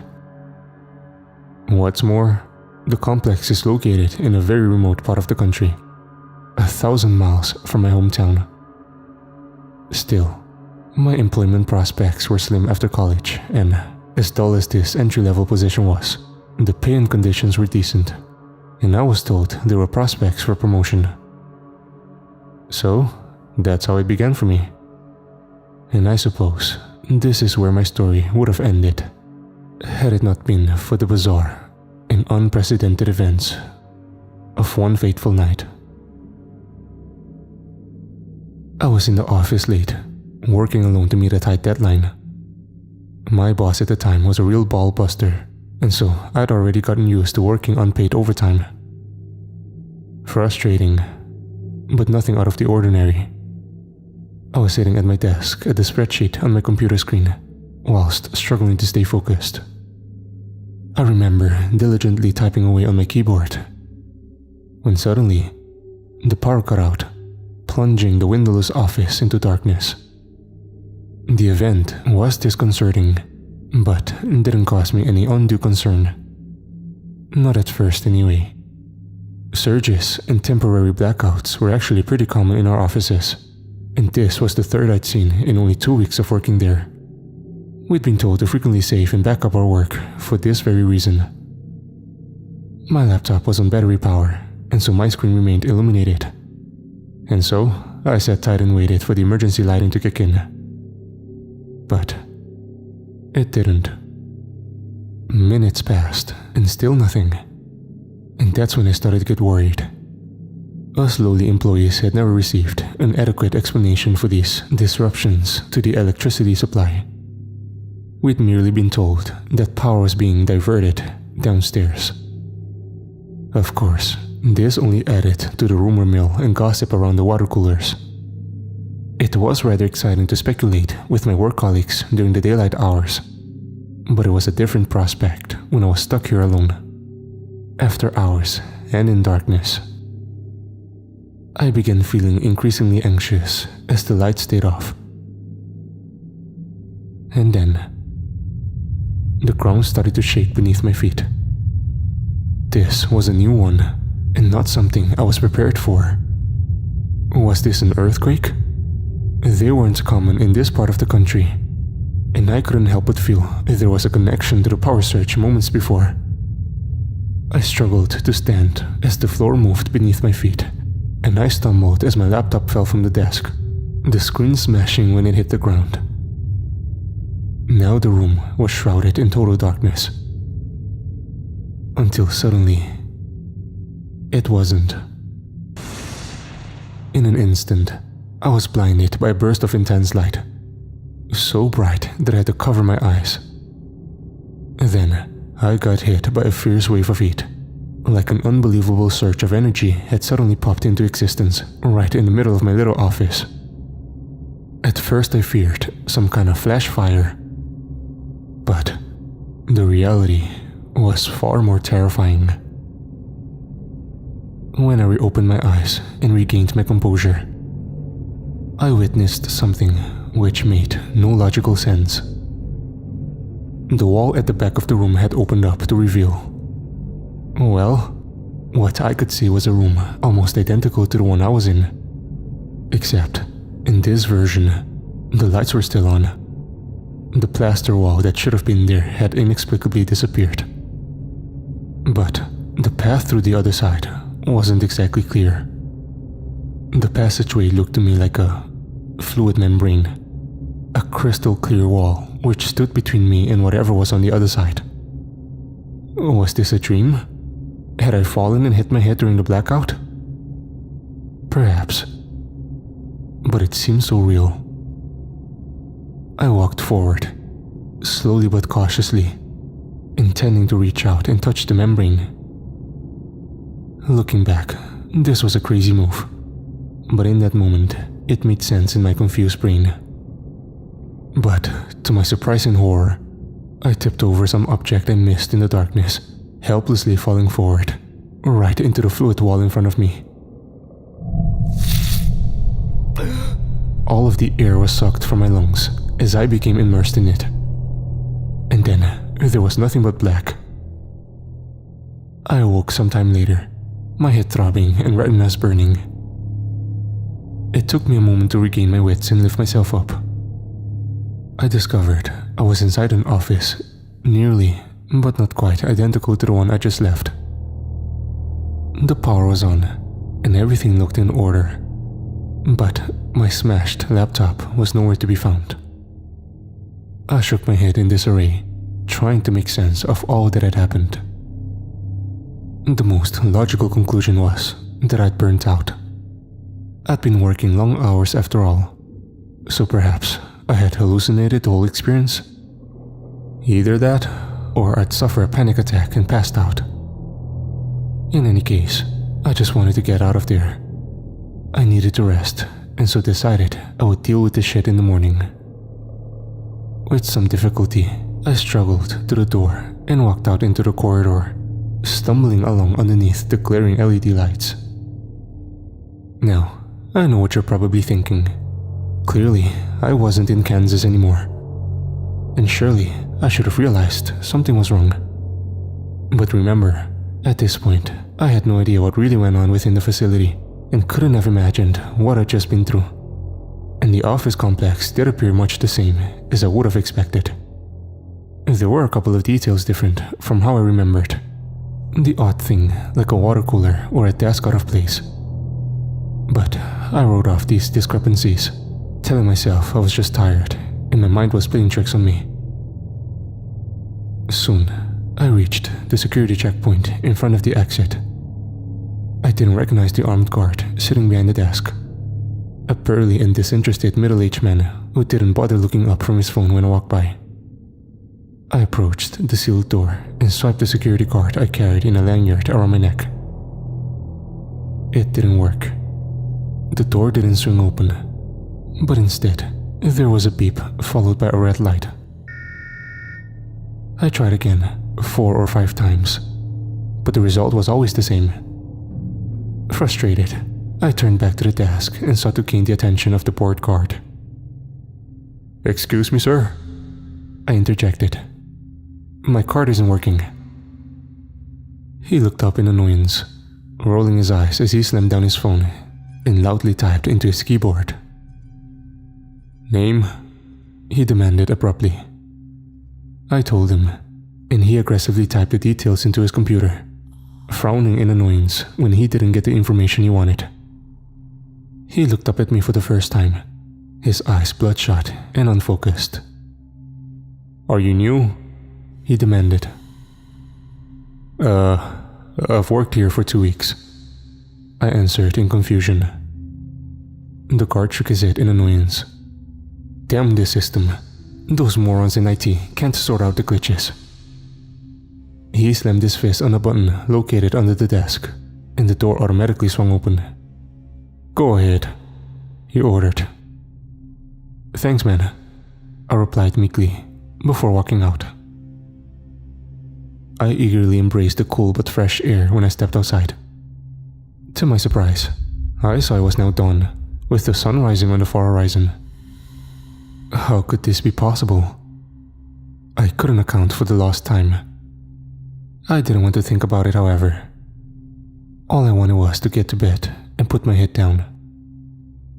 I didn't have accommodation or even a parking space on site, but our employers provided a free shuttle service into the nearby town where I was staying. I boarded the bus, saying good morning to a surly driver who barely acknowledged my presence. I was the only passenger. During the journey, I looked at my phone and discovered I had no signal.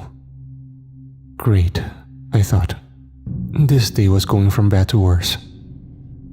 Although, of course, I still had no idea of what lay ahead.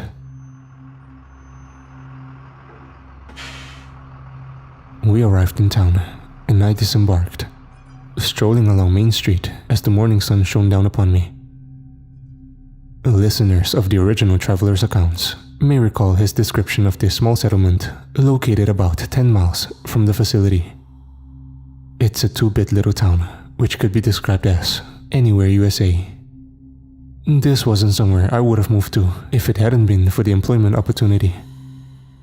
I was new to town, so hadn't found a place to rent yet, so for the time being, I was staying at a local motel.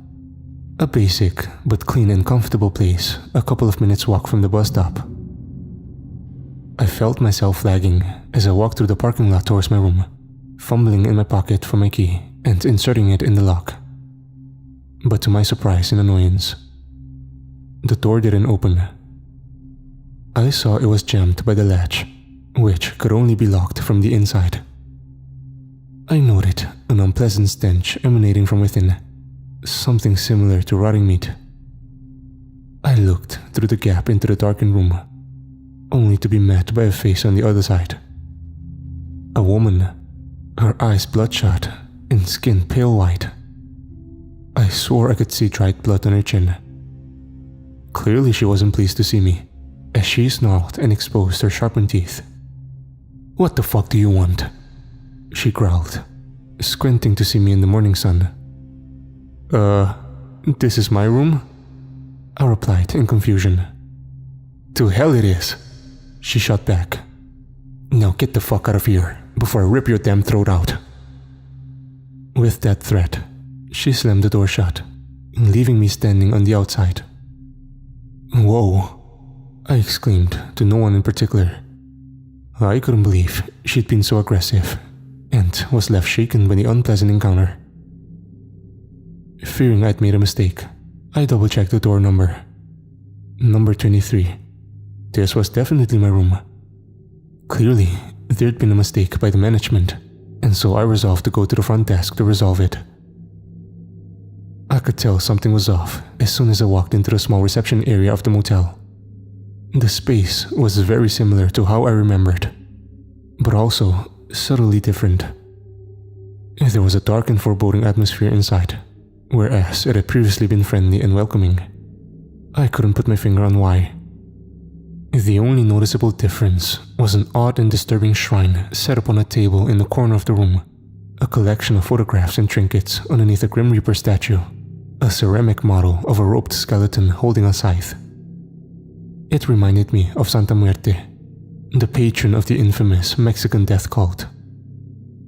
I was sure this shrine hadn't been there before, and it seemed an odd addition to what I thought was a family-friendly motel. Nevertheless, I proceeded to the front desk and rang the bell to get somebody's attention. After a moment's wait, an elderly man emerged from the back office to answer my call. I was somewhat relieved to discover that I recognized the old-timer. He was in fact the motel's owner who had checked me in 2 weeks earlier. But when I got a closer look at the man, I realized something was off with him. The owner I remembered was friendly and helpful, but this man appeared sullen and hostile, glaring at me with contempt in his eyes and spitting when he spoke. "What do you want?" he demanded. I could hardly believe how rude he was being and struggled to find the words to respond. "I'm a guest here, remember?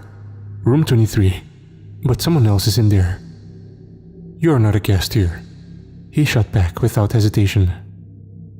I was getting angry now, and so raised my voice in frustration. "Excuse me, sir, but you're wrong. You checked me in yourself." "Like hell I did. You think I'm stupid?" he shouted. "I would never rent a room to your kind." Whoa, I thought.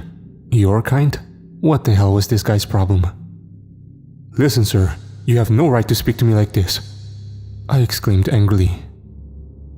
I instantly regretted my outburst when I saw the sudden change in the old man's demeanor, as his eyes screwed up in rage and he reached under the counter.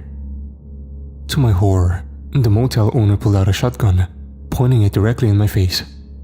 "Get the fuck out of my business, you damn parasite!" he yelled in fury. "Get out, or I'll blow your fucking head off!" I raised my hands defensively, shaking almost uncontrollably as I slowly backed up. Somehow, I reached the door, slowly and carefully opening it, while the owner tracked me with his gun. Once I was out, I ran for my life, not stopping until I was clear of the office. I breathed heavily as I hid behind a bush, trying to regain my composure and make some sense of what had just happened. Why the hell had the old man reacted like that? I didn't know, but was determined not to stick around in case he got trigger-happy. My plan was to drive back to the facility and report what had occurred here. But, big surprise, I couldn't find my car. It wasn't in the space where I'd left it, or anywhere else in the vicinity. By this point, I thought I was losing my mind. None of it made any sense. Was I having a mental breakdown? Or was I the victim of an elaborate scam? There seemed to be only one option left to me: to go to the cops. There wasn't much of a police presence in the small town, but there was a sheriff's office on the main street, so that's where I went. Still in a state of shock, I stumbled into the police station and reported to a uniformed officer on the front desk. A woman in her 30s or 40s, with tied back hair and a no-nonsense look etched across her weathered face. The policewoman didn't exactly greet me with enthusiasm, but at least she didn't pull a gun on me, and her address was abrupt but relatively polite. "Yes, sir, how can I help?" For a moment, I couldn't think of what to say. Where would I begin after the crazy morning I'd had? I need to report a crime. My car and all my possessions. They've all been stolen." "Okay," the woman replied as she calmly typed information into her computer. "Your name, sir?" she asked. I told her my full name. "ID number?" This puzzled me. What the hell was up with this town? I'm sorry, I don't understand." "Your state-allocated ID number, sir. I needed to log your crime report." I was still baffled. "I'm sorry, I don't know what that is." Once again, my response triggered a response I couldn't comprehend. The policewoman looked up from her monitor, glaring at me with suspicion. She continued to stare me down as she rose from her chair and stepped around the desk, coming to stand only inches from me. Her glare was intense, and I felt intimidated. Then suddenly, she reached out and roughly grabbed my right arm, rolling up the sleeve of my shirt to examine the skin underneath. "Hey, what the hell?" I objected, although I offered little resistance to the policewoman's firm grasp. A moment later, she repeated the process, ripping the sleeve from my left arm. It seemed she was looking for something she couldn't find. I saw her frowning as she muttered, "No barcode." "Excuse me?" I exclaimed in astonishment. Suddenly, she released me, although her facial expression was still one of concern. "Please take a seat, sir. I need to talk with the sheriff." She motioned towards the plastic seats by the entrance. Still confused, I made my way over there and sat down while the cop went into the back office. It's difficult to describe how I felt in that moment, but it would be fair to say the red flags were flying. I sat on the hard-backed chair and scanned my surroundings. There were several posters on display inside the police station, which only added to my confusion and anxiety. One showed a smiling young woman with a needle in her arm. The catchline was, "Give blood. It's the law." Puzzled, I moved in closer to examine the small print, which read, "It is a legal requirement to donate 1 unit of blood every 4 months, unless you are covered by a health exemption order.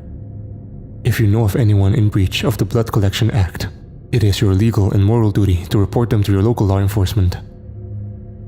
The next poster was entitled 10 Most Wanted and showed mugshots of a motley collection of men and women of various ages and ethnic backgrounds. The writing underneath read, "Terrorists of the so-called Human League, wanted for subversion, sabotage, and murder. 1 million units reward for information leading to their capture." "What the fuck?" I mouthed, shaking my head in disbelief. Alarm bells were ringing in my head, and so I made an instant decision, jumping up from my chair and making for the exit. I ran down the pavement for about a block, looking over my shoulder to ensure I wasn't being followed. I was so concerned with what was behind me that I almost collided with a man standing on the sidewalk, resulting in a firm rebuke. "Watch it, asshole!" he exclaimed, whilst shooting me a hard glare. I apologized to the man, noticing that he was standing at the back of a long queue of people, all waiting to gain entrance to what appeared to be a medical facility of some kind. The assembled persons represented a diverse mix of gender, age, and race. But all were waiting impatiently under the morning sun. I noted how their heads were down, and everyone appeared sullen and depressed. There was no conversation in the line, and it seemed nobody wanted to be there. I looked up at the sign above the door, and it read, Department of Human Affairs, Blood Collection Point. I also noted the scrolling neon sign which displayed various messages such as, Complete your civic duty today, give blood, do not delay, and blood donations are mandatory, failure to comply will result in prosecution. I swore under my breath as I read those words. This was the second reference I'd seen to mandatory blood donations. What the hell was this? Had they passed a new law that I wasn't aware of? I continued to stand there on the sidewalk, pondering my next move, when I was startled by a cry behind me. Sir, you need to come with us. I turned my head to see the policewoman from the station running down the street after me. She was accompanied by a large, bald-headed man in a beige uniform, who I guessed was the town's sheriff. While the woman was relatively calm, the sheriff clearly wasn't. He screamed aggressively as he pursued me, pulling a weapon from his holster. Freeze, asshole! Don't you dare run! I didn't flee.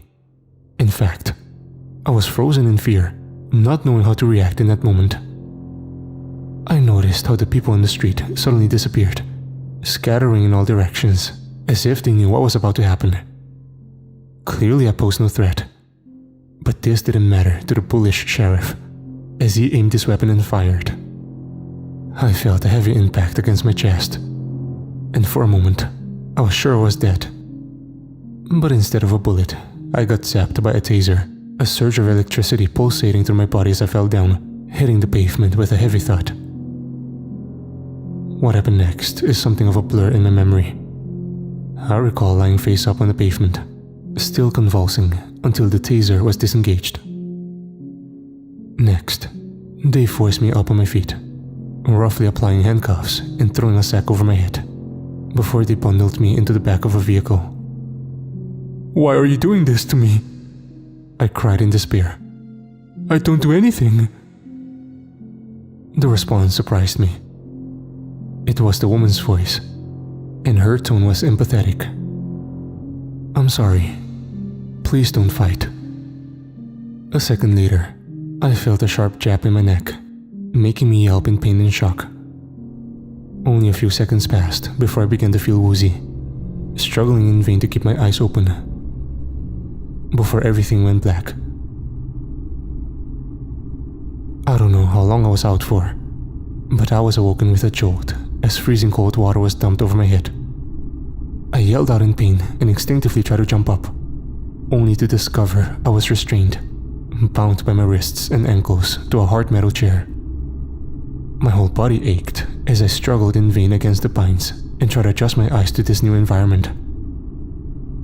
I found myself inside a dimly lit, small and windowless room with bare concrete walls. Other than the chair I was bound to, the only other piece of furniture was a stainless steel table to my right. I glanced over at it, and, to my horror, saw the table contained a selection of what looked like sterilized surgical instruments. I dreaded to think what their purpose was. And then, my attention was drawn to the man standing over the table, closely examining what I soon realized were the contents of my wallet. He took the shape of a man at least. But there was something decidedly inhuman about this individual. He looked young, probably in his 20s, and may have been Hispanic in origin. The man was undoubtedly handsome, with a firm jawline and fit physique. But his physical appearance was more than intimidating. He was terrifying. I saw his teeth when he opened his mouth, revealing what I can only describe as a pair of fangs.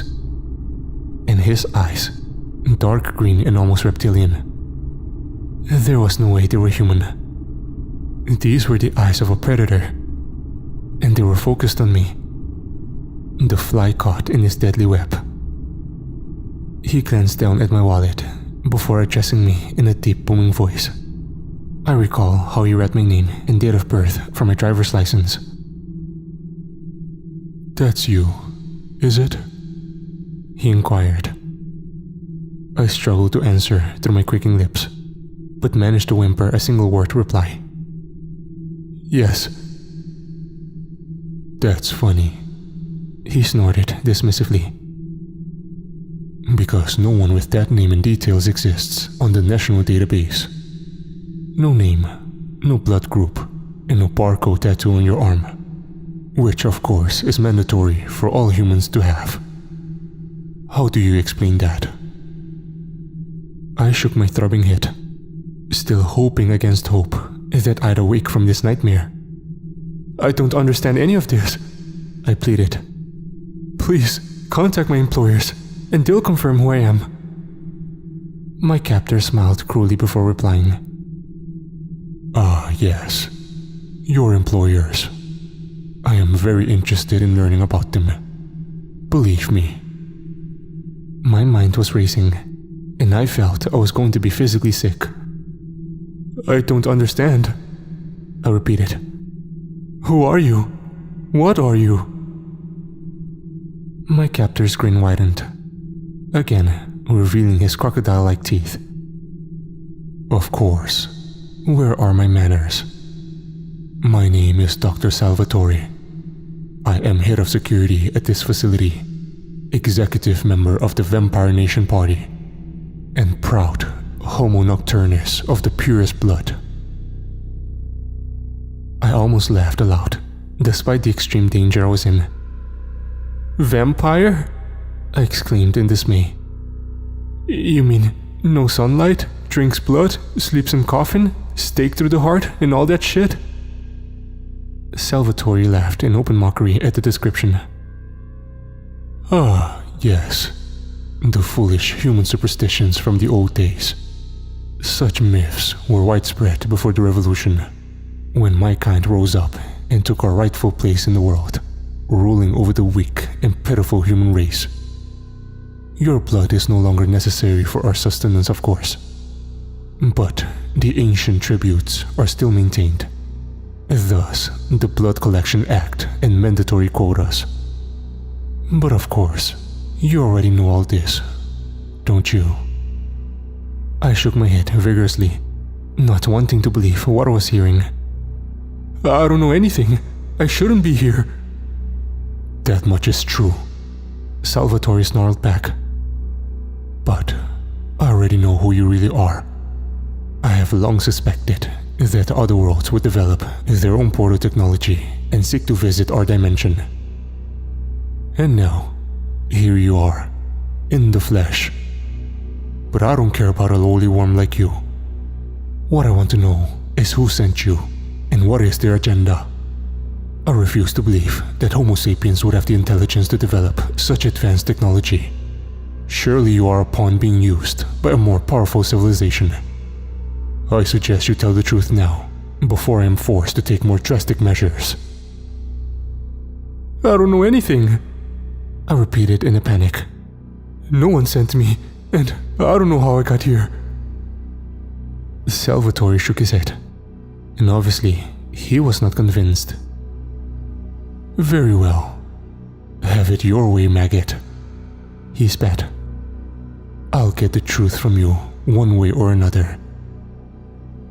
To my horror, I saw him reach for one of the sharpened instruments from the table, and an ice-cold chill ran up my spine as I feared what was to come. I don't wish to recount what happened to me over the next few hours.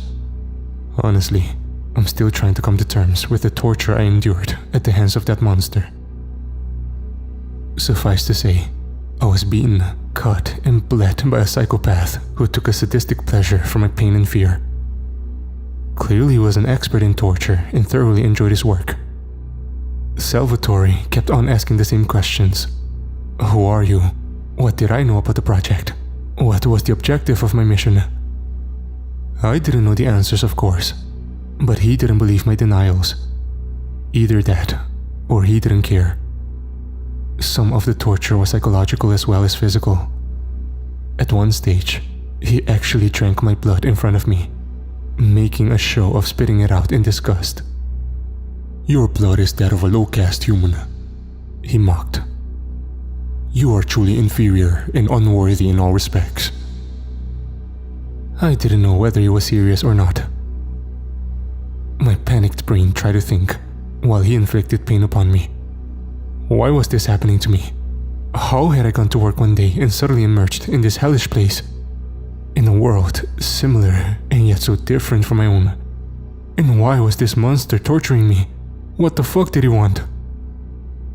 Clearly my horrific predicament had something to do with the shadowy government department I worked for, and the bizarre incident which had occurred the previous night.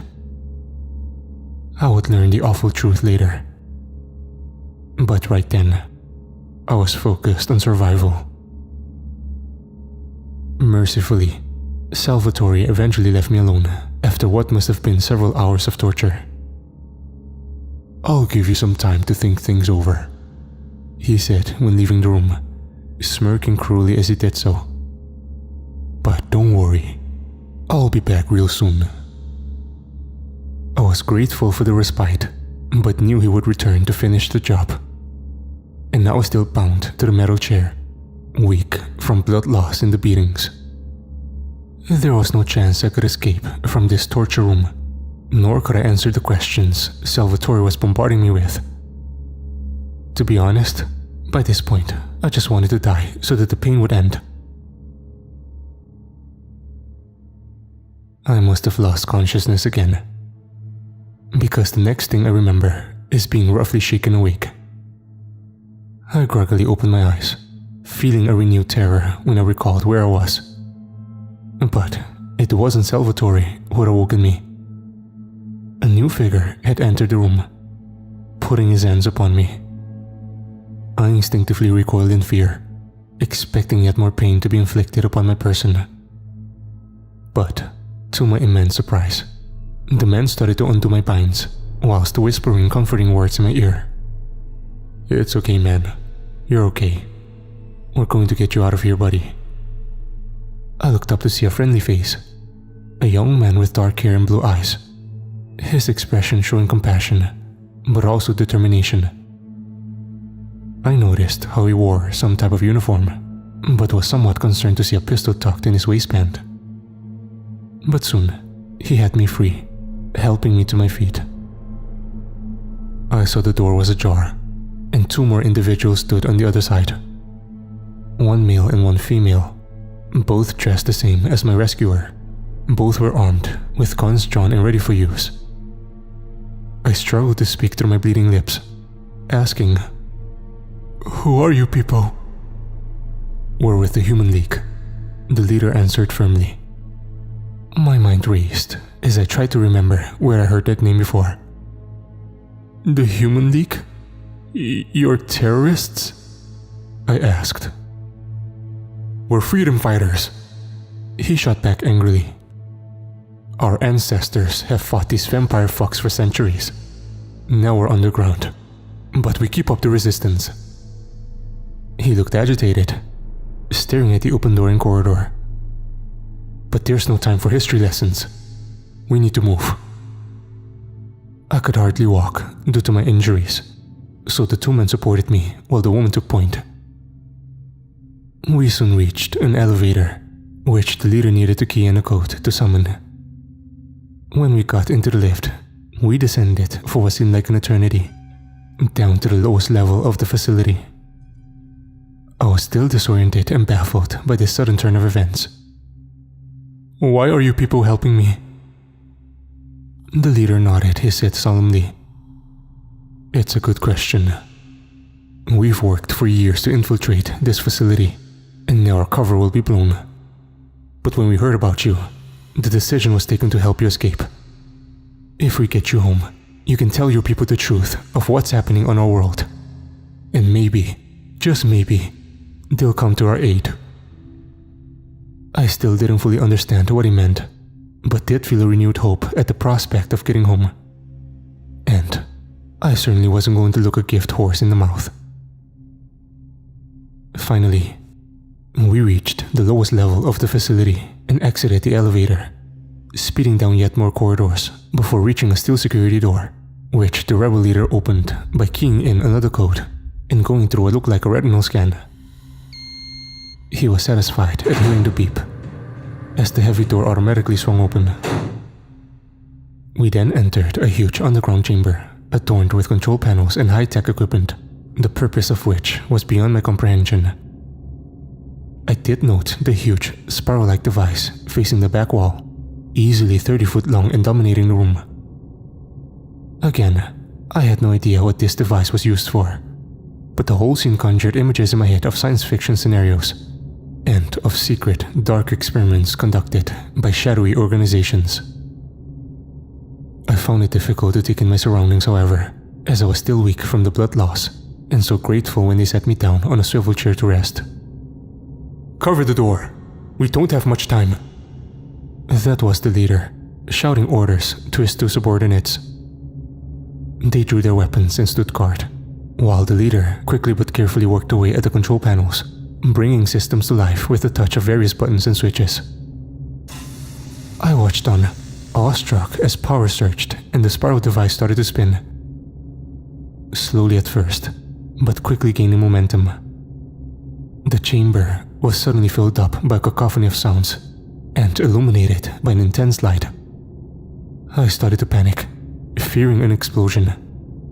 But the rebel leader seemed to know what he was doing, as he continued the mysterious process he'd begun. Suddenly, there was a commotion back at the entrance, as the security door slowly swung open to reveal a squad of black-clad troops, all armed with submachine guns.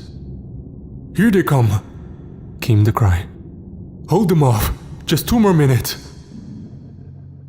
I heard the first shot, and saw the lead trooper scream and fall. A split second later, the chamber was filled with gunshots as bullets flew in all directions. I covered my ears and ducked as a fresh terror overcame me. There seemed to be no way out of this chamber, and I couldn't see any sort of plan. But the rebel leader continued to work frantically at his computer terminal, ignoring the mayhem occurring all around him. From my hiding place, I could see the rebel soldiers fighting fiercely, but they were heavily outnumbered and outgunned, so the outcome seemed inevitable. To my horror, I saw a bullet ricochet and strike the male rebel in the head, blowing his brains all over the floor. A moment later, the woman attempted to fall back, but was struck by a burst of automatic fire, falling with a cry as her life was abruptly ended. Now, there was nothing standing between us and the trigger-happy security team. In a panic, I turned to the leader and saw he had finished his work, now drawing his pistol and joining the fight. "It's starting! Get ready to move!" I wanted to ask what the hell he meant. But a moment later, the gunfire started over. I continued to cower, until suddenly, the chamber was filled with a blinding light, temporarily pausing the gun battle as an unimaginable power surged through the facility, making the ground shake beneath our feet. I looked to the far wall and experienced deja vu as I saw a familiar fluid membrane suddenly appear, and on the other side was a chamber virtually identical to the one I occupied. Suddenly, it all made sense, and I finally understood. "What the hell are you doing? Get going before it closes!" That was the rebel leader again, as he temporarily ceased fire to scream his order. I was horrified to see a sudden sharp movement, a figure moving quicker than I thought possible, and hitting straight for the surviving rebel. I tried to shout out a warning, but it was already too late. The figure grabbed the rebel with immense speed and strength, knocking the gun out of his hand before plunging its fangs into his neck. I stood paralyzed by fear and consumed by horror as I watched my savior's blood spill all over the concrete floor. And it got worse. The monster who had slaughtered the man was Salvatore. My torturer had come to reclaim his victim. He glared at me with predatory eyes and fresh blood still dripping from his mouth. And I broke from my paralyzed state, turning and running the only place I could, through the portal and towards the world existing on the far side. I heard a bloodthirsty roar and heavy footfall and I knew Salvatore was chasing me down. I leapt the last few steps, practically diving through the portal with that monster only inches behind me. Next, I was consumed by darkness, falling into a hellish abyss, which was only slightly less terrifying than the nightmare I'd escaped from. A moment later, I shot out the other side, my body hitting the steel walkway heavily. I felt pain all over, struggling to move as I turned on my back. To my immense relief, I saw the portal close, shutting Salvatore and his gunmen on the other side. The moments which followed were chaotic, as men shouted and people ran to my side.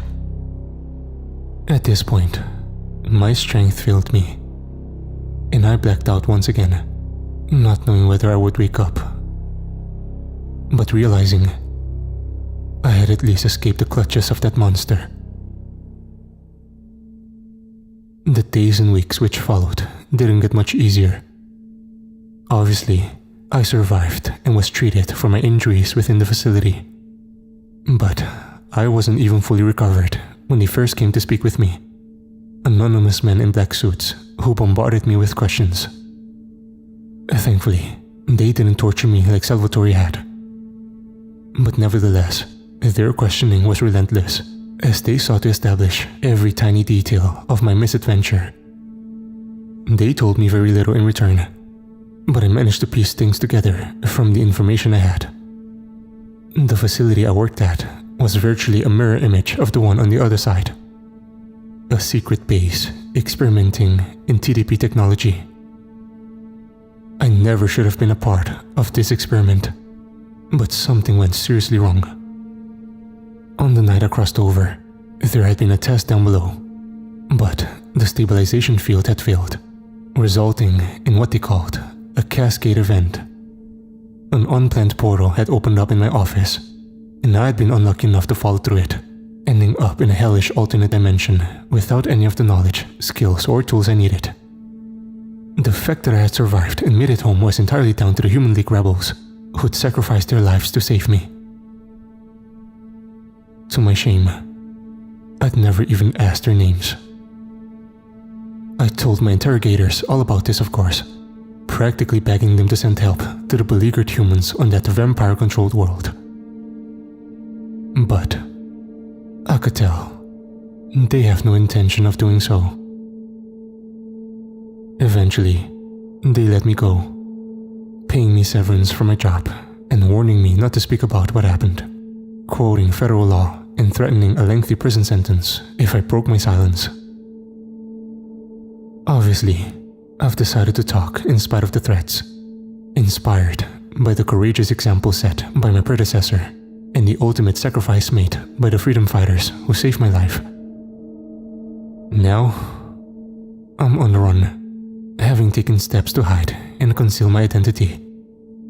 Maybe I'll stay lucky and escape their net, or perhaps not. Either way, my story is out there, and I've done my part. But I'm not the last whistleblower who wants to tell their truth. Others will take up the traveler mantle, and in time, we will take down this nefarious project and the shadowy figures running it. Until then, stay safe, friends. And keep on listening.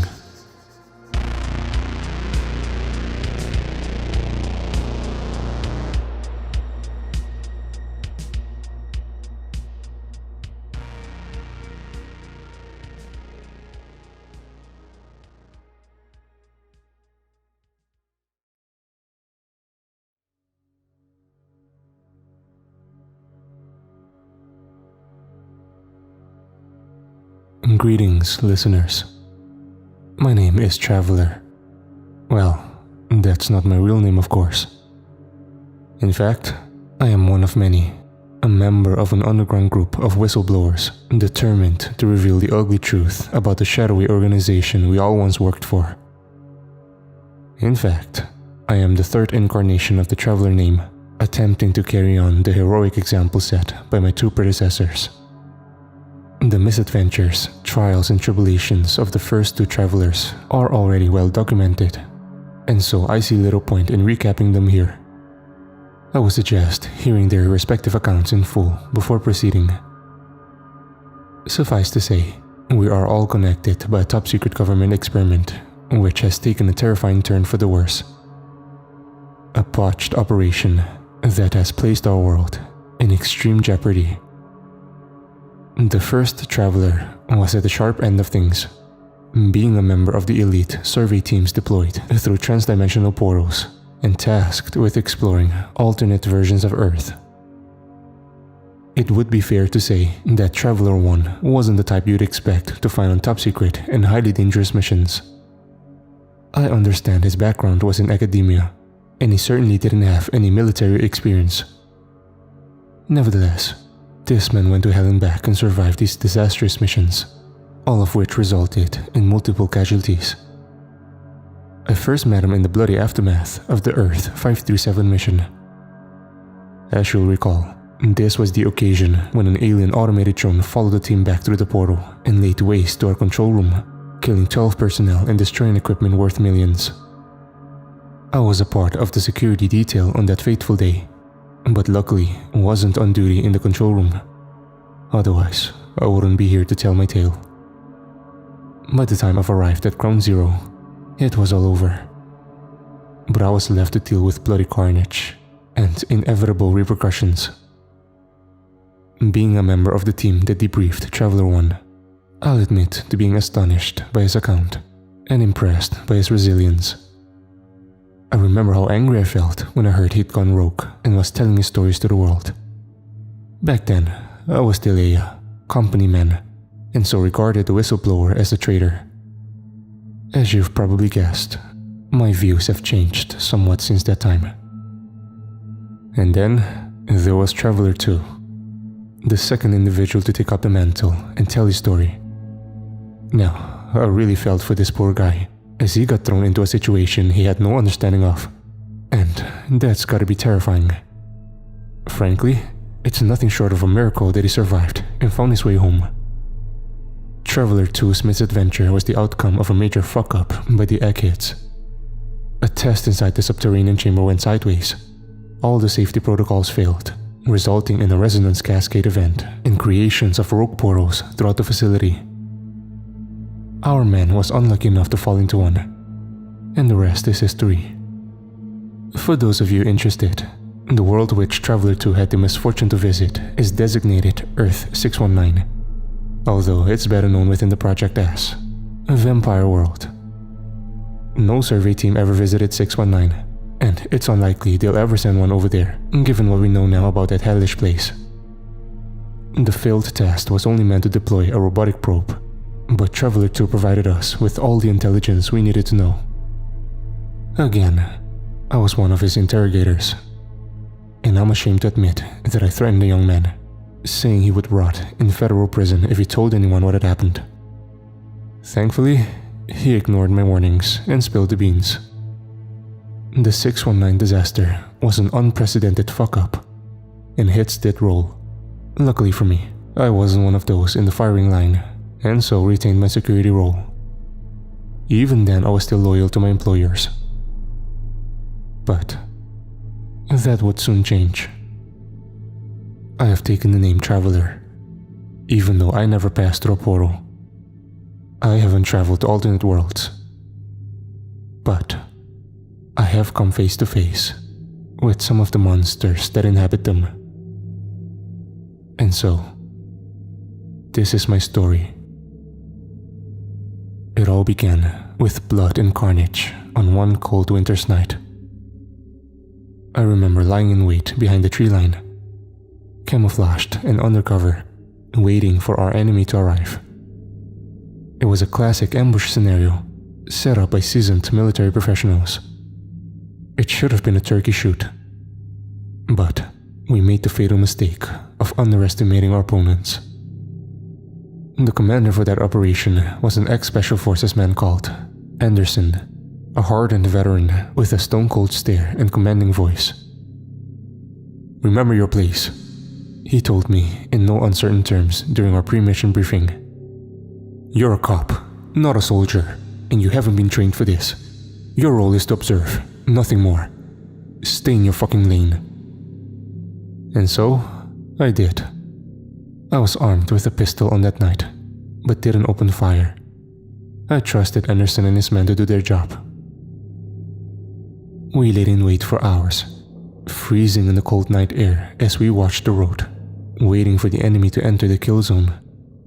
It was miserable and tedious, and I thought the bad guy wouldn't show. I still recall the surge of adrenaline I experienced when I saw them. The 8 darkened figures, moving in tight formation along the road and marching stealthily towards their objective. Anderson silently raised a hand, ordering his men to hold their fire. The tension in that moment was palpable, as our whole mission hung on a knife's edge.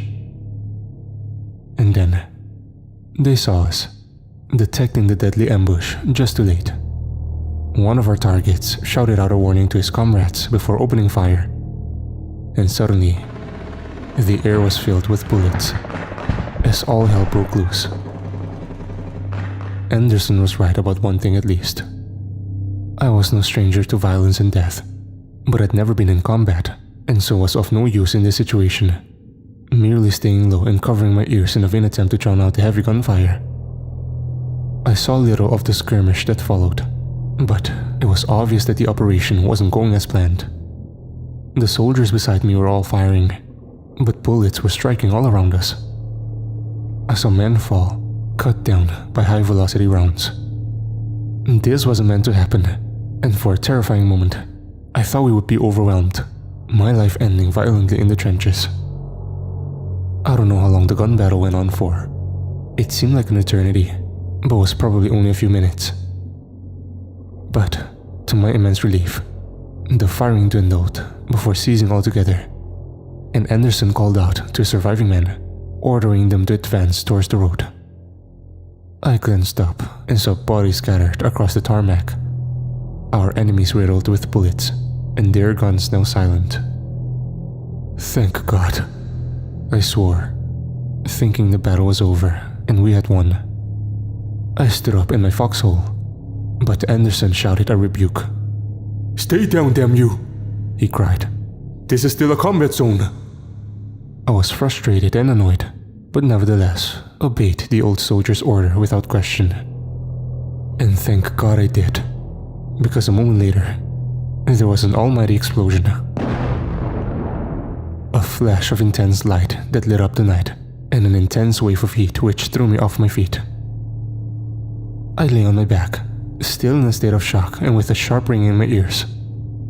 I don't know how long it was before I managed to get up on my feet and survey the horrific scene before me. A huge crater in the road, strewn with body parts. It was utter carnage and made me sick to my stomach. The backup team arrived a few minutes later, and the powers that be tried to make some sense of the gore and bloodshed. It was some time before we learned the truth of what happened.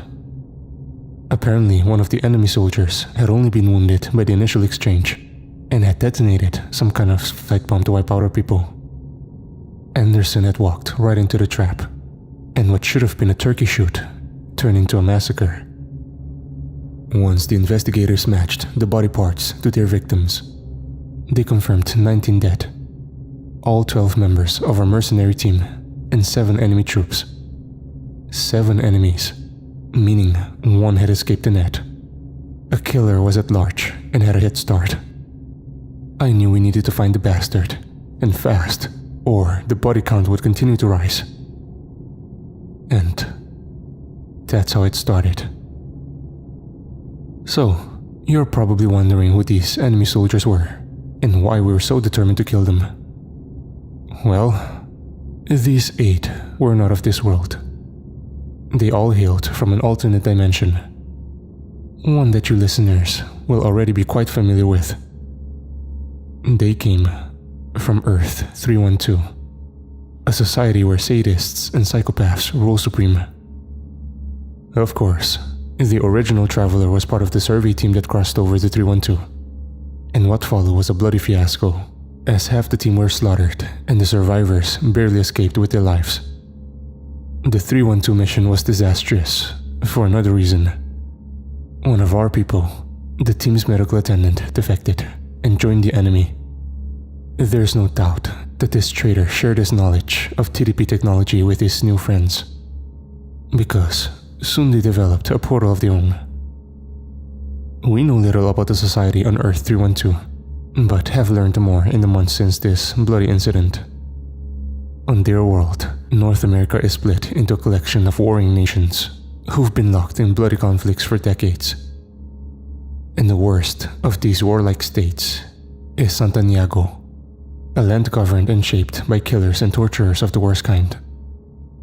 The history of this twisted country largely remains a mystery, but the society that's emerged is under the thumb of a death cult dictatorship, combining elements of ritual sacrifice, Spartan-style military training, and a sadistic religion loosely based on Satanism. And if all these fucks weren't dangerous enough, we unwittingly handed them the secrets of transdimensional travel, allowing their military to launch an assault upon our world. The commando squad they sent was heading towards our facility when we ambushed them. They were most likely on a sabotage mission. But what they didn't know was that we were tracking them, using a secret technology to detect their insertion and plan our ambush. All the bastards should have died that night. But now, a highly trained and extremely dangerous killer was on the loose, and I was assigned the unviable task of tracking him down. So, where to start? I knew next to nothing about my target as an individual, but the intelligence we had on him was chilling. These commandos were the cream of the crop from a society where children are indoctrinated and conscripted into a brutal military training regime that erases virtually all traces of humanity, producing ruthless killers. Our target have undertaken extensive survival training and be experienced in operating deep behind enemy lines.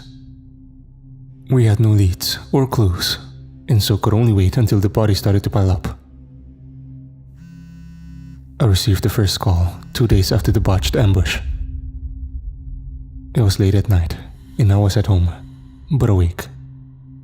I didn't sleep too well these days, not after all I've seen. I picked up the phone and heard my partner's voice on the other end.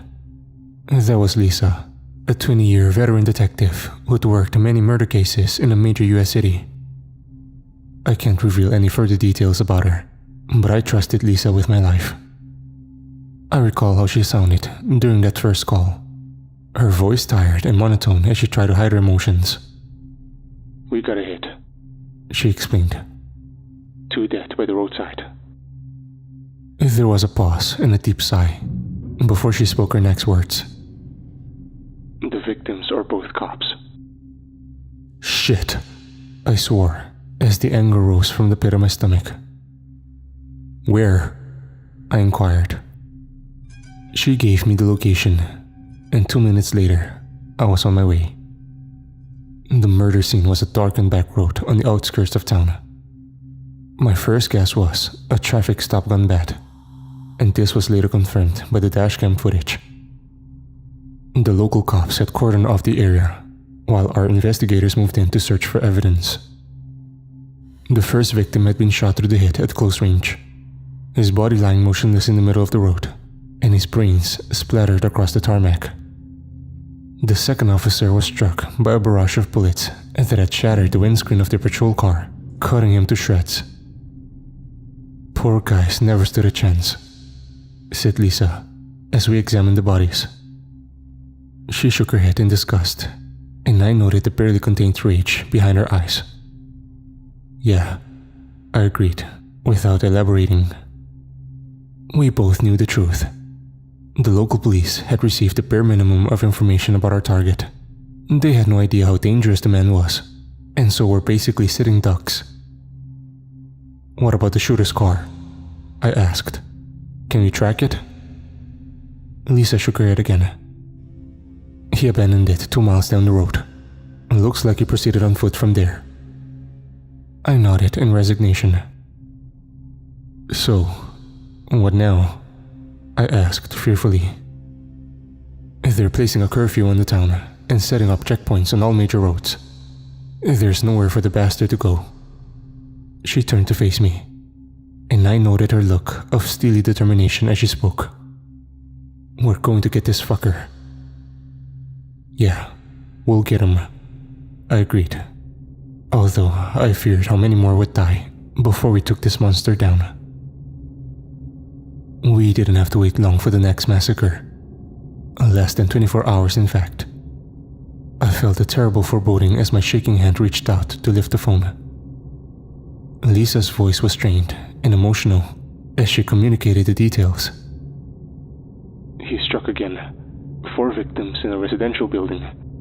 I'll send you the address. I've got to warn you. It's a bad one. After that, she abruptly hung up the call, leaving me to ponder what kind of hell this monster had left in his wake.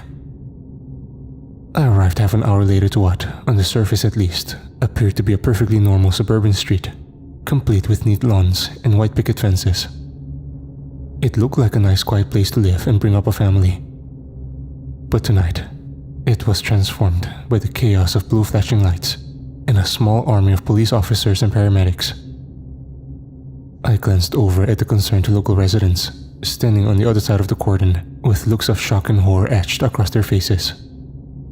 I hope the media didn't get a wind of this, but that was someone else's problem to manage. The outside of the house appeared normal, and clearly he hadn't broken in through the front door. But as I approached, I recognized the foul stench of death that I'd encountered too many times before. As I walked up the garden path, a uniformed cop ran out of the house, pushing past me before vomiting all over the green grass. Not very professional, I thought, but I reckoned he was a rookie, and this was his first murder scene. Still, when I entered the house and saw the horrors within, I could hardly blame him. In the hallway, at the bottom of the staircase, was a human head, severed at the neck and affixed to the banister. The decapitated head had belonged to a middle-aged man. His bloodshot but now lifeless eyes remained open, staring at me in what seemed like an accusatory manner, and his mouth was open as if he was trying to scream his last words. I stood there for a moment, stunned by the utter savagery of the scene before me. It took a moment to regain my composure and to consider where the rest of this man's body was. I soon got my answer as Lisa called down from upstairs, telling me to join her. I did so with great reluctance, avoiding the severed head as I carefully made my way up the blood-splattered staircase. The man's headless corpse was at the top of the stairs. His body was naked, and, to my horror, I saw there were many additional wounds, showing that he'd been brutally tortured before his death. I couldn't imagine the terror and pain he'd suffered. But it got worse when I entered the master bedroom. There were 2 bodies lying face down in pools of blood. Both were wearing pajamas and looked young, possibly in their early teens. I saw they were a boy and girl, their innocent blood now soaked into the carpet. I was glad I couldn't see their faces. I could hardly imagine the horror they'd been through in their final moments. The final victim was a middle-aged woman, naked and tied to the bed. She'd been stabbed multiple times through her chest and stomach. Lisa was standing beside the bed, staring down at the body, her eyes scanning the scene and taking in the details of the horrific crime. Jesus, I swore. What the fuck happened? Lisa took in a deep breath before replying. He broke in through a back window while the family were asleep, overpowered the parents and restrained them. She nodded towards the wooden chair facing the bed, which I'd previously missed. The father was bound and gagged over there, the mother stripped and tied to the bed. She paused briefly, her lips trembling as she struggled to continue. He brought the children in next and slit their throats, made their parents watch. He the mother before stabbing her to death, and finally turned his knife on the father, torturing him for almost an hour before finally cutting his throat and chopping off his head. My God, I didn't know what else to say. I'd witnessed some horrific atrocities during my years on the force, but the brutality and sadism of this attack was on a different level. It took me a moment to fight through my disgust and outrage and focus on the case.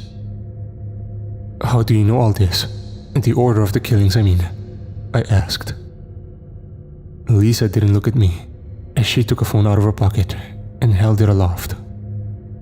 Because he filmed it all on this. Looks like he stole the phone off of one of the dead cops. Oh fuck, I swore, not wanting to believe it. Lisa must have watched the video already. God help her. I shook my head in disbelief as it started to come together in my exhausted brain. He knows he's going to get caught, I mutter. Whatever plan they had for escape has gone to hell. He knows he's a dead man, but he's fucking with us, killing innocent people and leaving a trail of bodies for us to find. He won't stop until we kill him. You're absolutely right, Lisa confirmed as she turned her head to confront me. And it's worse than you think. She scrolled through the phone and brought up a photograph, holding up the device so I could see the screen. I gasped in utter shock at what I saw. It was me and Lisa, standing on the street at night. When I looked closer, I realized it was taken at the previous crime scene, where the 2 police officers were killed. Jesus, he was there, watching us, I exclaimed. Yep, Lisa confirmed solemnly. He knows who we are, and I'll bet my bottom dollar we're his next targets. A cold chill ran up my spine, and I experienced a raw terror, realizing that the hunters had now become the hunted. And now, it was either him or us. Once again, our extensive searches were unsuccessful as our target went to ground. We were sure the killer was still in the vicinity, but it seemed unlikely we'd get him before he struck again. I was still on the road, struggling to keep my eyes open as I patrolled the streets. It was after midnight when I got the inevitable call from Lisa. I need you out here. I'll text you the coordinates, she said, in her usual monotone voice. This call struck me as odd for a couple of reasons. She'd asked me to meet her urgently, and so I assumed there'd been another massacre. But Lisa offered no details on the circumstances or number of victims. My sat-nav showed the location was out of town in an unpopulated area. I was expecting another carjacking or botched traffic stop, but was surprised when I arrived by the side of an abandoned road. I saw Lisa standing beside her car, but there were no blue and whites. Cops or investigators nowhere to be seen. I parked up, keeping my headlights on as I jumped out of my car and went to speak with my partner. I should have realized something was wrong as soon as I saw the look in her eyes. I had been around criminals for long enough to know when somebody looked guilty. What the hell, Lisa? I asked. What's happening?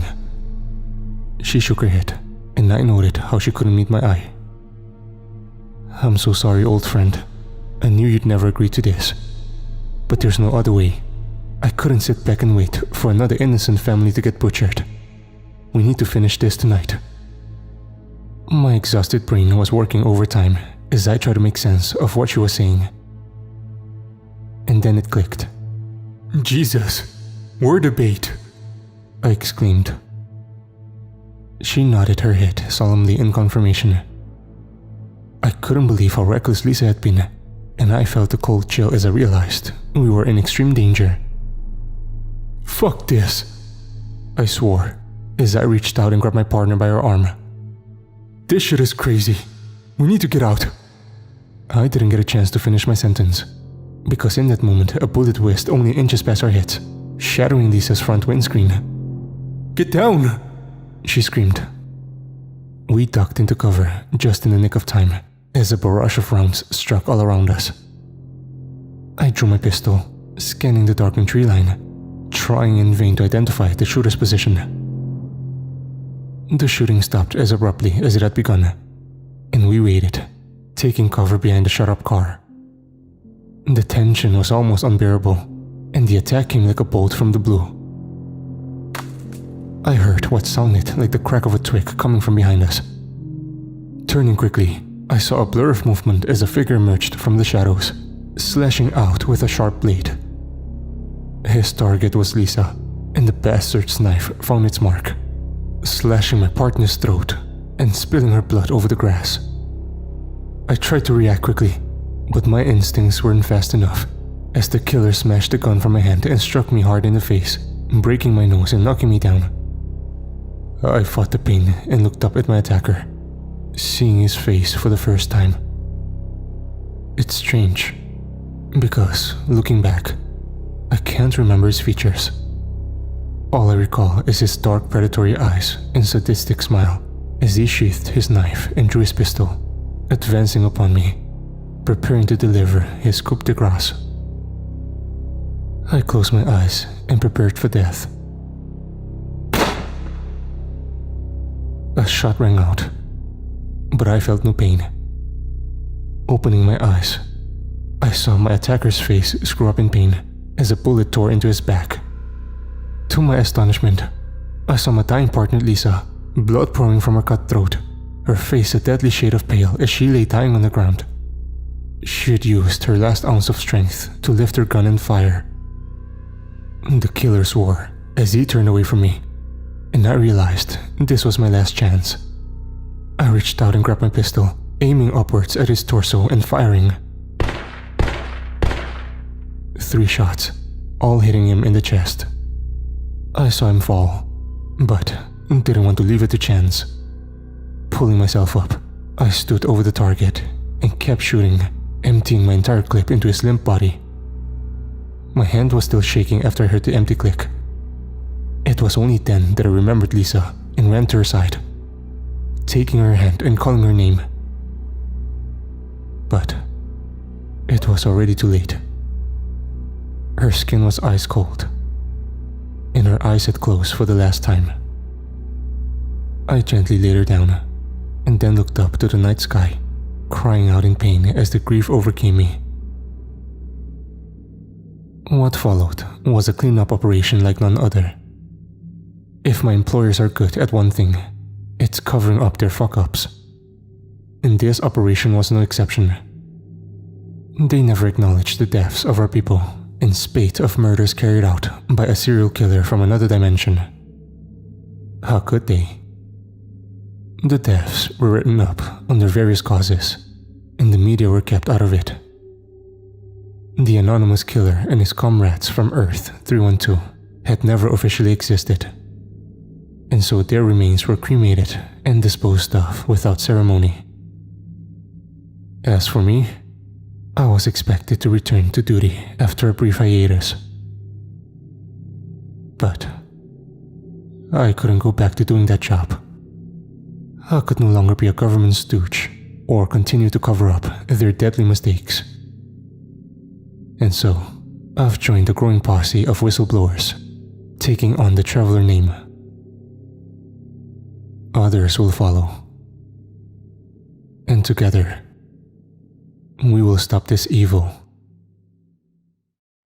Our strength is the truth. And we will win this battle. No matter what it takes.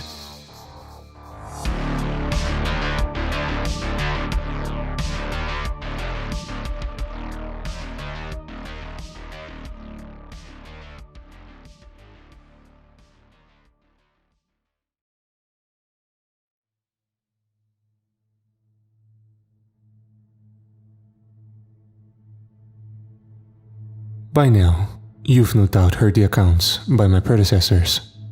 That is, the 3 individuals who took on the Traveler alias before me. 3 men all of whom worked for the project, but ultimately broke with their former employers, turning whistleblower to alert the public to the terrible dangers our world now faces, thanks in large part to the reckless actions of the federal government and their corporate partners. I am the fourth and final person who will take on the Traveler mantle, and it will become obvious why I'm the last one once you hear my sorrowful tale. I am somewhat different from my predecessors, however, for two reasons. Firstly, because I am a woman, while the three that came before me were all male. And secondly, because I was not a mere employee of this sinister cabal. I was part of it. Let me start at the beginning. I come from a privileged background. That is undeniable. My father is a tech billionaire, and I wanted for nothing. Attending the best schools in a top Ivy League college, traveling the world and enjoying 5-star luxury all the way. I'll admit to living life to the full and making full use of daddy's credit card. But at some point, I developed a social conscience and decided there must be something more to my life. The truth is, I was never going to be one of those Insta girls or someone who takes a cushy job in daddy's company. I wanted to get an education and make a difference, forging my own path independent from my family's fortune. So, you can probably imagine how I reacted when I first heard about the project. Honestly, I can't say I was even surprised to learn that there was a secret experiment in place which involved opening transdimensional portals to alternate universes. I know some of the shit these people have pulled over the years, and believe me, the conspiracy theories aren't too far off the mark. It sickens me to think of the billions of dollars siphoned off into funding this project, all in secret and behind closed doors. Worse still was the revelation that this was all part of the 1%ers' exit strategy, as they desperately sought an alternate world to colonize, leaving our fucked up Earth behind. Nevertheless, I'll admit to being fascinated by the practical side of the project, about the idea of traveling to and exploring new worlds. Obviously, it was only later that I discovered the truth about the disasters and bloodbaths resulting from several of the botched recon missions. When my father asked me to be part of the seed colony, I truly believed we could build a new world that was both sustainable and fair, removing the prejudice and greed that have plagued humanity for so long. I know it sounds naive, but that's genuinely how I felt going in. I'm sure it's no surprise to learn that things didn't work out how I thought they would. The world our leaders chose for our first colony was designated as Earth 101. This was one of the early alternate versions of Earth that we explored and deemed suitable for human habitation. 101 was unique in that there were no indigenous human beings living there until our people arrived. Homo sapiens had existed on 101 at some point in its prehistory, but had lost the evolutionary battle, becoming extinct soon after the last ice age. Instead, the dominant species had evolved from Homo neanderthalensis. Their descendants ultimately spread to all continents, and they developed a number of civilizations, sophisticated, but not as technologically advanced as our own. Their global population is estimated at about 500 million, and their society is pre-industrial, and thus sparsely populated. There are relatively developed kingdoms and states located on the European and Asian continents, roughly equivalent to medieval societies in our own history. The project's leaders decided not to locate our colony anywhere close to these civilizations, instead choosing the North American continent, where the indigenous population is sparse, and the local tribes are either hunter-gatherers or involved in low-level subsistence agriculture. The theory was that our presence should have a limited impact on the world. But of course, it didn't work out that way. The first colony was already pretty much established by the time I arrived. A small but stable settlement of 20 houses and home to just over 100 people. The settlers themselves might not have been the most competent or qualified persons to colonize a new world, given that they were mostly the privileged children of the wealthy and elite, a group more used to 5-star luxury than roughing it in the wilds. Still, there were those amongst us who wanted to see the project succeed and had the determination and at least some of the skills required. And it's not as if we were under-equipped. The colony was state-of-the-art, powered by renewable energy, and protected by a 15-foot wall manned by automated miniguns. Security was certainly a priority for the colony's designers, although initially we feared attacks by rival transdimensional travelers rather than anything living on Earth 1-1. The territory outside of the colony walls consisted of a vast and ancient coniferous forest, stretching for as far as the eye could see.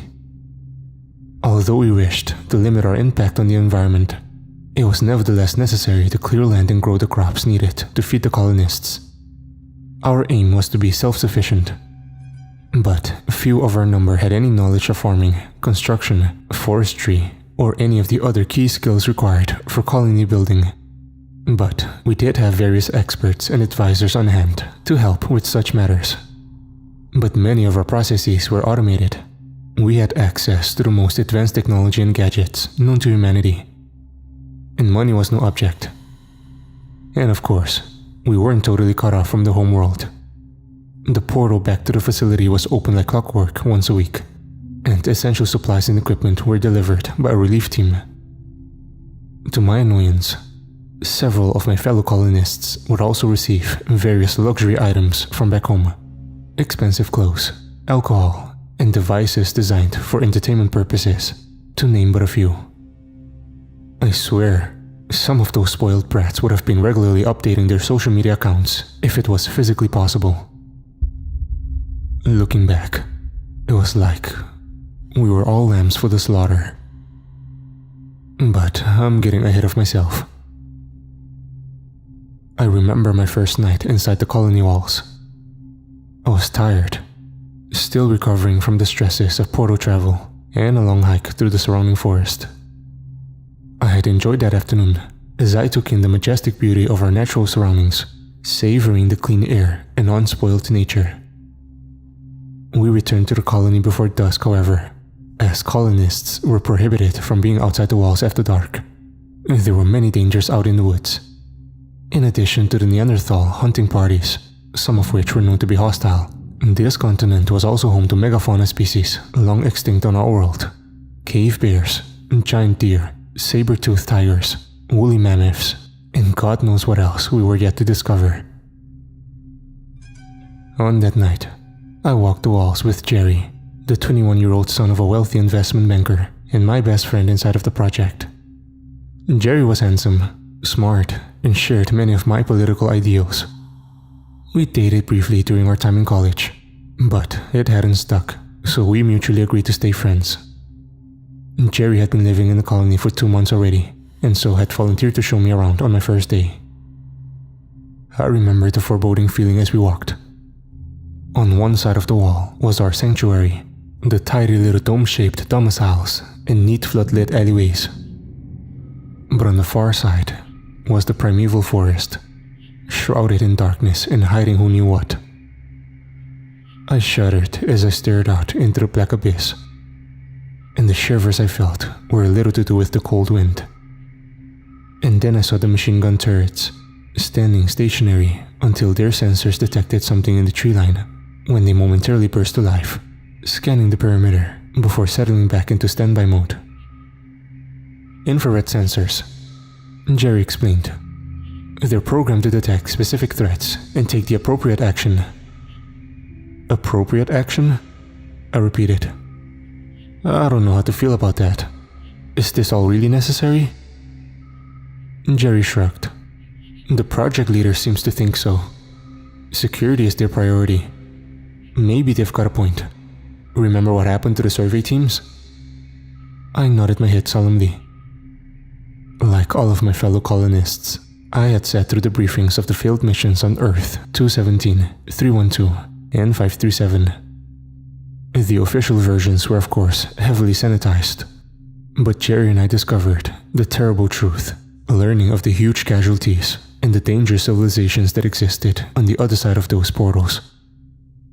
Assuming our enemies can develop their own TDP technology, it would make sense that they would establish their own colonies and attack ours. Still, I added thoughtfully, they don't make it easy to connect with this world. I looked up at the stars above us, noting the same constellations I knew from back home. Except on this world, the view was free from air pollution, and so I could see them all. It was beautiful, and I felt in awe of this new Earth. But I feared what we would do to this virgin world, that we would fuck it up just like the old one. Jerry might have shared my fears, but he stayed silent, leaving me to my thoughts. Unfortunately, we were soon interrupted by a most unwelcome third wheel. "What's up, dingbats?" came the cry. "How's it hanging?" I looked up in time to see a young man approaching along the metal walkway, his face illuminated by the floodlights. He grinned inanely as he swaggered towards us, showing off his pearly white teeth and slick blonde hair. The boy's name was Randy, and I'd had the misfortune to have met him earlier that afternoon. Randy was the smug and arrogant youngest son of an oil tycoon, privileged and entitled, the kind of asshole who thought he could take whatever he wanted from life. You might think my judgment of Randy was harsh, given that I'd only met him once. But I'm a big believer in first impressions, and I knew his type. Within moments of our first meeting, I could see Randy looking over me like I was a piece of meat, making several inappropriate comments about my appearance and asking me out for a date. An offer that I politely but firmly rejected. Jerry had warned me about him afterwards, saying how Randy was a notorious womanizer and wouldn't stop hassling me. And sure enough, there he was, interrupting our private moment. "And how's my new favorite lady?" he crudely asked. I resisted the urge to roll my eyes and barely managed to suppress my disgust. "I'm okay," I answered coolly. "We were just talking about the security arrangements," Jerry added, nodding towards one of the machine gun turrets. "Oh yeah," Randy replied, his eyes lighting up with excitement. "My daddy's a major shareholder in the company that built these beauties. State-of-the-art killing machines." He shot me a smile and a wink before continuing. "But don't you worry, darling. Even if the robots fail, I'll be here to protect you." He nodded to a pistol he carried in his holster. "And I've got a lot bigger guns than this, let me tell you." He paused, looking thoughtful for a moment. "In fact, I'm going on a hunt tomorrow morning. You should come with. Could be fun." I shook my head dismissively, barely containing my anger. "I don't agree with hunting," I said firmly. "Oh yeah?" he mocked. "Where do you think your meat comes from?" "Actually, I'm vegan," I shot back, perhaps a bit too smugly. This time he laughed in open mockery. "Jesus H. Christ," he exclaimed. "Are you serious? You damn bleeding hearts. You guys wouldn't last 5 minutes out in the wild. Whatever, man. I'm out of here." With that, he turned and walked away, still laughing as he went. "Asshole," I swore. "Yeah," Jerry confirmed. "You don't know the half of it." "What the hell?" I asked. "The colony committee let him hunt?" "Oh yeah," Jerry confirmed. "His daddy's put so much money into this venture that Randy can pretty much do whatever he likes. He takes a party out about once a week, going after giant elk and the like. They use Neanderthals as guides." I reacted with shock to this revelation. "You mean they use the indigenous people on their hunts?" I asked. "Yes," Jerry confirmed. "But not just that. We employ them to work in the fields." "What?" I exclaimed. "They work in the fields? Like slaves?" "No," Jerry replied defensively. "They're not slaves. Nothing like that. We take care of them, pay them with food and give them medicine. Besides, it's only a temporary arrangement. They know how to farm the land much better than us, and automation can only do so much. It's really not so bad. They're happy. I'll take you out tomorrow, show you the lay of the land. What do you say?" I nodded my head and reluctantly agreed. But I already had considerable reservations over what I heard, and wondered how safe we really were in this place. I didn't sleep well that first night, tossing and turning in my bunk as I imagined the terrors which lay beyond those walls. I hated myself for feeling this way, but couldn't suppress my anxieties. There was something deeply disconcerting about being on a new world, one that was similar to ours, but yet so different. I was exhausted by the time the sun rose, but pulled myself up, washed and dressed before joining Jerry in the canteen for breakfast. He greeted me with a smile, although it faltered ever so slightly whenever he noticed how tired I looked. "You okay?" he asked with concern in his voice. "Sure, just tired," I replied. "You up for a walk in the park?" he inquired. I nodded my head and muttered, "Sure." Jerry tried to reassure me with small talk as we walked through the colony and towards the heavy steel shutter which separated us from the outside. I looked on with a cold sense of foreboding as the door slowly retracted. But the reality wasn't as bad as I feared. Instead of a dark, haunted forest, I saw fields of neatly planted crops. "We grow maize, potatoes, soya," Jerry explained. "If all goes to schedule, we'll be self-sufficient in food production by next harvest. And by limiting the use of chemicals and artificial fertilizers, we're protecting the environment as much as possible." "Awesome," I replied. I was genuinely impressed by the work that had been done, and was beginning to feel more confident about the colony's future. But then, I met the indigenous workers. A group of 6 emerged from behind a shed, laying down their tools as they walked towards us. Jerry greeted them with a wave, which they all ignored. I don't know whether they even understood the gesture. I'm ashamed to admit it, but I was shocked by their physical appearance. To see a people that looked so similar to us, but were in fact an entirely different species. The half-dozen wore heavy animal hides. I believe they were all males, although I subsequently discovered it was difficult to distinguish between genders. They were relatively short, about 5 foot tall on average, but were physically imposing, broad-shouldered and muscular. Their faces were squat and weathered, while their hair-covered jawlines appeared strong and chiseled. They all stared at me as they passed, and, if I'm honest, I'd have to say that their hard glares brought a chill up my spine. Their eyes showed intelligence, but also betrayed a barely suppressed hostility. The 6 passed us by without uttering a word and continued across the fields, before disappearing into the tree line beyond. "They're usually a lot more friendly," Jerry quipped with a coy smile. I laughed nervously, but didn't comment. The whole encounter had left me feeling very uneasy. The way the indigenous people had looked at me was in no way friendly. The sense I had was one of hostility. I felt like a stranger in a strange land, an invader who had no right to be here. They didn't want us on their land, and certainly didn't wish to work for us. This seemed clear to me. Nevertheless, I put these fears to the back of my mind as we continued our inspection of the crops. I was starting to relax in Jerry's company, until once again, we were interrupted by the obnoxious Randy as he returned from his hunt. He emerged into the clearing, driving a quad bike and pulling an animal carcass behind it. To my disgust, I saw the body of a large elk or deer which had been shot through the head.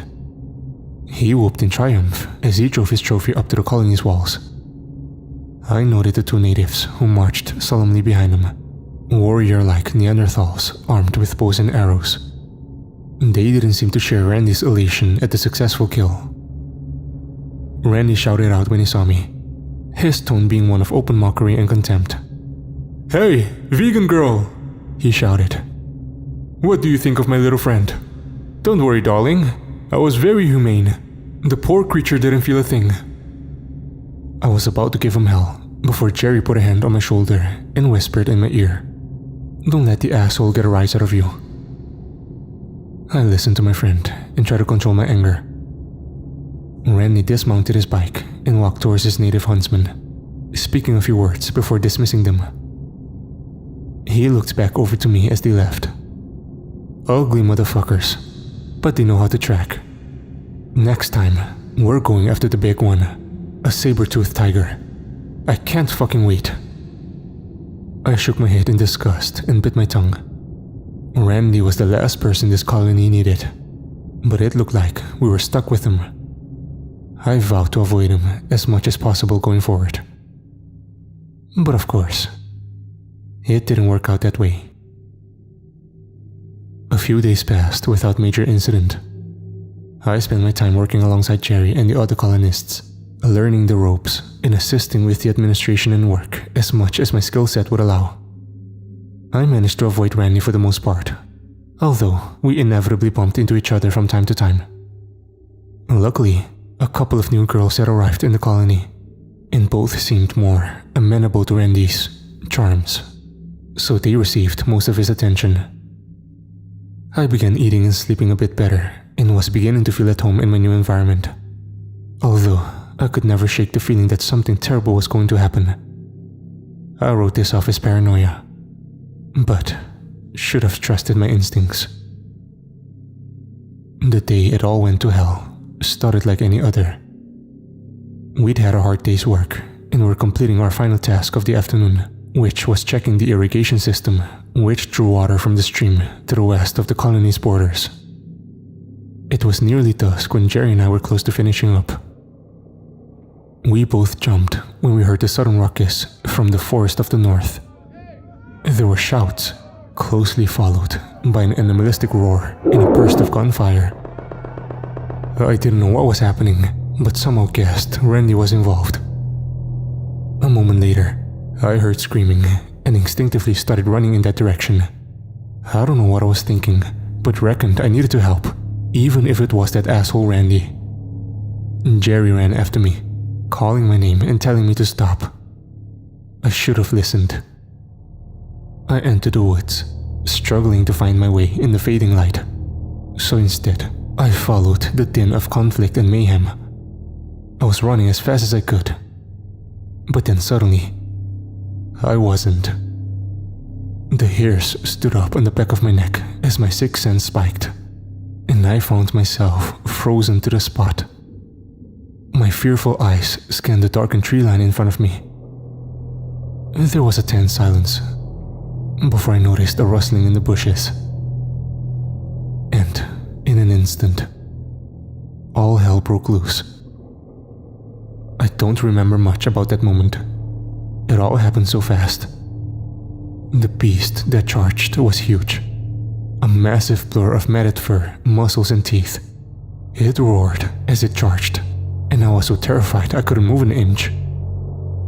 Closing my eyes, I prepared for death.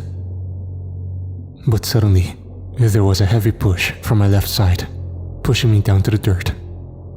To my immense relief, Jerry had risked his life to save me, protecting me with his body. I was sure the beast would maul us both, but instead, it kept running, tearing through the forest as it made good its escape. I was shaking like a leaf as Jerry continued to hold me so tight, squeezing me to the point I could barely breathe. I had to ask him to let go as we regained our senses and stood up on our shaking legs. Saber-toothed tiger, Jerry confirmed through quaking lips. I guess Randy's hunt didn't go as planned. That stupid asshole, I shouted angrily. I was sure Randy had been killed. But a moment later, he emerged into the clearing, his eyes wild with panic and fear, and his shirt drenched in blood.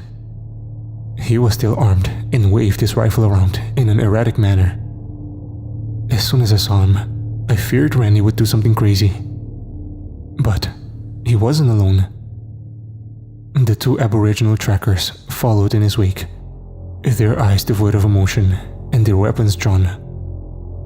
Randy began ranting and raving, blaming everyone else for his own failings. God damn it, Did you see that? The fucker got around us. He motioned back to the two trackers, waving his rifle aggressively in their direction. Those dumb assholes were meant to be on top of this. They put us all at risk. What the hell are you talking about? I exclaimed in disbelief. He didn't listen, instead spouting abuse and threats towards the duo of Neanderthals. The situation became increasingly tense, and I had a terrible feeling that violence would ensue. Suddenly, one of the tracker's faces screwed up in anger as something triggered inside of him. He drew his bow and made to fire, but Randy acted first, raising his rifle and shooting. Jerry and I could only watch on in abject horror as the bullet tore through the Neanderthal skull, scattering his brains all over the forest floor. Events moved fast as the second hunter lunged forwards, removing a dagger from his belt as he charged towards Randy, seeking bloody revenge for the death of his comrade. Randy reacted, but too slowly, as the Neanderthal knocked the rifle out of his hands and jumped on top of him. I was sure the hunter would kill him, but Randy managed to block his assailant's attack, whilst simultaneously drawing his pistol and firing upwards. Blood poured from the Neanderthal's mouth as his body went limp. Still in a frenzy, Randy pushed the dead body off him and got to his feet, firing more bullets into the corpse until his gun was empty. Shit, shit, shit! He swore repeatedly as he continued to pull the trigger, although the gun emitted nothing but an empty click. Eventually, he regained some level of composure, lowering his weapon and uttering just one word. Wow. What the fuck? I screamed in fury. You've just murdered 2 people, you sick bastard. People? Randy replied with a wild laugh. Those assholes aren't people. They're savages, no better than animals. I couldn't believe what I was hearing and temporarily found myself speechless. Jerry spoke out, although his rebuke was less than convincing. You can't just shoot them, he said, to which Randy emitted a cruel smile.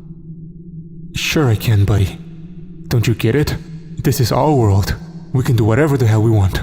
No rules, no consequences. In that moment, I wanted to kill Randy, to rip him to shreds with my bare hands.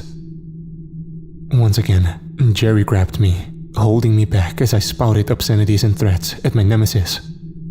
Randy looked unnerved and perhaps scared, but he responded with spite, telling Jerry to keep his bitch under control. And with that, he ran off, leaving the bodies in his wake as he hurriedly made his way back to the safety of the colony walls. Jerry waited until Randy was out of sight before he released me from his grasp. I was angry with my friend, although I had to remind myself that Jerry had saved my life only moments before. We should go too, he suggested. It will be dark soon. I nodded my head in agreement, not wanting to stay in this place any longer. I looked down at the bloody corpses and knew that Randy was wrong.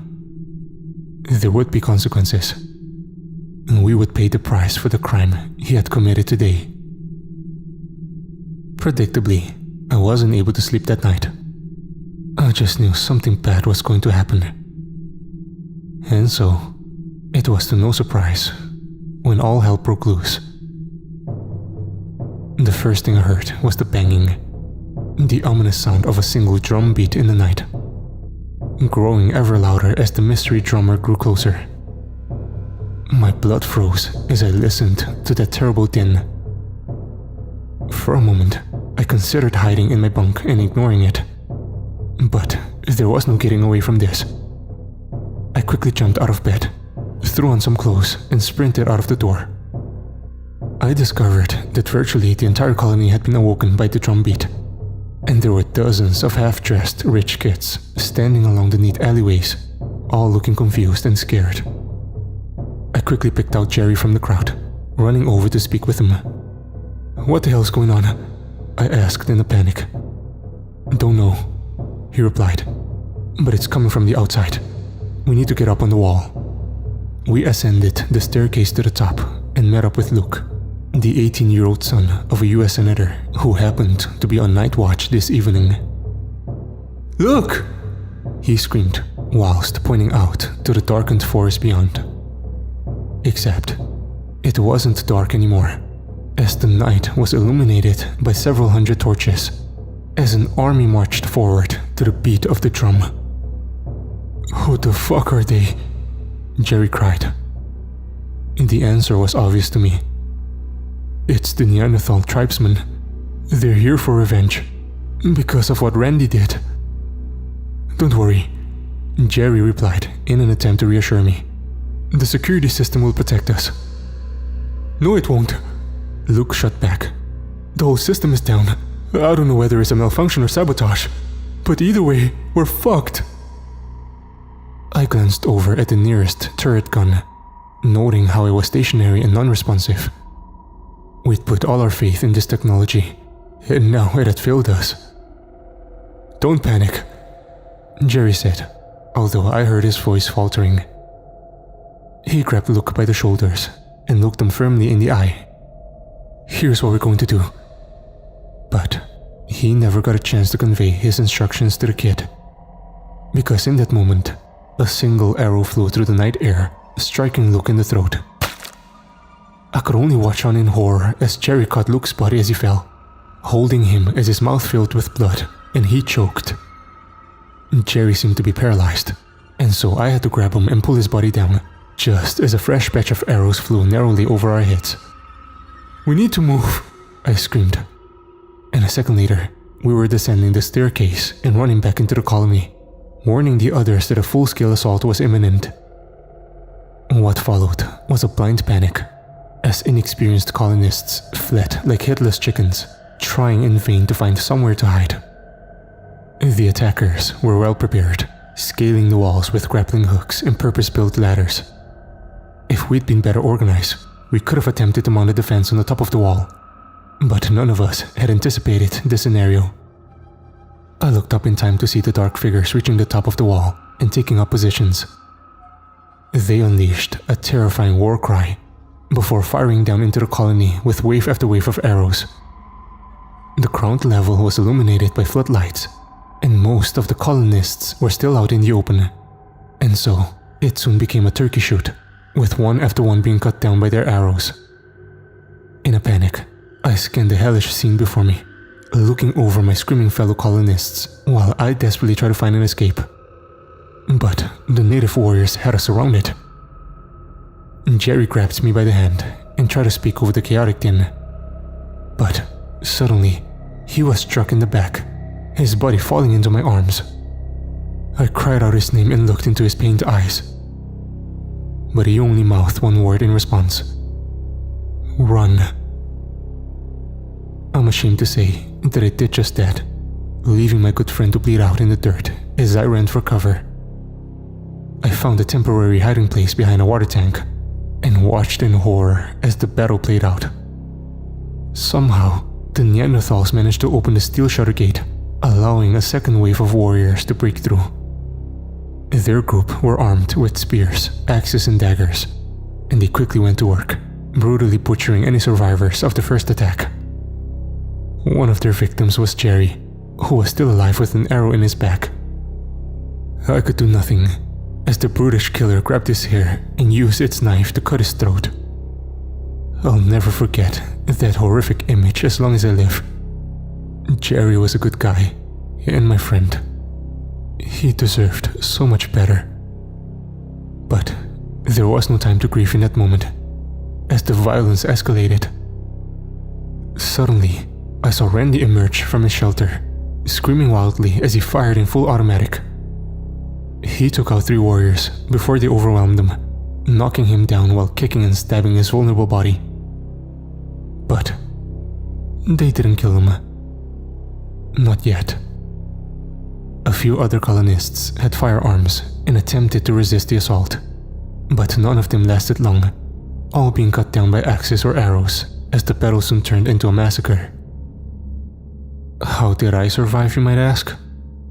Well, quite simply, I played dead, climbing under a pile of dead bodies, struggling not to retch at the stench of death and not to breathe as the killers continued to roam the colony. I heard the agonized moans of my wounded friends. Their pleas for mercy fell on deaf ears as the warriors killed them one by one, all except for Randy. Clearly, they knew who he was and had marked him out for special treatment. To my horror, I saw them nail Randy to a wooden post and slice his belly open, exposing his intestines. He screamed for as long as he could, then moaned for the rest of the night, before eventually losing consciousness. I was disgusted at witnessing Randy's horrific fate. As bad as he was, nobody deserves to die like that. I spent the long night shivering under the pile of bloody corpses and was sure the killers would eventually find me. I knew I only had one chance for escape. At 9 in the morning, the portal from Earth 1 would be opened to allow the resupply team to cross over. Those poor people had no idea what they were walking into, and I had no way of warning them. But the portal would remain open for 2 minutes, and this was my only chance at making it home. The hellish night seemed to last forever. I felt some relief when the morning sun rose on the eastern horizon, but I could still hear the warriors celebrating their victory and looting the colony for whatever they could carry. Staring at my watch, I counted down the seconds and prayed the portal would open without a hitch. I recall the surge of adrenaline I experienced when seeing the burst of light and energy just yards from where I hid. The Neanderthals seemed taken aback by the portal's sudden appearance, shrieking in panic as they backed up and made their weapons ready. A moment later, a 6-strong supply team crossed over with their equipment and containers. I saw the looks of shock and horror on their faces as they witnessed the scene of bloody carnage before them. The Neanderthals soon recovered from their surprise and bombarded the newcomers with a barrage of arrows and spears, cutting them down in mere seconds. I didn't wait on ceremony and was already on my feet, sprinting for all my worth and entirely focusing on reaching the portal entrance, ignoring everything else. I was just feet away when I experienced a searing pain in my right thigh, forcing me to scream out in agony.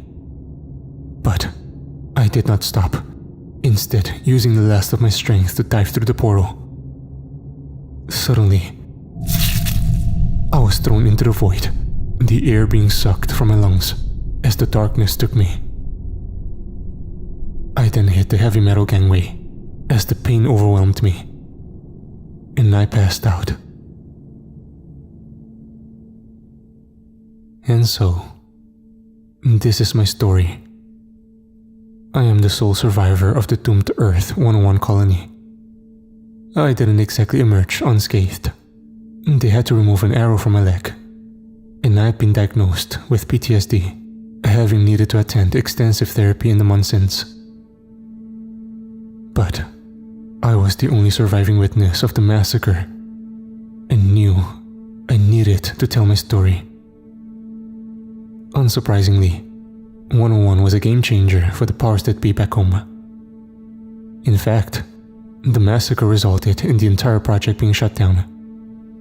The billionaires and senior government officials who ran the project were always content to sacrifice other people's lives for the greater good.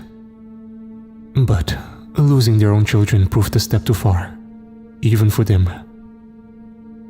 What's more, myself and others have pressured our parents to focus on fixing our own world, rather than wasting billions of dollars on a harebrained escape plan. If our experiences have taught us one thing, it's that we don't belong on these alternate worlds, and we shouldn't seek to visit them. It's all over, right? It would be naive to think so. Pandora's box is open, and the technology exists. So, it seems like only a matter of time before another immoral regime takes advantage for their own unscrupulous means. What can we do? One might ask. I wish I had the answers. The only advice I can give is to remain vigilant and try to do the right thing. Stay safe, friends. and don't believe what you're told. There are worlds out there that you can't even imagine.